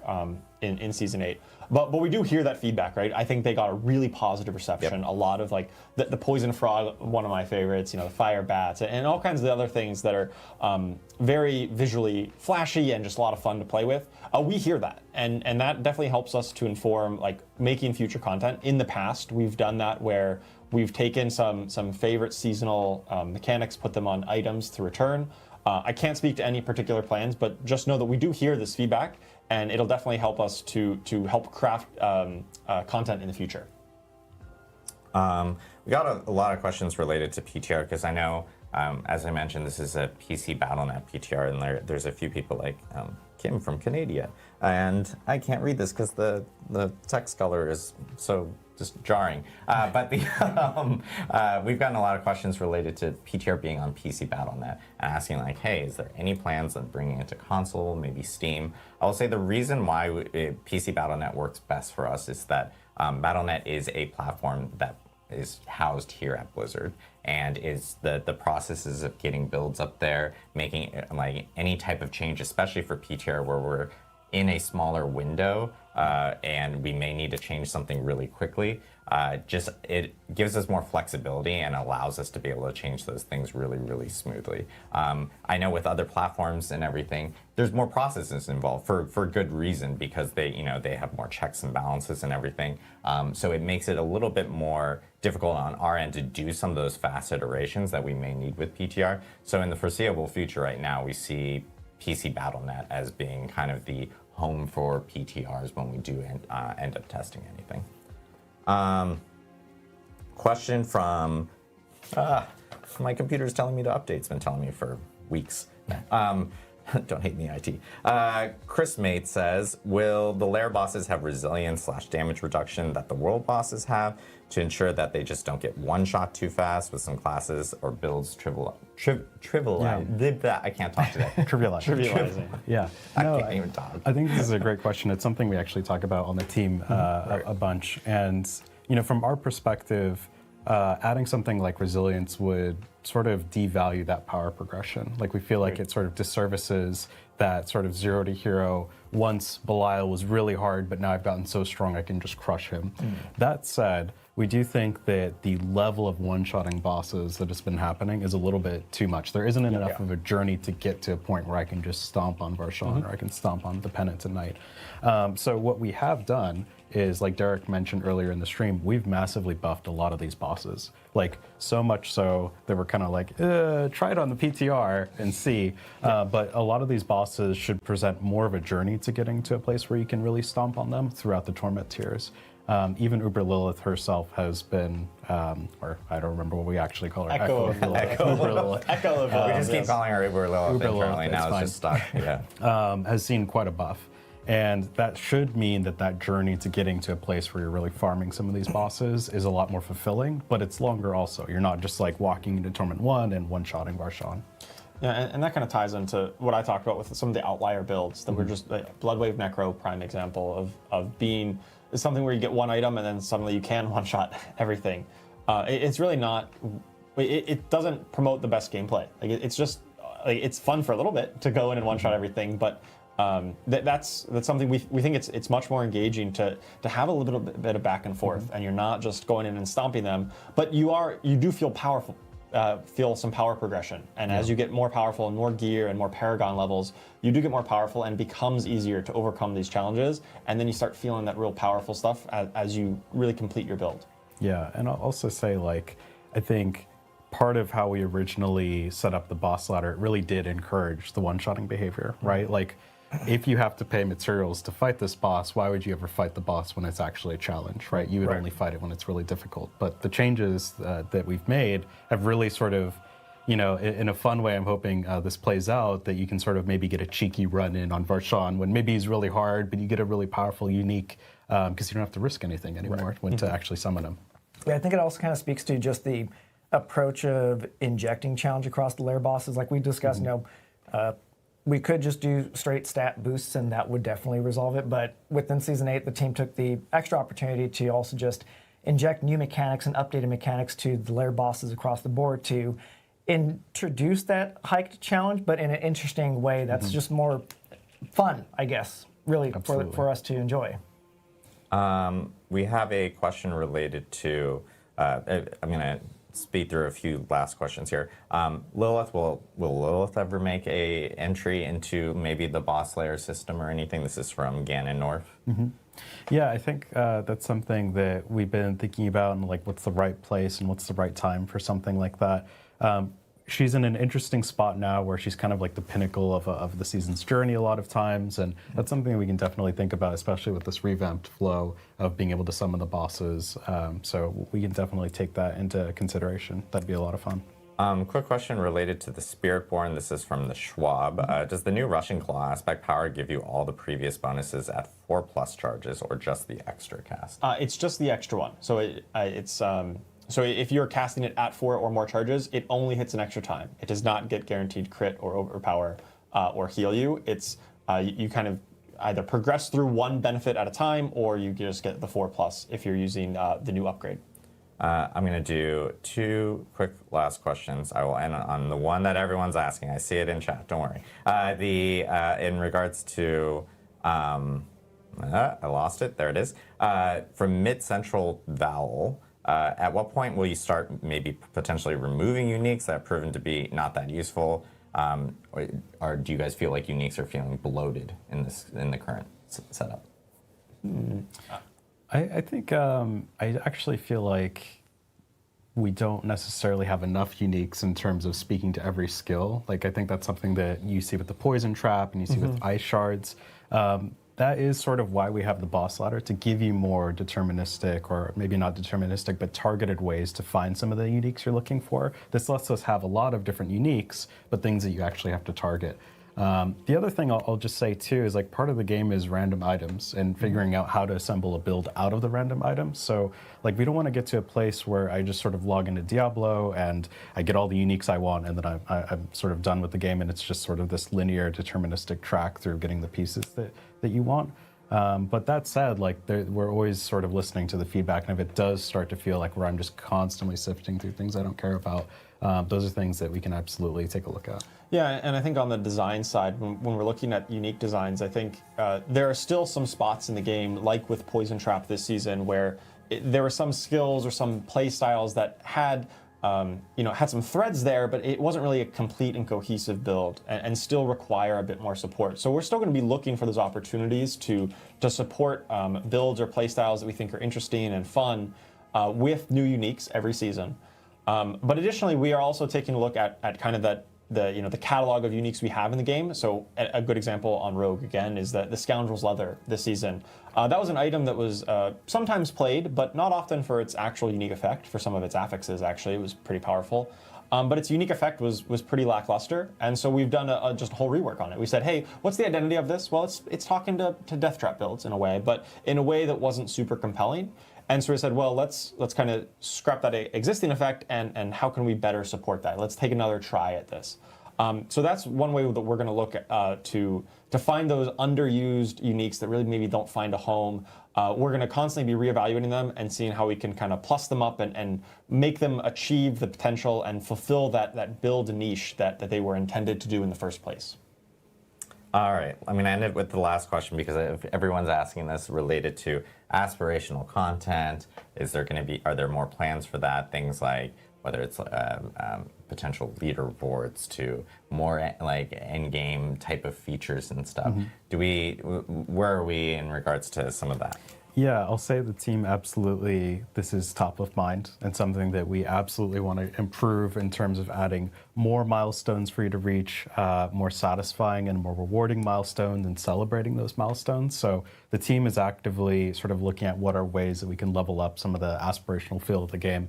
I'll also say just in Season 8, again, a lot of the torment tiers and bosses have really been leveled up. And I'll say, again, the pit has been pretty massively buffed. So there are some tuning changes we've made just to make the game, the pieces that we have today, a little bit more aspirational and challenging and satisfying to overcome. We really think Season 7 was a fun candy rush, and it was a sugar rush, sort of like the smoothies everyone's binge drinking behind the scenes. Not everyone.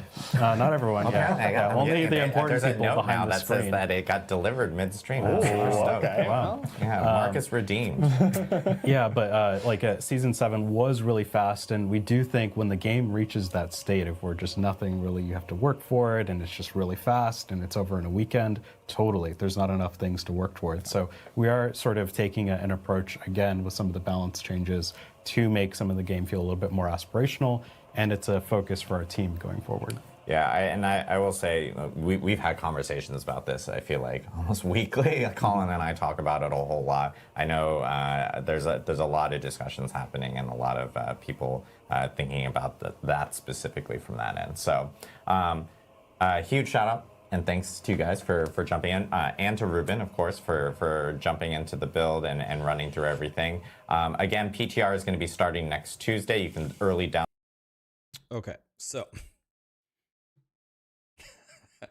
Okay. I have a summary here. Let me give you my thoughts on the campfire that we just heard about Season 8. So, the PTR starts 3:11 through 3:18. You can pre-download it one day before. They're not going to have the character boost in the first 2 days because they changed the progression and they want feedback on the leveling. I think this is kind of an L. I think some people will test the leveling for you anyway. I'll be one of them. The fact that people can't boost up is going to make some people not play. They said that they're going to have a D4 roadmap for the future of Diablo 4. I don't know how far they're going to go, like a year forward or whatever, before Season 8. Mid-season updates. They don't want to nerf or buff builds, and they said that the nerfs or the buffs that they have done in the past haven't really went well and they weren't helpful. So they're not going to do mid-season balance updates anymore. They're only going to change egregious problems, and they're going to change them in the first week.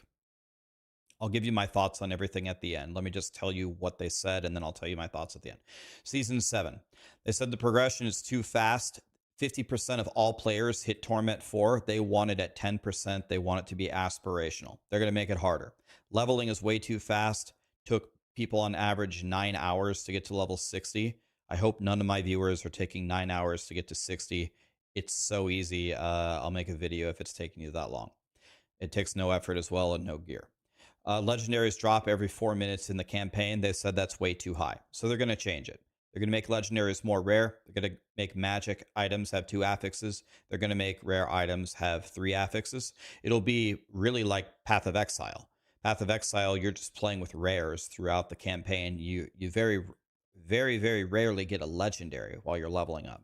So it'll be like PoE. Season 8, the bosses are going to be permanently changed. There's new bosses. They have new mechanics, new quality of life. There's new materials.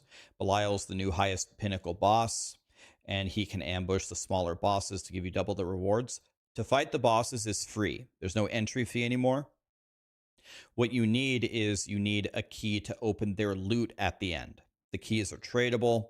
This prevents issues in parties where someone pays up front and then the other people don't pay and everyone gets loot. And you get bonus chances for loot in a party, and it scales with how many party members you have. And when you fight Supreme Belial, he lets you pick one of the other bosses in the boss ladder to get loot from.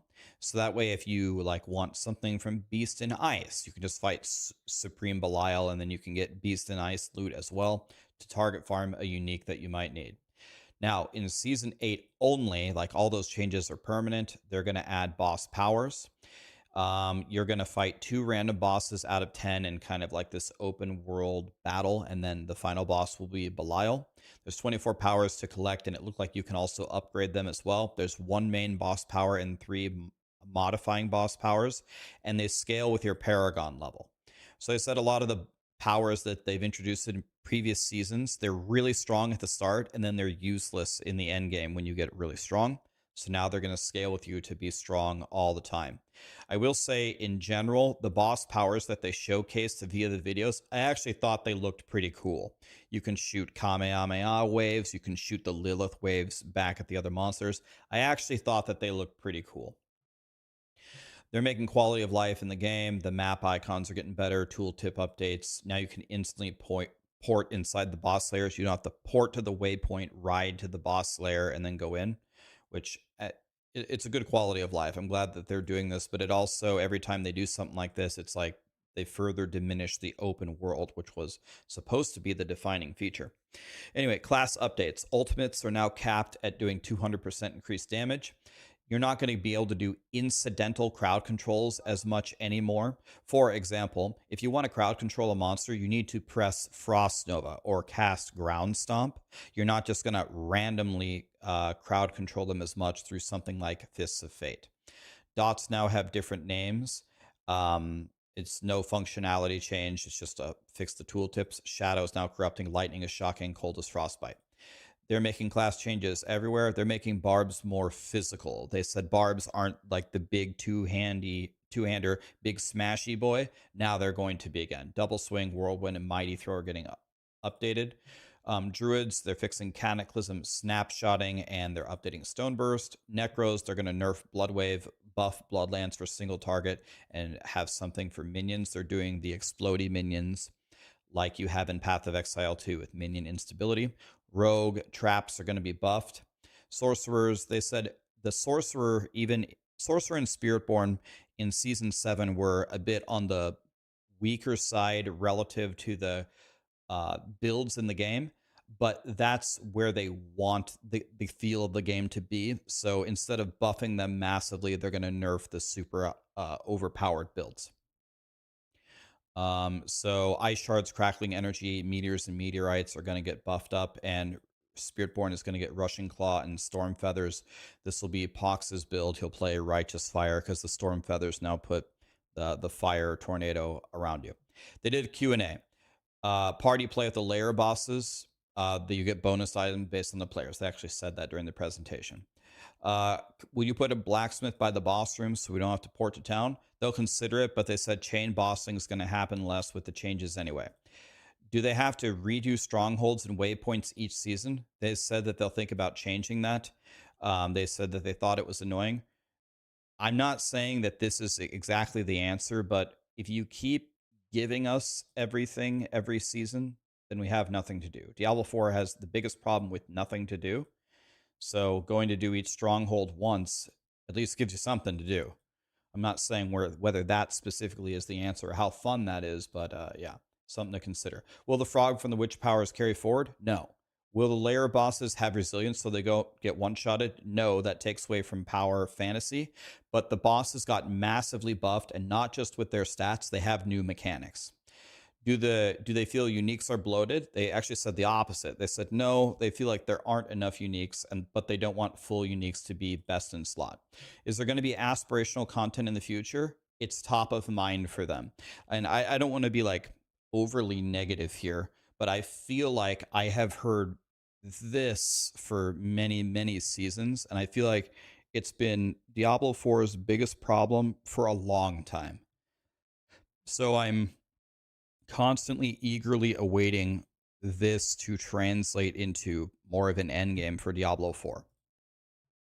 So some of my overall thoughts. I actually think stopping these mid seasons is smart, especially if it helps them on their season launches. For example, the season 8 already got delayed. So they already had to delay this season. So I guess that they need more time.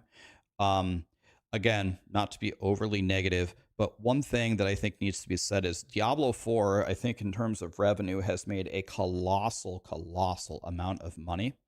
And I'm kind of surprised with the amount of money that they've made that these seasons are being delayed. It's weird. I guess that's all I'll say about that. And I never got excited for any of their mid-season updates. They were always kind of lackluster, unless it's like a gauntlet in PoE where they have a big event and they do some massive changes and there's prizes and it's super difficult. And even the people, there's every time that PoE does the gauntlet, there's always tons of people that play it that don't have a prayer. They just get shit on. They can't even get past Act 1. It's so difficult. I see people type in chat, God, I died 30 times, but it's so fun because all I keep seeing in the chat is this person died, rank 4 died, rank 50 died. It actually makes it fun how ridiculous it is. Unless you give us something like that, I haven't really seen a mid-season update for any of these ARPGs ever really gain traction, like at all. Slowing down the progression where they said leveling is too fast, gearing up is too much, I think this is mandatory. Like, I know some people like it. Some people like logging in and spending no time doing it. But I think even like a lot of the casual players are getting a little fed up with how easy the game is. The core boss system changes that they made, I do think that they make the game better, so I can't fault them for that. I did think that their boss powers did look fun. It's going to be fun to kind of turn the tables on the monsters. It's going to be fun, at least for a short period of time. But overall, I would say there's really no new meaningful updates, and maybe that's a harsh way of saying it, but we get a recycled D3 boss as the pinnacle boss. Gaining the way that they showed that gaining the powers, although the boss powers did look cool, it just kind of reminds me of gaining the vampire powers and updating them, or gaining the witch powers and updating them. It's always the same thing. Again, not to always draw comparisons to PoE, but when I compare it, it's like, well, PoE introduces tower defense. PoE introduces ultimatum, which is like this 10 level like boss thing. It does things like sanctum, which is like strategically going through rooms, and like betrayal, which is like playing Clue. It's like actually very different. This feels the same to me. Another problem, I saw one of the uniques gives like 600% damage. I think that these numbers are continuously going down the wrong path. We have to stop hitting for trillions, quadrillions, billions. I really think that they need to hone this down, like do a big pass over the game, to stop this spiral from going out of control to where we can't ever have balance in the game. I would say that's my thoughts for the Campfire. I will play the PTR. Let's see how it goes. I do think it's going to be fun, again, for a short period of time. We'll see how difficult the leveling or the progression of the bosses actually is. But for me, there isn't really a whole lot of new content here. It feels like a lot of the same.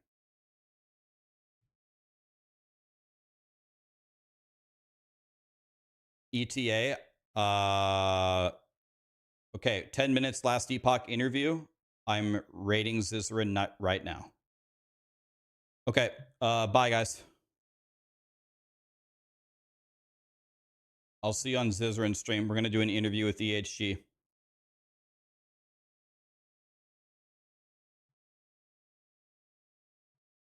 No downtime. We go right now. No downtime. We go right now. No. Oops. Got an infinite loop there. Raid Zizaran.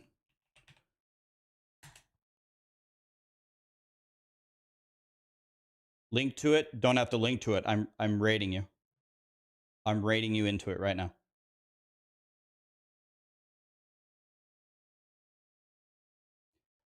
Everybody on YouTube, I don't know, is Zizaran streaming on YouTube? Twitch.tv/Zizaran, guys. Zizaran. See you guys over there.